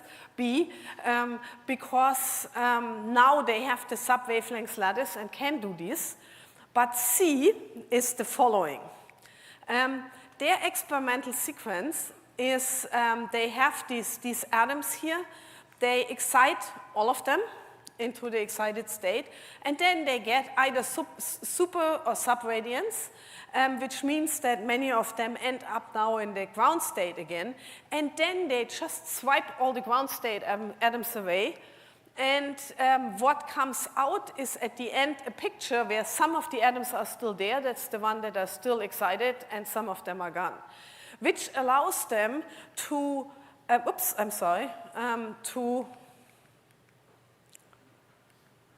I took this, I threw something out, which allows them to actually image the atoms rather than the photons. And usually, superradiance is measured, you just measure the intensity over time that comes out, etc. For such a small system and one where you don't really exactly know in which direction your light actually comes is very difficult. On the other hand, this is a system, this is built exactly in order to make some detection that looks like that. So they have to really now the ability to translate the light that comes out into atoms and image them to a huge degree. So this is really kind of very new. And then you can kind of look at the excited state population over the time, and what you find is indeed superradiance, and here, as I warned you, this is not a huge effect. So what you see, it goes a little bit faster than the yellow line, which is the independent decay, and on the early times, and a little bit slower on the late times, okay? So that is kind of, for these kind of systems, it's a smoking gun. For such a system, nobody has measured this before. But with that alone, one probably could not make huge waves. So let's go on from there. So what they then looked, they kind of translated the derivative of the curves that I just showed you into an emission rate. And what they see is a curve like that. For the early times where you see superradiance, the emission rate is larger. For the late time, it's slower. And they do that for 200 atoms. Here you see the super and the subradiance. So for 200 atoms, for 350 atoms, together with theory, for 500 atoms, and for 1,000 atoms. And as you see, the superradiance gets stronger for a larger system, exactly what you would expect. And they plot this maximum here on the maximum on the atom number, and they find that there is indeed a polynomial dependence, which you don't see that from here, but if you kind of put some numbers in there, you find that this polynomial is somewhere between n and n squared, exactly what you would expect. But what they also can do, and this is really the kind of special thing about this, is they can actually look at how does the quantum state look like. Okay, so this is basically what we heard from Professor Datter a little while ago. This quantum state is the thing that is usually very hard to access, right? So these guys, they can do this. So how do I read these? I mean, the first that you see is that the experiment and the theory actually kind of coincide very nicely. But what they calculate is the correlation function. And this basically looks at the phase of any, so the middle is the starting point. And they are looking at do all of the other kind of atoms have a positive correlation? So basically a phase between minus pi/2 and pi/2 as compared to the middle or a negative one. And they find that for all of these superradiant states, there is a positive correlation, so this is effectively a ferromagnetic interaction. But as soon as you go to the subradiant side, this correlation gets negative. Okay, so you get effectively an anti-ferromagnetic. We knew that, of course. Everybody who ever does some theory on superradiance kind of knows that this tends to be ferromagnetic if it's superradiant and anti-ferromagnetic if it's subradiant. But this is, in fact, the very first measurement that shows this. Okay. So the next, there's a couple of more that I left out, but I did leave the idea of the accordion lattice in. So here you get your answer, okay? So what they are doing, they are basically sending this lattice, usually these optical lattices, the way they are done, you have standing waves, so you come with lasers from two sides, actually from four sides, and you get a quadratic standing lattice. So what they do instead, they kind of put them a little bit at an angle, okay? And so what you at the end get is basically the wavelengths that is, let's say, in this direction, which then is projected in this direction. So the effective wavelengths that you see is shorter than the actual wavelengths of the light. And this way, and of course this angle, depending exactly whether you come in here close to the middle or a little bit further up here, you can change. And this you can do either, and this is I think not on my picture here, you can do that either for both of these pairs or you do it only for one of the pairs. In which case you can either kind of like in this picture get all of the distances bigger or smaller, or you can get them kind of stripe-wise, smaller or bigger. And so this is where you start with.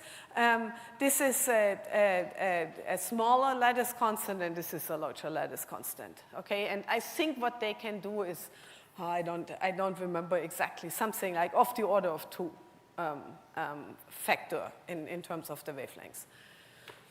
And this one also, and this is so they can use this and look at, let me show all of that. So what they now look at again is look at this maximum rate as compared to the 0 one. And what you would expect is that this is bigger the smaller the lattice constant is.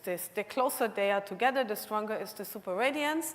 And in principle, the kind of rough tendency is exactly what you see. But you see, in addition, these here, what looks like 2 resonances here, which you actually get, because here you have exactly half of the wavelengths, and here you have exactly 1 over square root of 2 times the wavelengths, which is exactly where you get basically the Bragg reflection in this horizontal direction and the diagonal direction. So at the end, both of these effects add up, and what you get is a system like this. So this is kind of gives you a little bit of a primer of what you can look for if you go into superradiance without going into any of the details of the theory. Obviously, this is both always comparing theory and experiment. Before I go on, I would like to really emphasize who did this. So here is Marcus, and the people who mostly are responsible for this experiment are Alec and Michal. Okay, so now for the, I think, remaining bit more of 20 minutes, let me go back into the theory. This is what I showed you before. Again, sub-wavelengths. Before I go any further, I need to briefly explain what the light cone is. So in quantum optics, what we call inside the light cone is the area in the Brillouin zone where the on-array wave number is smaller or equal to the 3D vacuum wave number. In that case, a real KZ exists such that the K vacuum is made up out of all three directions. If that exists, we are inside the light cone. If it doesn't exist, we are outside the light cone. And if we are inside the light cone, the energy and momentum conservation during a coupling between the array and the vacuum is possible. Okay? So that is fact number one. Fact number two is whenever we have a lattice constant that is smaller than the wavelengths, the light cone is smaller than the Brillouin zone, so it looks something like this. As I said, if we are within the light cones, there is this coupling between vacuum and array is possible, so we can get emission from the surface. But if we are outside of the light cone, that is not possible anymore. So whatever kind of excitation we get in the Brillouin zone outside of the light cone will basically live on this array forever. And that, of course, will allow for a perfect waveguide. Okay? I showed you here this example for 2D. This is actually also true for 1D. You have to just believe me that for right now. And that's what we are going to use. And in particular, we want to now kind of transport this excitation around. And the particular geometries that we look into do not necessarily have to be this kind of square array. It has to be somewhat ordered, and our somewhat ordered geometries that we are going to be looking at is a helix and an array of rings. Okay. So, and there is a lot of references, and if you are interested in that, please ask me afterwards. I won't go through them right now, and I apologize. So, the first question that we ask, are there quantum optics ways to create chirality? So, what is chirality? That's just a lack of mirror symmetry. That's basically the way how my hands are different from each other. And two important examples of chirality is the one is the right circularly polarized versus the left circularly polarized light. They are obviously mirror images of each other. The other important example is molecules, and in particular molecules in living systems. And there is this so-called biological homochirality, namely, in each living system, there is basically only one expression of each of these chiral molecules. This is in mostly a lot of the amino acid, and then of course DNA, RNA, etc. There's a lot more, but these are probably the most important. They are expressed in each of your bodies only in one way. And the interesting thing is that all over the Earth, they are the same in each single living organism. Okay, so the question is, we have looked at light polarization and chirality. Light polarization, of course, for us in quantum optics is very important. And the question is, do they couple?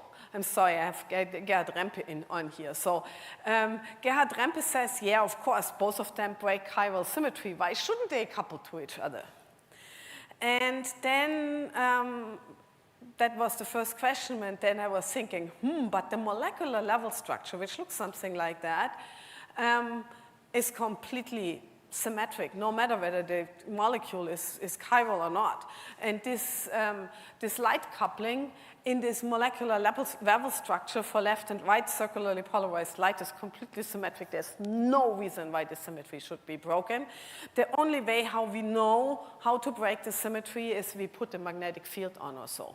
But that's not the deal, right? We want to have this without the magnetic field. Okay, so there are other people who are interested in that. And there is, for example, this so-called circular dichroism in which chemists talk about, and they measured it with the so-called anisotropy parameter G, which is the differential absorption between the right and the left circularly polarized light. And this is interesting for chiral molecules because if there is an anisotropy in that would allow to preferentially destroy molecules of one-handedness over the other and therefore kind of use light in order to choose chirality. And that's what people try to do. And this is an example of isovaline, which is one of those amino acids that are chiral, and that is found on meteorites.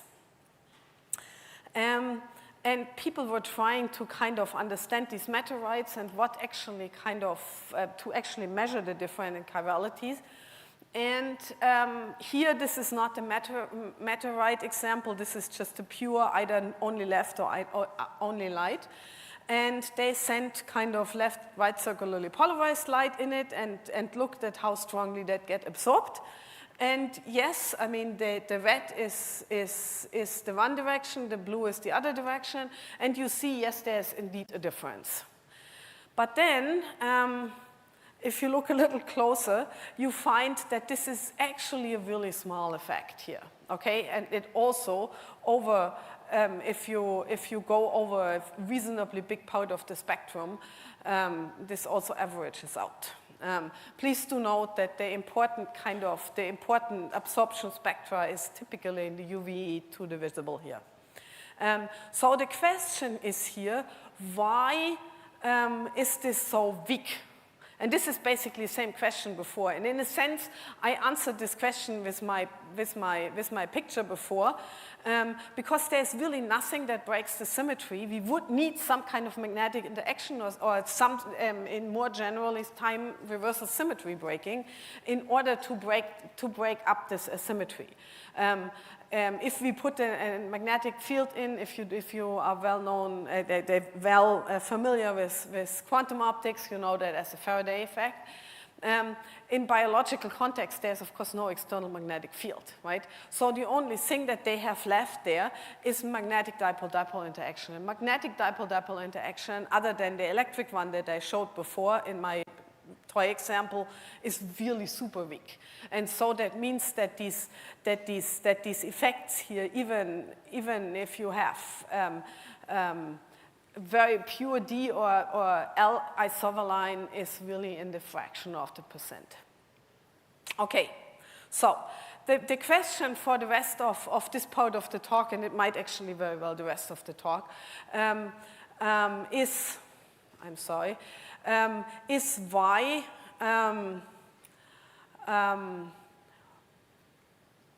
sorry, I should say that one first. So the point with this particular helical structure, and now you hopefully also should understand why we choose a helical structure, because we needed a quantum optics model for a chiral molecule. And that means, A, we want a model that we kind of can understand, which is a regular array. It should be chiral, and definitely is chiral. Okay, so this is our model. We also need a way how to couple both left and right circularly polarized light and can tell the difference between the two. So what we are looking at is V-type system, where one lower to upper levels just for simplicity, spin up and spin down, the left and right circularly polarized light respectively coupled to one of these transitions. Okay, so now let's go back into this dipole-dipole interaction, and do remember, dipole-dipole interaction has an angle dependence, right? So there are two types of these dipole-dipole interactions. The one is spin preserving, so that means it couples spin up to ground state with a spin up to ground state, or spin down to ground state to spin down to ground state. In this case, there's no angle. But there is, of course, the spin flipping one.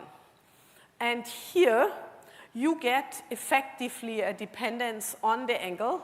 And this angle, and I don't give you the exact form, but that is due to this angle dependence of the dipole-dipole interaction. And that is actually the one which at the end allows us to translate effectively the light polarization into the chirality in the other way around. Okay, so all the rest is basically, I can just tell you what comes out. So what we looked at, we looked at this helix. We put a symmetric excitation in the first atom, and then we just let it go and see how that transports along. And we expect the transport pretty well. Do remember that these are very good waveguides, right? This is not perfect because we are not purely in this outside the light cone, but still it works reasonably well. So that one I said. So we analyze the photon transport, and for higher transport we get preferential population. And because there is nothing that breaks time reversal symmetry, if there is this preferential population, it has to be due to the chiral geometry. That's the only option. And that one is indeed the case. And here we see how the population depends for the left and right circularly polarized light, or spin up and spin down. It does, because we cannot do infinitely large helices, it turns around at some point, and so also the polarization turns around. Here, this is actually done if we compare coherent with dissipative, and we can do that as theorists, because we can just say, forget about all the dissipation, how does that look like if that looks. In this case, what we get is relatively similar to this picture that we saw before, and also averages out, etc. But what we really get is a much larger effect. And so the second kind of thing that we learn is that A, this effect exists, B, the effect is much stronger for open system than for unitary systems. In order to understand that a little bit better, we look at the full band structure. Here you see this light green thing in the middle is the light cone. And the color of these things is whether it's super or subradiant. So basically everything which is dark is subradiant, and everything which is bright is superradiant. And whether this is a square or a diamond is whether you have a stronger spin-up population or a stronger spin-down population. And if you look very closely, you find that this spin is exactly antisymmetric. So wherever we have, let's say, squares on this side, we have diamonds on the other side, and the other way around. So that means what we get, so here, of course, it's a band structure diagram, so what we have on the x-axis is the wave number. So that means what we get an antisymmetric coupling between the spin and the wave number, which means we have a spin-orbit coupling, what that is. And spin-orbit coupling is exactly this coupling of chirality to polarization. And we don't have a magnetic field in this case, okay? So we basically reached exactly the goal that we wanted. And this emergent spin-orbit coupling is now no B field, no time reversal symmetry or so. So this is also something that people were not aware of before that this is possible. So going slightly deeper into that, here these are trivial helices with only 1 or 2 atoms per turn. This is obviously not helical, and so here you get trivial band structures. If you actually get helical here for 3 and 4 atoms per winding, you see here our spin is now shown in blue and red. So again, you see this antisymmetric spin structure, and in addition, you also see a gap opening. Of course, gap opening, the first thing if you see something like that is, oh, is there non-trivial Chern numbers? And yes, there is. So what we actually have is a topological material, in particular a topological insulator.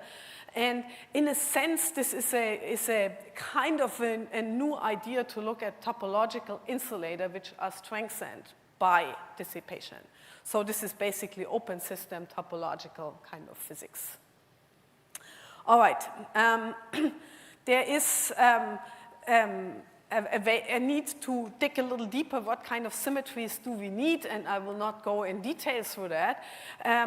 But I would like to highlight this third point here. So what we need in order to get our non-trivial chiral induction here is we need a non-zero kind of spin.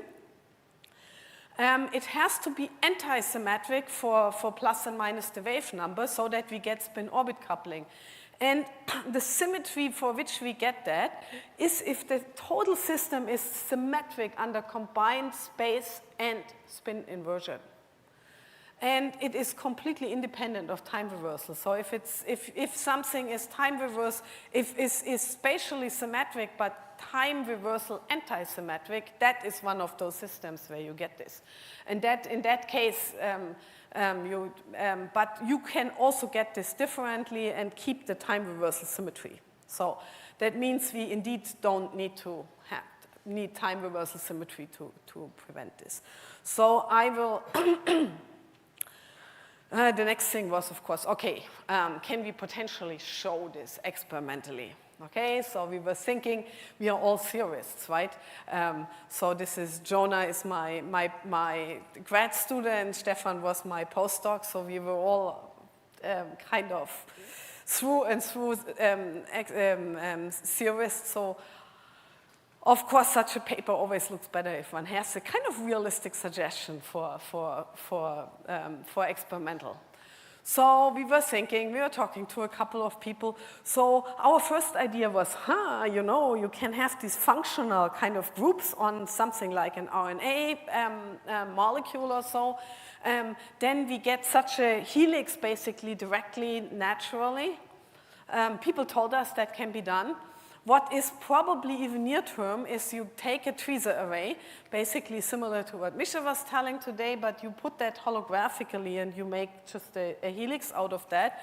Ideally, you go into strontium. Strontium has a transition that is 2.6 micron, so this is relatively easy to do sub-wavelengths.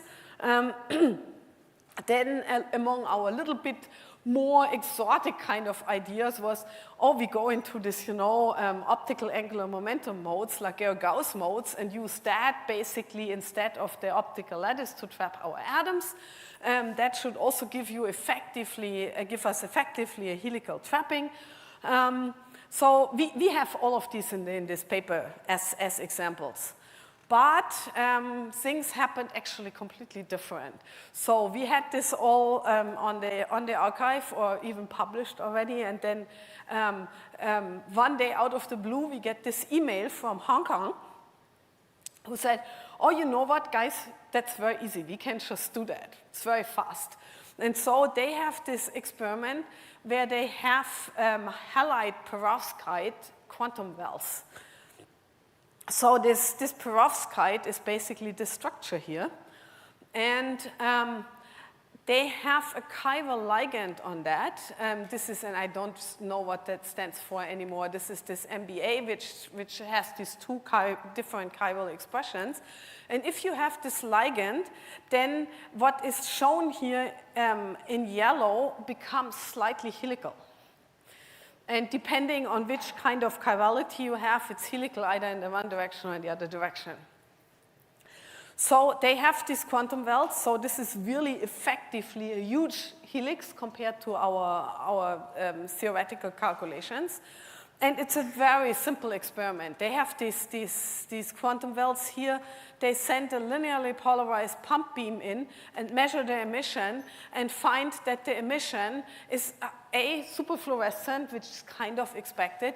B, has, depending on which chirality you are in and whether you have the SMBA or the RMBA, has either a stronger left circularly polarized or right circularly polarized superfluorescent.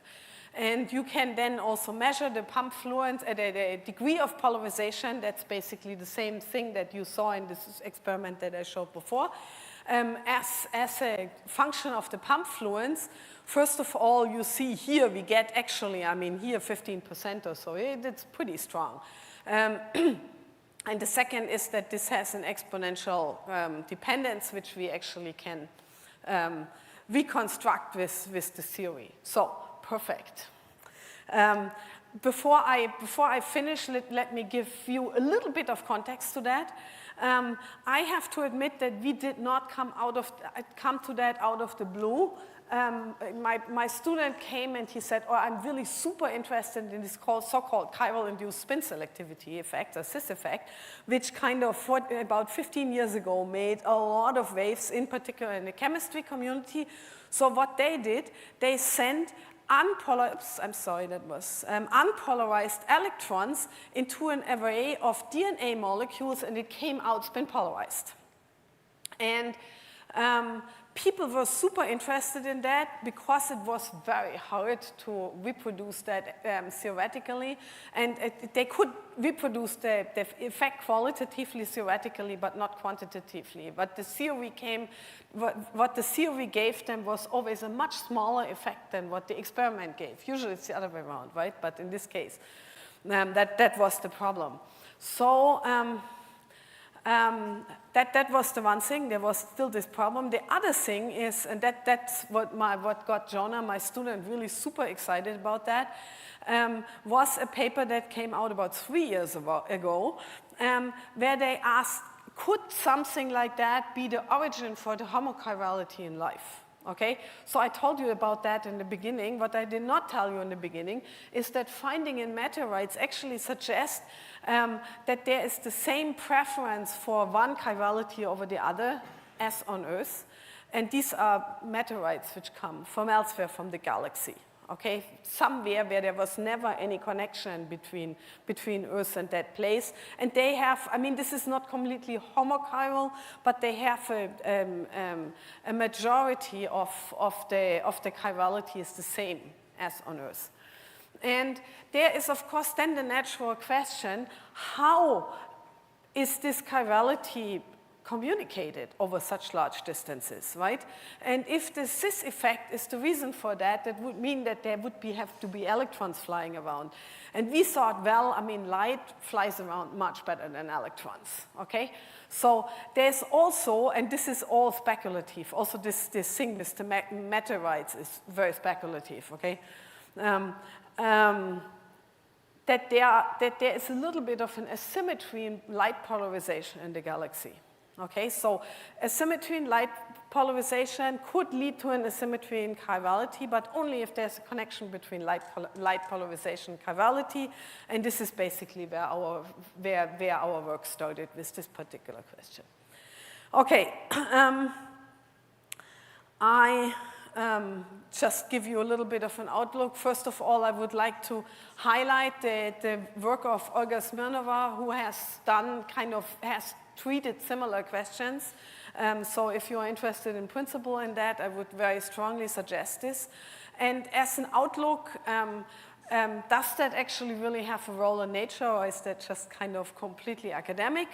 Then there is this question of these non-trivial topological properties of open systems. And then the next thing, and that's what we will be looking into in the next few years, is if we now go away from our kind of comfortable helix structure into real molecules. And with that, I'm sorry, I leave out, I promised you also this array of rings, but I will stop here and just end by showing who the people are who This is actually my group, I don't know, 2 or 3 years ago. If you are at Purdue, you might recognize Valentin, who was by that time postdoc. And the people who mostly did the work is Jonah, Stefan, and the general superradiance work was done by Han Shen and Oriol, and actually Idan. And with that, I want to thank you.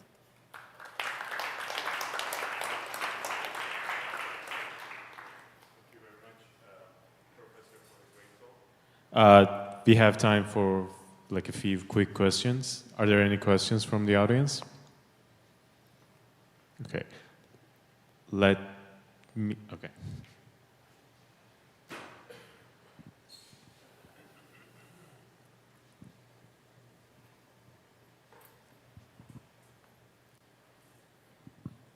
Thank you very much for a really nice talk. I have a question towards the end about the plasguide, plasguide superfluorescent results. Can you get into a bit more insight about like why would the polarization enhance as function of fluence? Is this has to do with the many-body interaction of? It's very trivial. It's just with higher fluence, you just excite more, and so more comes out. So the thing is what you get. A priori, you get more radiation out, but the superfluorescence is an avalanche process, right? And so if you have more, you also get this nonlinearity gets stronger, and of course will therefore kind of give you a bigger difference between the two channels, and the two channels in this case are the left and right circularly polarized light. Is this like the competition between the radiative process versus the spin depolarization? It's just the competition between left and right circularly polarized. Oh, so light. it has nothing to do with the spin. No, and I should be careful because I called my two upper level spin. They are not really spin. They are just two different kind of atomic levels. Okay. And it's not because a priori, because the excitation is linear, right? So the same amount of in both directions are excited to start with, right? And it's a little bit the question, what kind of decays, I mean, there are, of course, other decay channels as well, which are not measured here, right? We are basically only measuring this kind of nicely enhanced kind of superradiance decay channel. Thank you. Thank you. Maybe a quick question. You mentioned topology and then the helix. So if you then put two helix of different chirality next to each other and then create a boundary, do you expect to see protected states or? Oh, that's a very interesting question. I mean, what you would want for protected state is basically edge states, right? And the edge states would go in opposite directions. So I think you would need more than two. But in principle, if you now take a lot of these helices of the same direction into an array similar as I showed that for the cis effect, yeah, I think something like that probably should happen. We are actually kind of looking into something similar, which kind of is a little bit a combination of this ring work and the helix work. So hold your breath. Hopefully we'll answer that at some point. Thank you. Very good question. Yeah. Thank you very much. Thank you. Please join me in giving our speaker a round of applause. Thank you. So now we will continue with Professor Li Bai Hong's talk. As she's setting up, let me introduce our speaker. Dr. Li Bai Hong is a Tarpo Professor of Chemistry in the College of Science and Director of Quantum Photonic Integrated Design. Is from light to matter, controlling excitons for quantum innovation. Please join me in welcoming Professor Huang to the stage. First of all, I would like to thank the organizer and especially David for a lot of work for putting this together and for the invitation to speak here. And today I'm gonna talk about extonic materials. But in particular, I want to first introduce our new Energy Frontier Research Center that is recently established at Purdue. And I'm the director for the center. And in particular, our center is focused on quantum photonics, and the name of the center is called Quantum Photonics Integrated Design Center, and we short it for QBIT. And besides Purdue, there are 8 different partner institutions, and so this is a large team effort to address quantum photonic challenges in the solid state. And in particular, QBIT explores light-matter interaction in solid-state photonic system. This includes wide varieties of quantum emitters. This includes things that are, say, molecule color centers and two-dimensional materials. And so there's a wide range of quantum emitters that we are looking at. In particular, we are looking for strategies to couple these emitters with nanophotonic structures to realize robust many-body entangled states. And you know, the goal, of course, for the center is towards quantum vocation, like quantum communication, quantum computing, quantum sensing. But again, also the center is also trying to address very fundamental challenges in using solid-state materials for quantum application. And as you know, compared to other systems that, as you have heard in beautiful talks this morning by Professor Lukens on co-atoms, is that if you want to use solid-state materials, you have to address this inherent problem that you face, which is inhomogeneity, one, meaning that, you know, this quantum emitter might be slightly different from one to the other, as well as the local photonic environment might be slightly different from one location to the other. And the other is that it's also inherent to solid-state material is dephasing and decoherence, right? This has to do with fluctuation that arise from like couple to phonon and so on. So QBIT's strategy is really about how we co-design this system as a whole, including the emitters as well as the photonic environment, to overcome inhomogeneity and dephasing. And the idea is to use this approach we call Hamiltonian co-design strategy, like we design the photonic environment together, emitter structure together also with things like laser driving field decoupling strategy. And the end goal of the QBIT is to first is to realize, you know, highly efficient indistinguishable photon sources. And beyond that, we also are focusing on how to understand many-body interaction. This includes many emitter interaction as well as many photon interaction to realize higher order states, such as, like, for example, like entangled photon or squeeze light, as well as cluster states and super radiant emission. So the idea is really to embrace the complexity and imperfection of solid-state material to realize a robust many-body entanglement.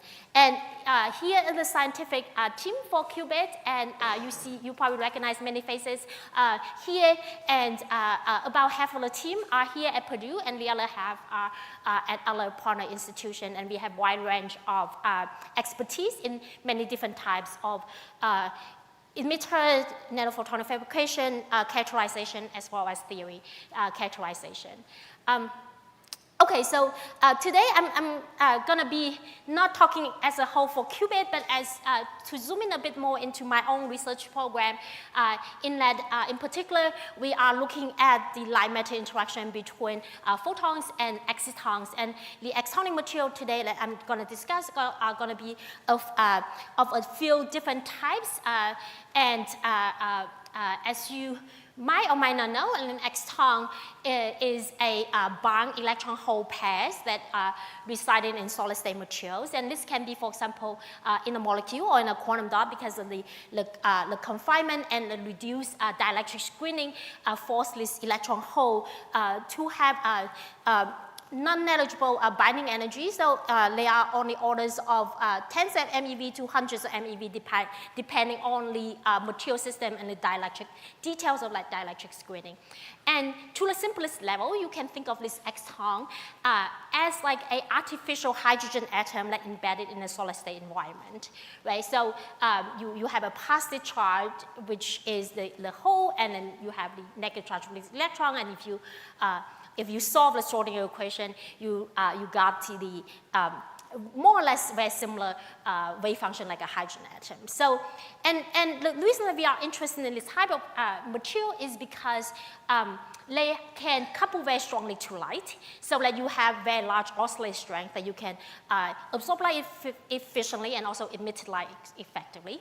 And so today I'm going to share example that in both the colloidal quantum dot as well as two-dimensional semiconductors. And in particular, what I would be discussing is as an initial effort of thinking about how do you think of these extons, how can you control them, and can you potentially use them as a quantum simulation platform. And we have heard this morning Professor Lukanen give this beautiful talk about how you use gases in arrays to manipulate interaction and to simulate different type of materials property. And that's a very, very powerful platform, of course. And it's, exton would not be competing with that, but I would say is a complementary type of thing. So when you think about extons as these artificial atoms residing in solid state materials, you can also engineer interaction between them. So like this includes, like, for example, dipolar type of interaction. And this can be quite a bit stronger because then the distance between these extons are going to be on this sort of nanometer, tens of nanometer scale. And that also the other thing that we can explore now is that some of this realistic interaction with environment, for example, phonon, right? So this will be harder to do in things like co-atom array to have to account for phonon directly. So now we can really looking at how this interaction together between the exton as well as with the environment can impact different type of many-body system that we're looking at.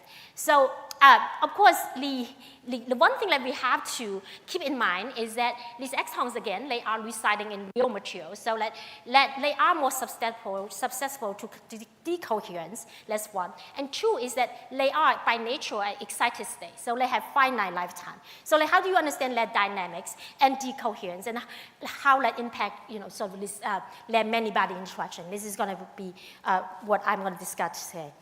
And just to give you a visualization of like how this exton in kind of space looks like, and this is a calculation of the exton wave function in a single layer transition metal ditriclogenide, and in particular this is a tungsten diselenide. So you can see this hydrogen-like wave function like the 1s, 2s, and 2p, and so on and so state. So you can also imagine like this interaction of the excited state, high excited state exton, like the Ripple state of this exton would also becoming useful in terms of thinking about interaction.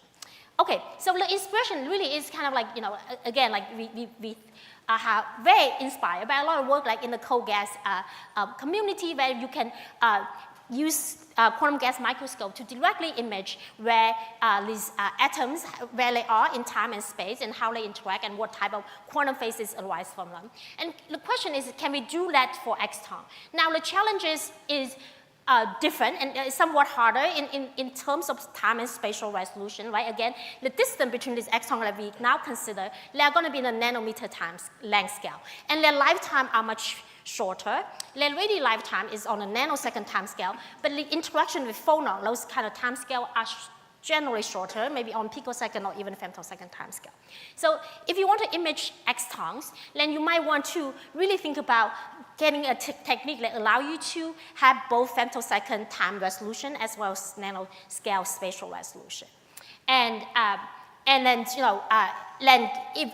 other, I would say, the challenge comes from how do you individually control this exton? I mean, those would be even harder question. But I want to show you some of the initial attempts in realizing this. And my lab specializes in doing ultra-fast optical microscopy.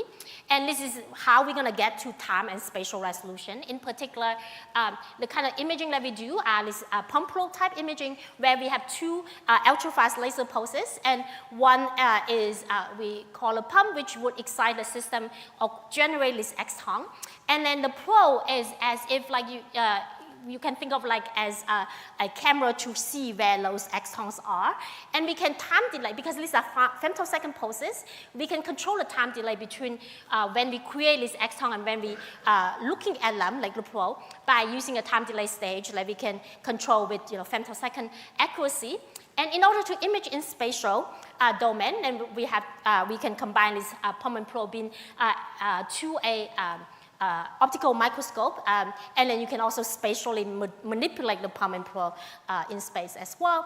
And for many of the work that I'm going to show you today, this also will be done at low temperature, so we have this entire microscope built in a cryostat that can go down to 4 Kelvin. For most of the results today I'll show are going to be on the order of 4 Kelvin, but now we can also go down to actually lower temperature at 1.5 Kelvin. Okay, so this is just an example of like how these images would look like, and this is in the classical limit that we think these exons are just a particle diffusing around. So if I would excite this exon with the pump bin, and in fact, this is actually a two-dimensional halide perovskite that Professor Yellen also introduced this particular material. But anyway, so you can generate exon in these materials, and then you can, first you can see that at very early time that you generate a collection of exon, and that as time progresses, what you see is like these images broaden out. And this is high temperature, this is room temperature, and also in the classical limit, then what you expect is just a diffusion of this exon just undergoing random walk. And what you can actually model this is by looking at, say, if I should take a 1D cross-section as this diffusion equation would predict, if you would get a series of Gaussian. And the broadening of Gaussian has to do with how fast your exon diffuse, and then you can directly extract the diffusion constant of this exon by looking at how the variance of Gaussian change in function of time, right? So again, this is a single particle classical limit picture, and this is just a survey example like how we image spatial and in time.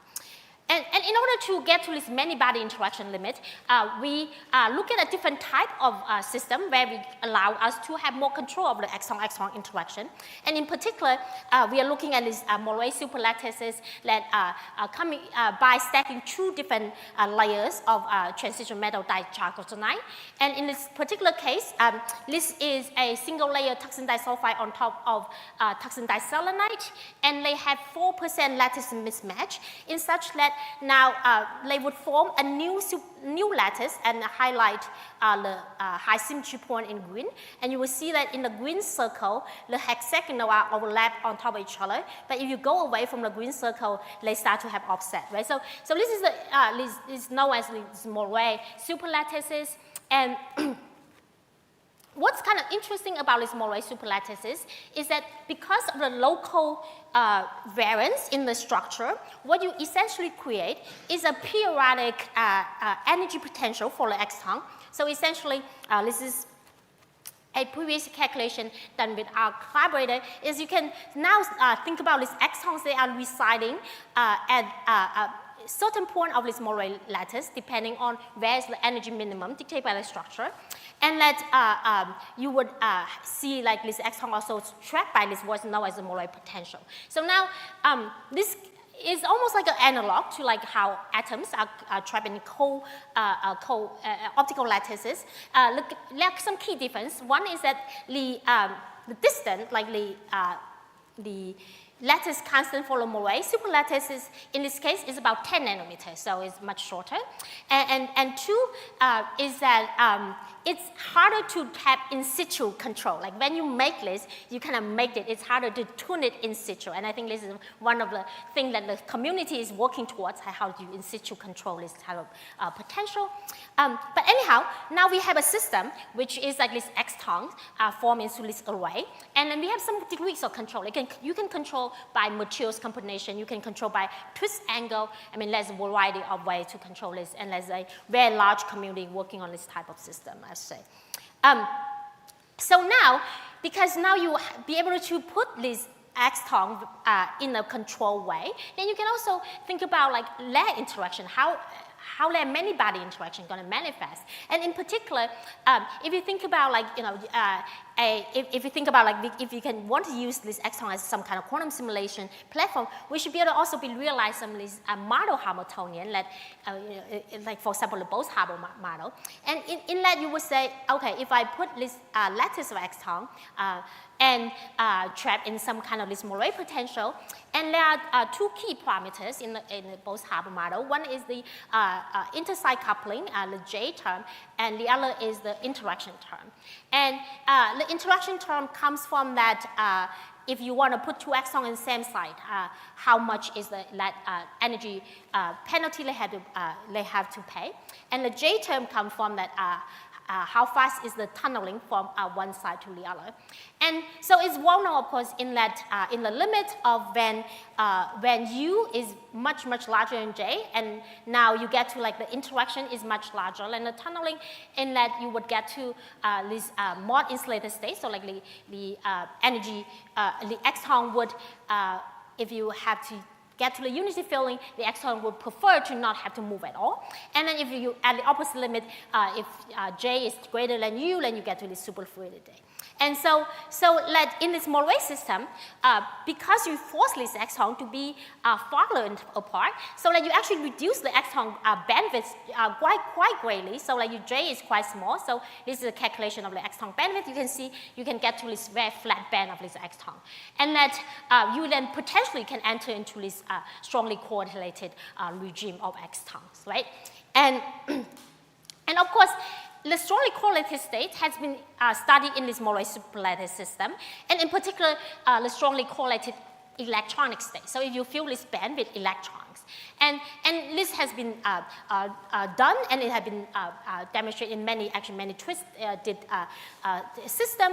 However, it's harder to look at strongly correlated extonic state for two reasons. One is that the extons, again, they are excited states. So you need to photo-excite them and study them in their lifetime. Two is that it's harder to look at exton transport, right? Because electron transport, you have many ways you can measure, like conductivity and so on. But it's actually not so easy to measure exon transport. So for these two reasons, it's actually much harder to study strongly correlated state. And then where we're coming in, I will say that then I argue that the way to look at this strongly correlated state are like how people do in the co-atom community is to image them directly, image where these exons are in time and space. And again, these are some beautiful examples that done in the co-atom community. Like you can see that as you increase the loading of the lattice, then in this mod regime, you will form this kind of the mod state where each side just have a single particle. And if you look at the distribution of this particle as function of space, you will see a flat top, right? So, so the flat top is going to be something that you would expect it if you have a strongly correlated exton state in the mod regime. And so here's the system that we're going to want to look at whether we form these strongly correlated exton states. And this is a collaboration with Professor Xiaodong Xu's group at University of Washington. And the material, again, is this twisted tungsten disulfide, tungsten diselenide system. And in this system, the exton, the lowest exton is a interlayer exton, which means that the electron is in one layer and the hole is in another. So they also have a permanent dipole moment. So, so first we want to characterize like what are the parameters of this system. And I just want to mention that all these measurements are done at 6 Kelvin. And so if we fill this lattice very dilutely, and if you look at the photoluminescence of the exton, we just see a single peak right here, around 1.4 electron volts. And if we start to fill more and more exton into the lattice beyond like 100% filling, and then what you start to see is now you're going to have emergence of this higher energy peak we call IX2. That is about 40 MeV above the lowest exton peak. And because these exons are also dipolar in nature, so in addition to this on-site interaction U, we also have this long-range dipolar interaction, and you can also see the long-range dipolar interaction coming from that. If you look at the lowest, the IX1, lowest exon band, if you increase density, you will see a blue shape of this band as well. And the J for the system, we actually have a lower bound estimate coming from the transport measurement. They are only orders of micro EV. So this system is going to be strictly in the mod regime because the U and both the U and the long-range dipolar interaction VDD are much larger than J. So the interaction is much larger than the coupling. And we also want to characterize like the exon lifetime in the system. And so if you look at the single occupancy sites, low energy peak, the lifetime is very long. Again, this is because it's a indirect exon in the sense because it is a spatially separate interlayer exon. And so the lifetime is only orders of hundreds, 150 to 200 nanoseconds. And so if we look at the higher energy band that has double occupancy of the exon, the lifetime is much, much shorter. You can see it's this red line decay. And this decay is on the orders of a few nanoseconds, much shorter than the single exon lifetime. And that comes from that you're going to have another other kind of non-radial pathway, for example, exon annihilation. And so that you can also then differentiate this different type of occupancy with their dynamics. So the dynamics also significantly change. And now we're going to look at how the spatial dependence, the spatial distribution of exon change as function of density of these exons. And so we're going to start from the very, very low limits, which is if we only fill this lattice with, like, say, 5%, and what we see is basically this is the mean square displacement of this exon, so like on average how this much exon have moved. And at a very low density limit, you see a linear dependence, which is corresponding to the diffusion of this exon. So you have when the exon lattice is not full, you can have this exon slowly tunnel between sites. So this is basically what you see. And as we increase density further and further, get to closer to 1, what we start to see is that now the mean square displacement has a plateau.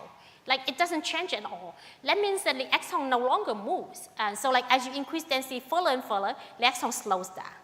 And at the time that it slows down, and if you look at how the distribution of exon in space, this is in time, this is in space, at the low density limit, you just see a Gaussian that is continuously broadened out. But in the high density case, what you start to see is build up like this flat top-like regime. And again, this has to do with this mod state formation, right? So as you form, your density is high enough, you enter this phase transition into a mod insulator. And interestingly, you can see that as we increase this density, this plateau increases in time up to a certain point, and it decreases again. And then at some point after this plateau, you would also have this exon moves again. And this has to do that if you lose because this exon, again, they're excited states, or they come by. And by the time of like 100 nanoseconds, you lose enough population, this exon can move again. So we can resolve this kind of exon quantum phase transition this way. And we can also go into look in more detail of like how we actually form this mod state and by looking at even higher time resolution data. So previously I showed you kind of like on a nanosecond time scale, and here I'm going to plot in the picosecond time scale. So very, very early on, you see this looks like a Gaussian. So this is an image in 2 dimensions. So it looks like a Gaussian because our laser beam initially is a Gaussian. So this is initial excitation. And then as you progress in time, you start to see the center dims down, and that has to do because you start to form this plateau, and then and also it becomes wider and wider at a longer time. And what happens is that now I'm just taking a one-dimensional slice, and it's like again in early time you see a Gaussian profile because from these exons are generated by a laser that is a Gaussian beam. And then as you go to like 200 picoseconds, you also start to see this flat top forms. And then by 500 picosecond, you see this flat top kind of expand, but also you start to see these ripples on the edge. And the ripple on the edge actually has to do with our optical resolution of our system, because the diffraction limit dictated by our objective. We don't have high enough high enough spatial frequency to resolve the very sharp edges. So now the two edges is going to represent as almost like a two lobe. And we can decompose this, and you can see in the decomposed images, you see this, the sharp edge from the Morse state start to form. So it's sort of kind of, I like to play Chinese checkers, and I sort of kind of think of like how you think about this is that if you pile a pile of these bubbles on the Chinese checkerboard, initially they're going to be piled in the middle, but then gradually they're going to move out and get to a stable state where in this mod installed state where each marble is occupying one hole. So in a cartoon form, this is kind of how our experiments is like. Initially, when we excite a very dense packet of exton, and because of that strong interaction, as well as the we excite higher than the lowest exon state. So they kind of first float above these Moray potentials. And at some point, they're going to find a site and go into, and some site will be left with 2, and some site will be left with 1. By the way, the depth of Moray potential is about 100 MeV, so it can only contain 2 exons. It cannot contain 3. So 3 exon, the interaction will be larger than the potential depth. So, and then we know that these, if they have 2 exons, then the exon annihilation occurs on the time scale about a few nanoseconds. So by about 10 nanoseconds, we form this Morse state that prevents the exon to start moving again. So what you see is here is like the first 10 nanoseconds, you see this rapid motion. So large slope in this mean square displacement curve is because in the first 10 nanoseconds is like the non-equilibrium motion of these exons. And then around 10 nanoseconds, you form this Morse state with the square top. And at the state, because you have the suppressed fluctuation of the state, then this exon no longer can move, right? So this is a Morse state. And then by the time about 17 nanoseconds, because the exon recombination, you started to have enough vacancy in the lattice again, and you allow for the motion again. So essentially, experiment land visualize like this type of exon quantum phase transition. And one of the very interesting things actually is that why does this frozen stage, like the exon not moving at all, why did it last for 17 nanoseconds? It's actually surprisingly long. I mean, I know it's nothing compared to the coatom where the coherence time is very long, but for exon it's a very, very long time. And then also there's another key difference in these sort of Moray superlattices with the coatom case is that in the coatom case, generally people would have a sort of a harmonic shallower harmonic potential to prevent the particle to go to the edges. In the Moray case, we don't have such a thing. So the sample is quite large. They are probably around 10 microns. So let's still room on the edge for this exon to go. And why did they not go? Like why did actually this Morse state last for such a long time? And so to understand that, we collaborate with our theory collaborator, Professor Denton Kenneth, and what he had figured out is that, in fact, like this long-range interaction, this dipolar interaction, plays a non-trivial role in here, right? So besides, because this is like an extended Bose-Haber model, like in addition to the on-site interaction, we also have long-range interaction. And this long-range interaction basically serves as an additional repulsive term that stabilizes these phases. And then if you now add in Darwin this long-range dipolar interaction, you can see that in the simulation, it also shows that this Morse state gets stabilized. And we can further play games with the system in that we can also looking at Fermi-Bose mixture by doping this lattice partially with charges and then photoexcite extons. So, and this is kind of one of the nice things about two-dimensional materials that is you can use like electrostatic gating, be able to control the charge density. And in fact, this is very successful in that people have looked at like Wigner crystal or generalized Wigner crystal forming and all those sort of things. And so anyway, so we can also now put in, say, a certain density of the charge, and then now I photoexcite electrons, photoexcite exton, and now I can looking at the interaction between this exton, which is a composite boson, with the fermion. And now we can also look at how that the strongly correlated electronic state would impact the these extons, like the bosons. And so very interestingly, so now we now flood the lattice with extons, and now we change the gate voltage. So on the top panel is the lifetime, on the bottom is the exton transport. So, so if we change the gate voltages, and on this x-axis is the filling of the electrons.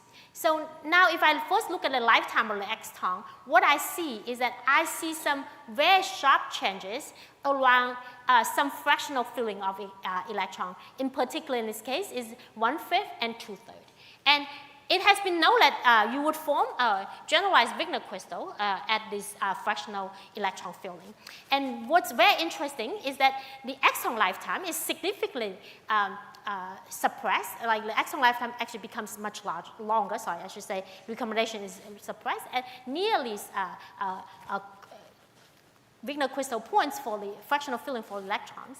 And then if you would increase the density of electrons so slightly, then you also now, like the exton lifetime become much shorter.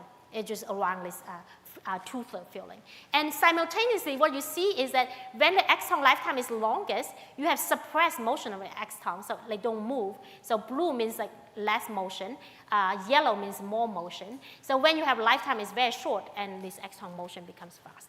So the extons serve as a reporter, or I mean, we still are in the process of understanding this, but it seems that these extons then says one is serve as sensor, as this strongly correlated electron state, and two, I think is potentially also very interesting is that you can also use the exton to image some of these quantum phase transition of the electrons, like for example the melting of Wigner crystal and such so on. I don't know how much time I have. Maybe a few minutes, 5 minutes, yeah. So that is kind of like the two-dimensional exton, where we can really kind of control that interaction and looking at like different phases. And with the remaining 5 minutes, I also want to kind of introduce yet another kind of way of generate exton superlattices. And this has to do with, this is using colloidal quantum dots. And I'm in the chemistry department, and I think chemistry is beautiful in that you can, make things by design, right, to some extent, yeah. And so if you think about like colloidal quantum dot in this is exton confined in a very small, tiny particle, you can, using chemical tools, you can control many things of how you build this superlattice. One is the size of the quantum dot, and that will determine the energy of the exton.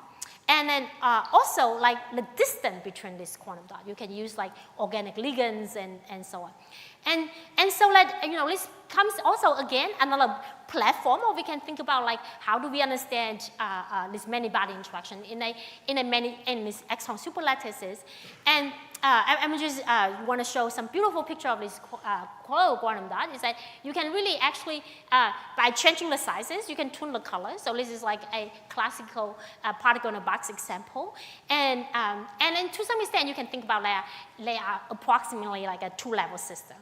And in fact, you can buy now, most of the TV that you can buy nowadays have quantum dots in them, colloidal quantum dot, because they have very much sharper emission line. And so anyway, so those are kind of things that, you can design these materials. And so we look at this particular case is a perovskite quantum dots, and this cesium lead bromide. And so you can also make these superlattices. So each of these tiny dots you can see it's a single quantum dot. And you can form this like beautiful three-dimensional crystal out of these tiny quantum dots. And you can really have well-defined distance as well. And these quantum dots are very bright. They have very large transition dipole moment. So they can also have very large J. So now I'm going to enter a different regime that my J is going to be very large. So I'm going to be basically looking at delocalized exton and potentially, like coherent transport of these extons. So in the case of the J is very large, then what you can have is like the exton state is actually no longer localized on a single quantum, but delocalized over many one of them. And in this case, what you enter is that you're gonna, in the superlattice, you're gonna have super radiant states, right? So like because these are now that are couple of two quanta. And the super radiant state, we can observe them experimentally, and this is a temperature dependent of this absorption of the superlattices. At low temperature, when you see the super radiant state arises, is you can see this emission is restricted because the super radiant state is lower in energy than the single particle states. And also, the line width becomes much narrower, and this has to do with also like because the exon is delocalized, so you have motion narrowing. And you can also look at directly like the radial rate. The radial rate of the super radiant state would also be enhanced by number of particles that is coupled. And we also observe the super radiant emission in the superlattice in that the radial rate in the superlattice at low temperature is about 3 times higher than this isolated quantum dot. So now we also have these extons are delocalized over multiple quantum dots. The other thing that it would be kind of interesting to look at is to look at like the quantum transport nature in this of this delocalized exton. And I should mention that in this system, there are significant amount of disorder. So that is not a disorder-free system. So you have to. So the kind of question that we are particularly interested in this case is that how does disorder play a role in the quantum transport? So and of course you know that. In the Anderson localization limit, if you have enough disorder, you're going to suppress all transport. But then there is also a limit where if you start to now introduce fluctuation, then you would be able to overcome that Anderson localization. So this is an interplay between these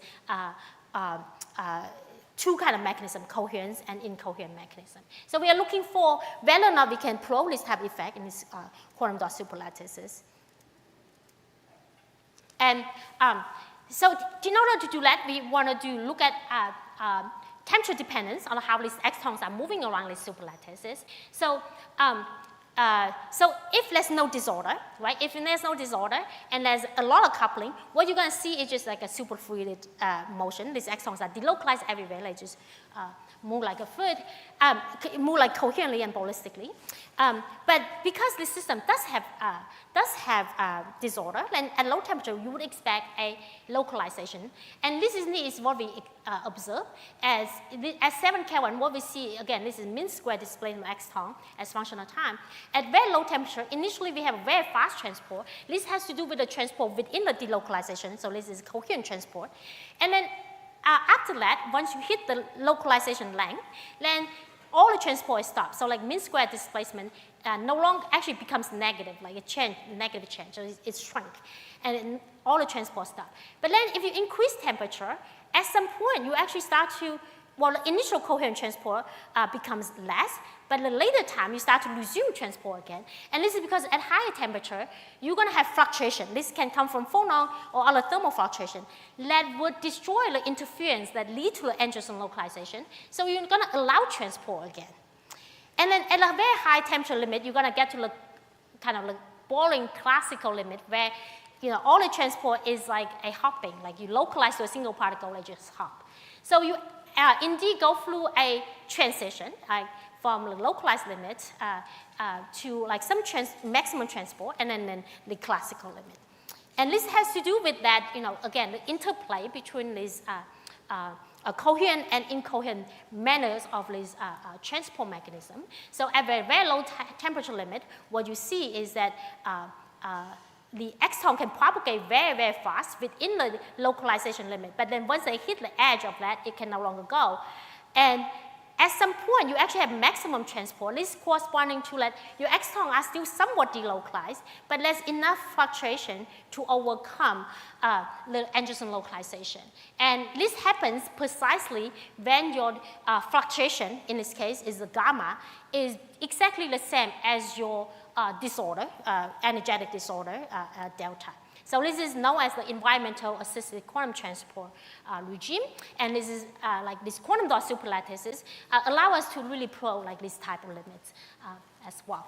Okay, so with that, I'm just gonna close up and say that by imaging this exon with high spatial and temporal resolution, we have a new opportunity to really think about exon as a quantum simulation platform and potentially also test some of these quantum transport theories. And with that, I want to thank my group and the people who have done all the work. And Shibing Deng was the postdoc who did most of the Moray superlattice work, and Victoria and Daria, the two graduate students who did most of the quantum dot work. And I want to thank all my collaborators and also my wonderful colleagues in Qubit, and thank you for your attention.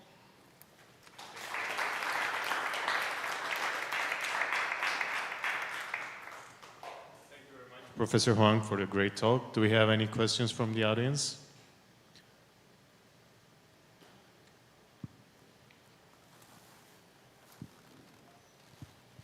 So for the Moiré excitons, I'm wondering, are the dipole orientations fixed, or can you change the dipole orientations so that the dipolar interaction is now a function of the phase angle? Yeah, in the particular material system that we use, because it's an interlayer, so it would be always be true, like perpendicular to the layer.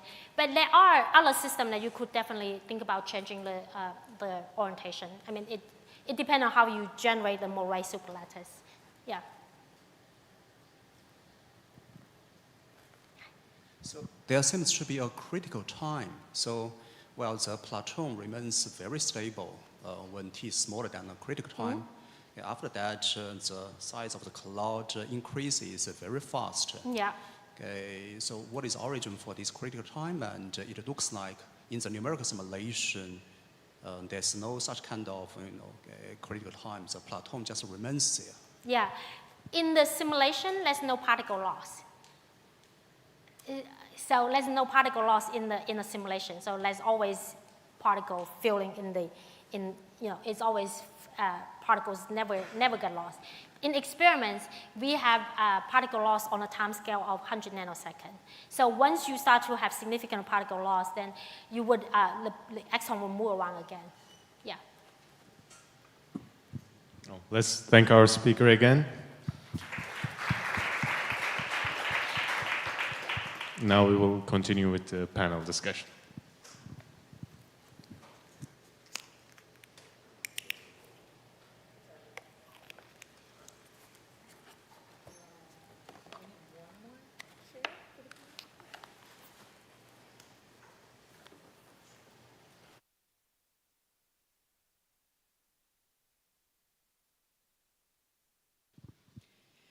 Welcome everyone to our third panel discussion of the week. The topic today is going to be how basic science feeds quantum engineering. Now, before we get started on the panel discussion and while our panelists are setting up, I'd like to introduce a few of our panelists who have not yet been introduced. So first we have Professor Gerard Klimek, who will be joining us for this panel discussion. Professor Klimek is an electrical and computer engineering faculty at Purdue University and leads 2 research centers in Purdue's Discovery Park. He helped to create nanohub.org, which now serves over 2 million users globally.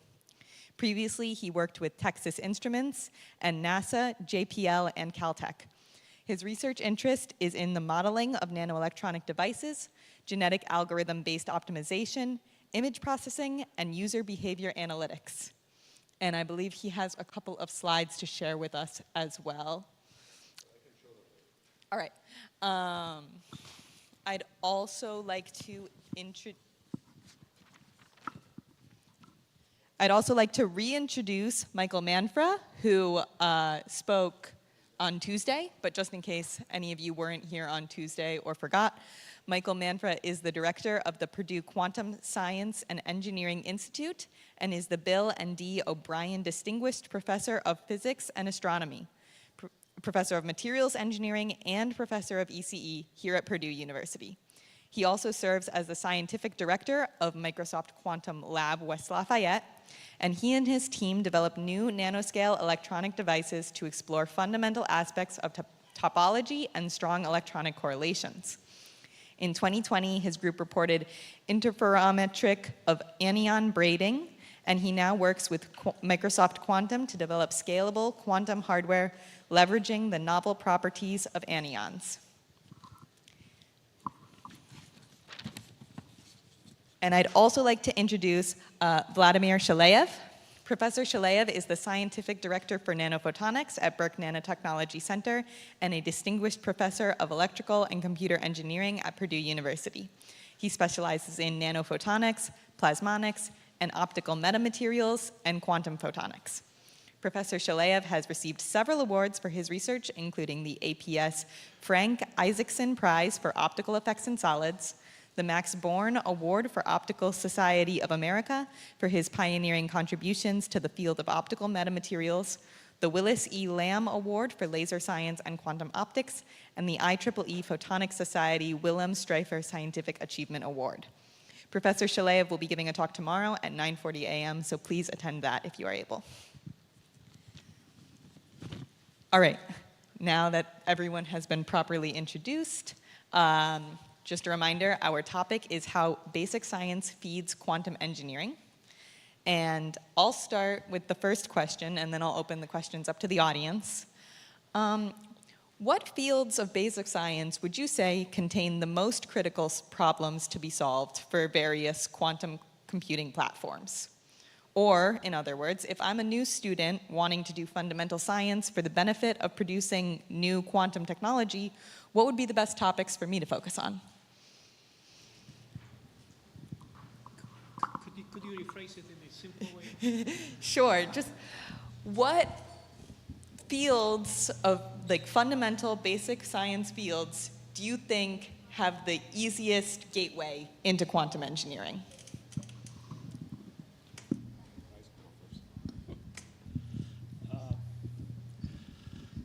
So the easiest doesn't mean the best.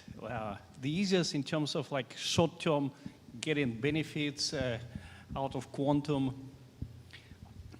I guess I am biased in that regard, but photonics might be a relatively easy approach because we have the foundries. I mean, people already could make nanophotonic circuitries, and we probably would not get like universal quantum computer or simulator, but at least some specific problems might be easier to do.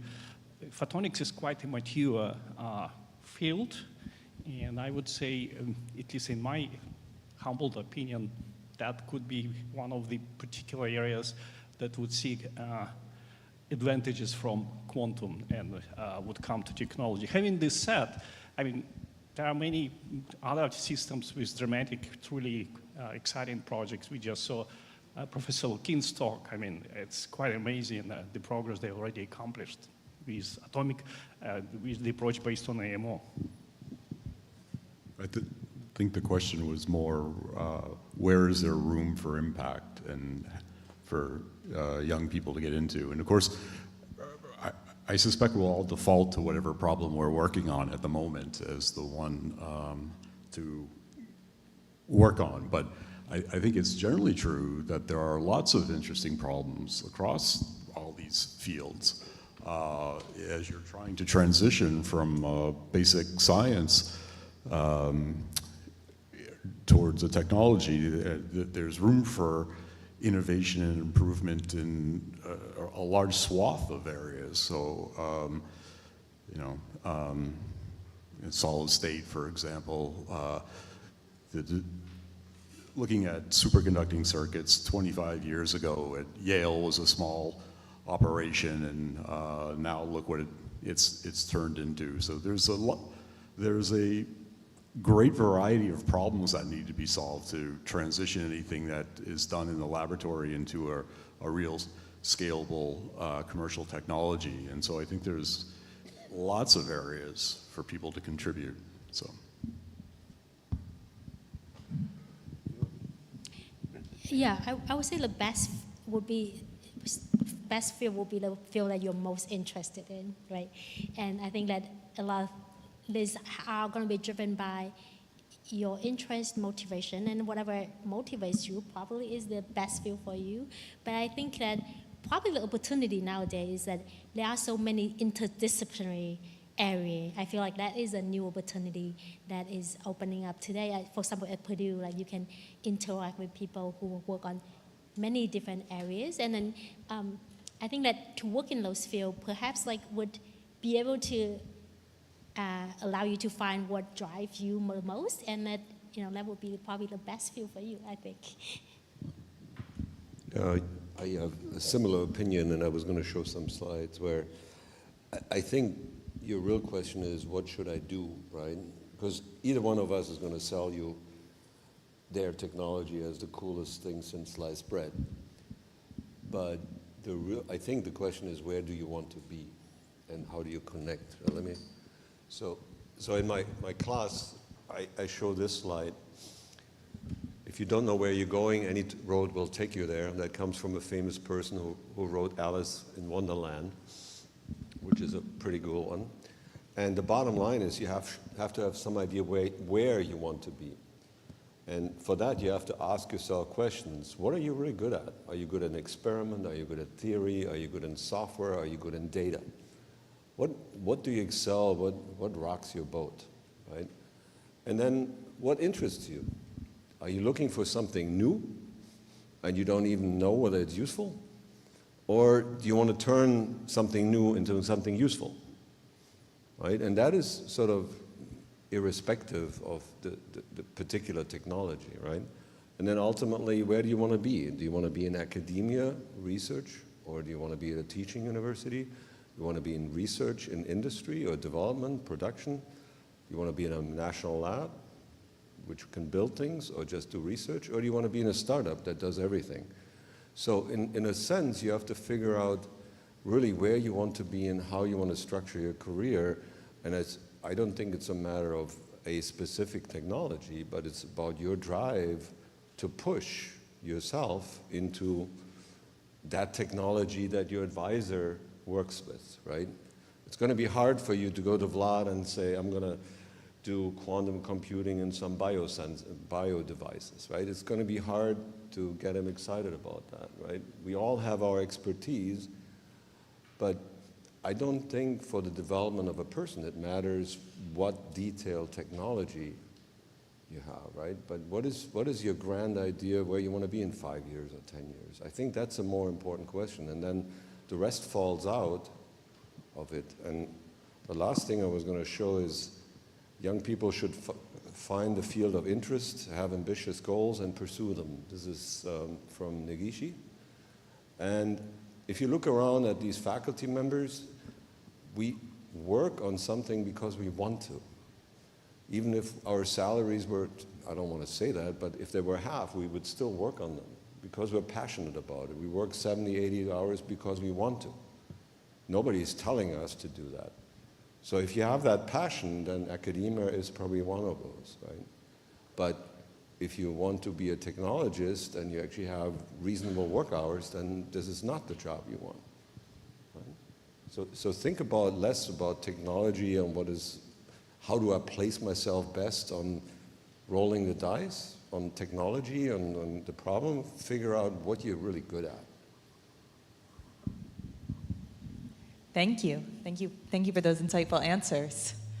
As kind of a follow-up question to that, do you think that certain fields lend themselves better to certain aspects of the quantum realm, be it quantum computing or quantum devices or quantum materials, and which fields kind of more closely go into different fields of quantum?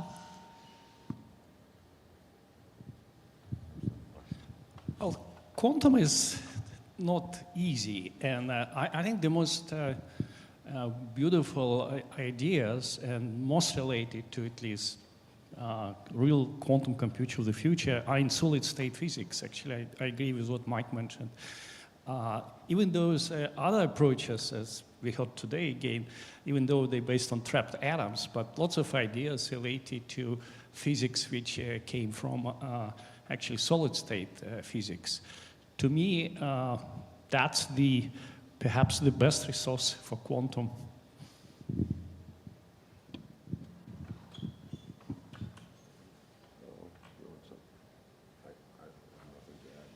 All right. Thank you. Thank you very much. Does the audience have a question? Yes.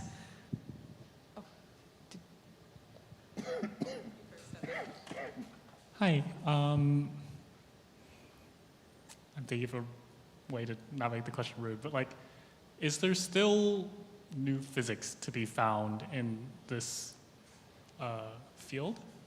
It feels like, at least for me, I'm a cold atom person, so it feels like a lot of the improvements to be made on the way to building a quantum computer are mostly engineering challenges. And not that, I mean, it's nebulous what new physics is, but in that sense, do you think that there's still room to be for groundbreaking discoveries for someone coming into the field to be like still made? Well, again, it's you can take it whichever way you like. If you're really interested in technology and seeing something through, yes, there's hard engineering problems to be addressed, but of course there's new physics to be discovered in a variety of systems. And, that's also what gets a lot of us into this area in the first place. I was doing physics and worrying about how electrons move around collectively and at low temperatures and high magnetic fields, rather esoteric problem that had, and then, it maybe have something to do with useful technology came as sort of serendipitously.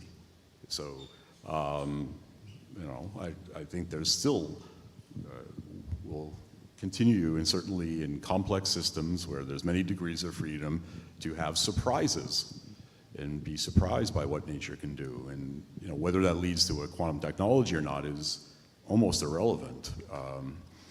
So, on the other hand, if you're interested in building a computer or bringing a sensor to market, yes, there's engineering problems to do.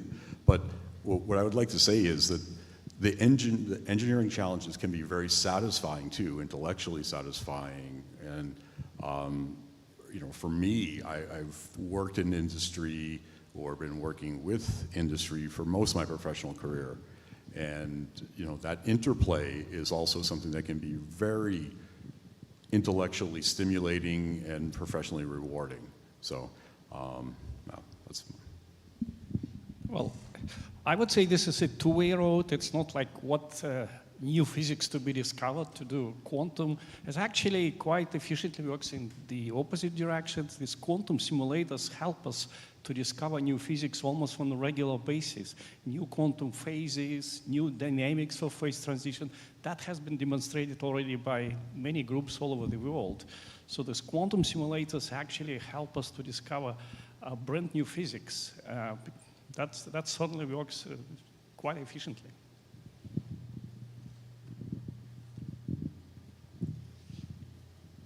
Yeah, I mean, I'm a very fundamental oriented person, so I would say that, in fact, there are so many, the vast majority of physics is not well understood. Even, I feel like there's a lot of room in kind of thinking about discovery, how to understand, for example, like many body dynamics, right? So these are, and even for example, things like superconductivity, as a well-known example, that. There's still many open questions, and so indeed it's gonna be what are driving you. So if driving you is about discovery of new physics, I think there's a lot of room, for sure. Yeah, I would also add, you can't predict in a sense, right? Is there something new to be discovered, right? you're part of a research group or you will join a group, and if that drive is literally searching for, driven purely by new things that haven't been observed, that's typically a physics group. And then there's something in between, which I think this field really is. It's between physics and engineering. And to me, that gray area is the interesting one, where, yeah, sometimes you stumble over new stuff, you find new stuff, and interpret it, and then use it. Or sometimes you drive for it, but the gray stuff in between is to me the cool thing. And as a student, I had 2 projects. One was fundamental, and I had shown Supriyo NEGF can't do many-body quantum dots, right? That was part of my PhD, but I wasn't sure if I can pass the mustard, and actually had a plan B of just quantum transport and resonant tunneling diodes as well. So you can structure your PhD and your work and have 2 projects you work on the new physicsy, the really cool, the really hot stuff, but also bread and butter project that keeps your advisor happy and allows that person to report to their program sponsors, right? So it's not a one or the other, I think, at least in this field. And that's the exciting piece, right? It can uncover new physics, or it can drive new physics, or it can use new physics for application. That's the really cool stuff, I think. Yeah, so actually I kind of, it's not a question, I just want to amplify what some of the panel members said. So both the challenge in terms of building quantum computer and especially using quantum computer is both a scientific challenge and an engineering challenge. And some, even like in terms of building quantum computer, you could say, well, with atomic systems, we understand them very well, why, what is the science? So for example, things that, I mentioned briefly today in my talk, things like quantum error correction is actually totally a cutting-edge scientific frontier in terms of what codes one should be using. How should one, how should one do encoding? How one should do decoding? A lot of that is really fundamental problems where we literally just scratch the surface, understanding them and how to make use of them in the context of specific platform or a context of specific applications. It's absolutely is a really wide open frontier. Thank you. Do we have another audience question? Did you raise your hand? Just go. Here, yes. So my question is about the use of quantum computer. And so in the light of emerging a real scalable quantum computer, how relevant is it to do development of classical algorithms? Say, if we can solve on quantum computer, if we can solve a linear system in log n, how relevant is it to improve our classical algorithms as opposed to the development of or reformulating of problems in a way that we can solve them on a quantum computer?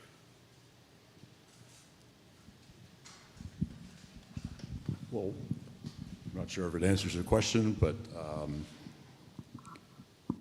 one of the things that's impressed me over the last 10 years is the back and forth of saying something can only be done on quantum hardware at a certain time, and then both in terms of hardware but also classical algorithmic development keeps improving, and there's a leapfrogging effect. And so there's never going to be an all-out replacement of classical high-performance computing. It's always going to be a mainstay. There are certain things and certain calculations that quantum at scale will have an advantage for, but not everything. In fact, the number of those things that it does is kind of small. And so I think it's great, actually, that there's, you hear with my colleagues at Microsoft who are more software people, then I'm not a software person at all, quantum inspired. We say, take ideas from quantum or the challenge that Gauntlet has laid down. Can we do this in high performance computing with improvements in algorithms? And that's good. I mean, at the end of the day, you're trying to solve a problem. Something's relevant to industry or pharmaceuticals or something. How you do it doesn't really matter. It's getting to the solution. And if there are, friendly competition and co-development, that's great for everyone. So there's never going to be like this sort of, oh, I give up on high-performance classical computing. Well, in principle, quantum computing, since it's a different hardware, requires different algorithm, quantum algorithm. But quantum machines could be also helpful to run classical problems. And just to give you a simple example, like many serious optimization problem could be formulated, for example, as a Kuba problem. And Kuba could be mapped to Ising-Hamiltonian. So if you have a system, quantum system, which in basically described by this Ising-Hamiltonian, then you just simply let evolve your system, and it would naturally goes to its ground state. And that ground state, if you read your problem back to the classical problem, would correspond to the global extremum rather than a local one, because when you do this optimization problem, you quite often end up in the local extremum. It's very important to find the global one.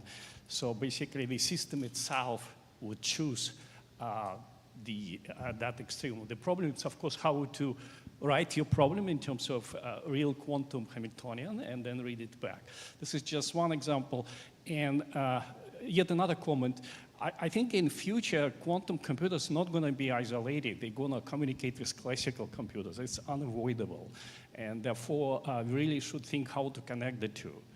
So, and I guess the third ingredient would be neuromorphic computing, that was discussed today, which may be based on this analogy with how our brains work. And these three, neuromorphic computing, classical computers, and quantum computers, they kind of should work hand in hand.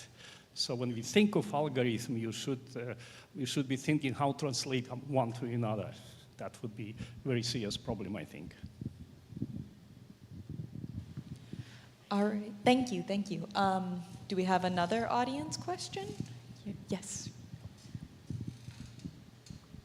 Okay, my question is how can someone get an internship opportunity in the quantum industry? Because as far as I know, most of the companies are already after those with a certain level of qualification and expertise in terms of maybe programming and or the necessary skills, so they give less opportunities to beginners or those who are really, really interested in learning everything they should have to pursue a career in quantum. I think it's a very, very difficult thing for beginners right now, so I would like to. I mean, I don't know if this is already available. I think there's some quantum micro master program already in engineering, right? So for example, this micro master program here at Purdue, and you could take those classes and get certified in this micro quantum master program. And I think that would give you some credentials when you look for jobs in this quantum realm. There's also discussion, I think, across campus that there'll be degrees, quantum degrees, that perhaps both in the undergraduate level, master level,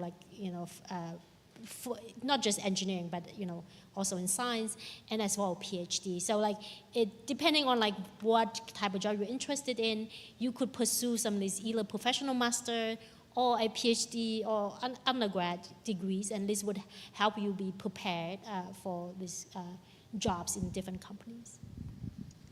I turn it around. If you have some experience, try to find an internship and go to industry and sniff in there, what's there, maybe you get the sponsorship and you work in the summer in industry and you learn what they care about.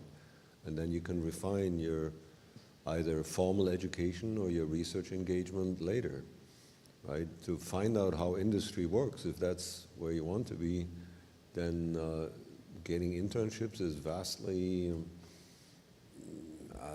I recommend it very highly to all of my students. And when they come back, even in their PhD, they are actually better students because they're more organized, they're more driven, they manage their time better. There's all kinds of reasons why you want to go in industry for a summer and take an internship. And even if it's not exactly on quantum.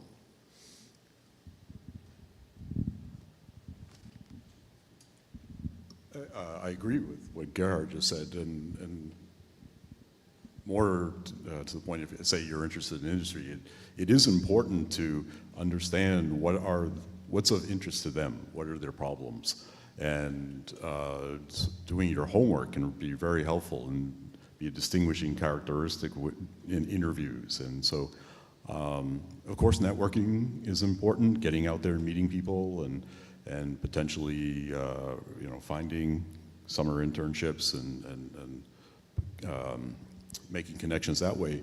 But when you come to a company it's important to know what they care about and what they want to do. I can say this from being on interview teams in industry. If the candidate doesn't, it's like, well, yeah, I'm generally interested in this, blah, blah, blah, blah, blah, but no specifics about why they would want to work at in a particular group, in a particular company, that's, not the best interviewing strategy. So doing a little bit of homework can really make an impression on potential hirers. Yeah, and one more thing I want to add is, quantum is a very hot area, and there's fundamental science to be done, there's engineering to be done, the number of companies is still relatively small.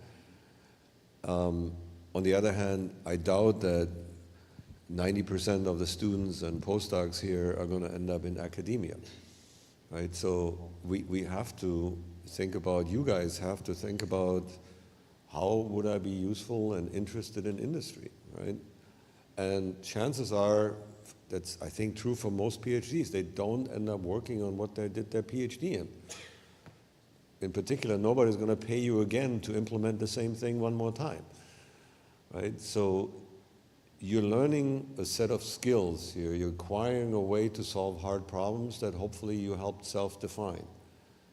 And when you go out there in the real world, in industry, in academia, in a national lab, that's your job. And the jobs in academia are far and in between. I mean, we would be doing not a good service if we create only professors, right? That's not our job, right? At least not in engineering. And even most physicists end up in the financial sector because they know how to do math, right? So think about where you want to be. It goes back to where do you want to be and how do you want to structure your career, and then start pointing in that direction. And for me, I came back from industry, right? I made a deliberate choice. I want to be in industry first. And then I wanted to keep my options open to go back to academia. But it was a very deliberate choice on my part, right? I'm not saying you should do the same. I'm telling you, you should have a strategy of how you want to go about your life. Thank you. I think we have time for one more question. So my question is along lines with what Professor Kilimek has said. So how much do you think it is, like, how preferred it is to go back and forth between industry and academia? And then how much do you think it is doable right now to go work in industry and then have a gap in your publication period and then try to come back to academia? Like, how doable do you think that is? Okay, that's a multi-layered question. My first visceral reaction is there's nothing better. Sorry, I'm probably going to offend some of my faculty colleagues, but just becoming a graduate student, a postdoc, assistant professor it doesn't give you the same experience and breadth that having a variety of positions and working in different settings does. Now, perhaps there is a penalty to be paid if you're working in, with a defense contractor that's not publishing a lot, but there are, there are other ways to show impact than just publishing Nature papers. And certainly, I think disciplines in academia become more receptive to, this career trajectory. And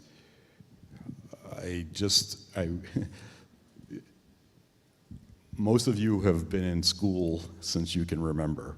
And it's just very natural to say, I'm a student, I've been very good at it, I was good in college, I went on and got a PhD, that's the world I know.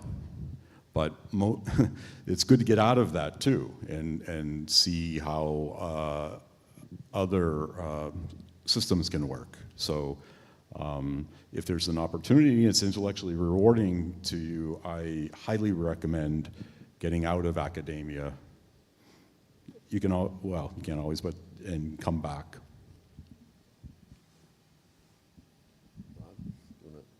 So I guess I would say you can go on the wall of shame at Purdue and ECE, where we have the 130, 120 faculty members on the wall, and you can look up their vitas. I would bet there's only 10% that have been in industry, even though we're in engineering, 10, 20% at max.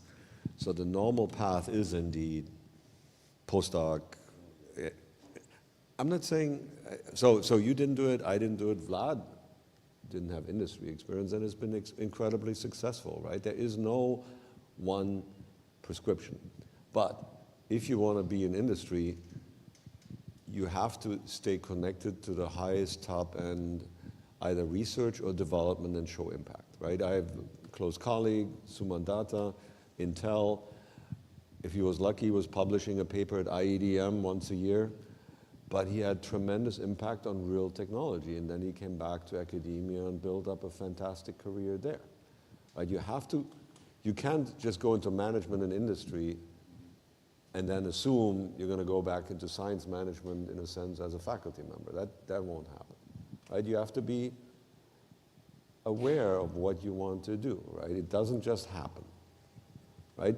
And then I always said, I'm not going to kill myself if I don't come back to academia. I might be just happy at NASA JPL. There was no reason to come back other than a great opportunity. Right? I mean, you can set the ambitions and plan for it, right? But it is in R1 research universities, it is an unusual path, 1 in 10. Well, I guess, I don't know, maybe it's just my individual opinion. So to me, the most beautiful thing about your work, it's creativity. So, I mean, just rephrasing that what said there, actually, there is another version of this. So when someone was asked to define what is physics, that person would say physics is the possibility to satisfy your curiosity at the expense of taxpayers. So, I mean, there are different types of industries. So if industry restricts your creativity, basically there is well-defined technology and you're supposed to do that and that, it certainly would not be for me. Maybe it's great for some other people, but not for me. To me, the dream job when it comes down to industry was Bell Labs, the idea factory. Some lucky people like Michael worked there. So that's really fantastic. You're always trying to create new things and you have opportunity to convert it to real product. If it's that type of industry, I wouldn't hesitate for a second. That certainly would be my first choice. But there is yet another route to industry. It's, which reminds me yet another good saying, the best way to predict future is to create it. And now I'm talking about startup money. Let's say you create a startup company. You came up with a great idea. If you're brave and crazy enough, you could actually start up a company. So then, of course, it implies that you have to work 24/7, dedicate everything to this. But I could imagine how satisfying this could be when to see that your ideas eventually came to product and has certain impact on people's life. So there's another one. Luck is the interception of preparation and opportunity, right?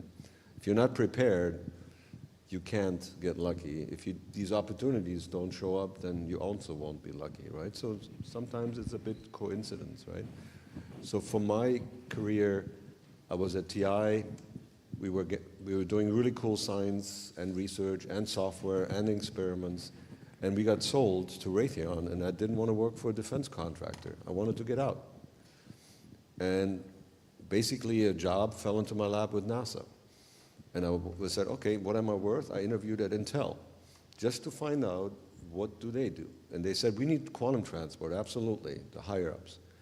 My immediate manager said, just remember, when you come here, you don't do anything quantum. So I would be sitting right in the middle between upper management wanting quantum transport and nanoscale devices and an immediate manager that has to deliver something for the pipeline yesterday.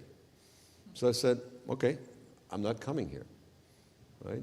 So you do have to make, if you're lucky, you have the multiple opportunities, and then you have to make the right choice, right? I was perfectly fine at NASA JPL, having fun being a principal scientist. I was on like a 10-year position. And then Mark Lunsum said, hey, we're building NanoHub. Would you like to join? I'm like, no. I live in Southern California. I play soccer at Christmas time, right? I mean, but there's opportunities that can come along, and you have to discover them, right? There's no direct planning, right? But you have to be willing to make changes and jump on them when you can. You're getting nostalgic. Must be. I'm old. I did play soccer today at noon. Thank you. Thank you. And let's all take a moment to thank our panelists once again with a round of applause.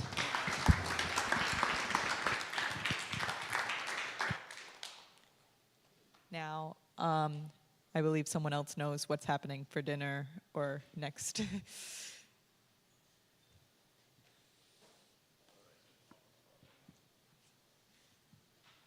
Thanks. Dinner this evening is at Marriott Hall in the John Purdue room there. We don't have transportation over there. It's only about a 10-minute walk, and it's beautiful outside. So follow the Purdue folks if you need directions, or put it in on your phone. If you have any mobility issues and you need a ride over there, let me know, and we can help transport you. You have anything to say? Oh, you can drive? Okay. So if you need a ride, let us know. After dinner, there will be a bus from the dinner location back to both hotels. Any questions from anyone?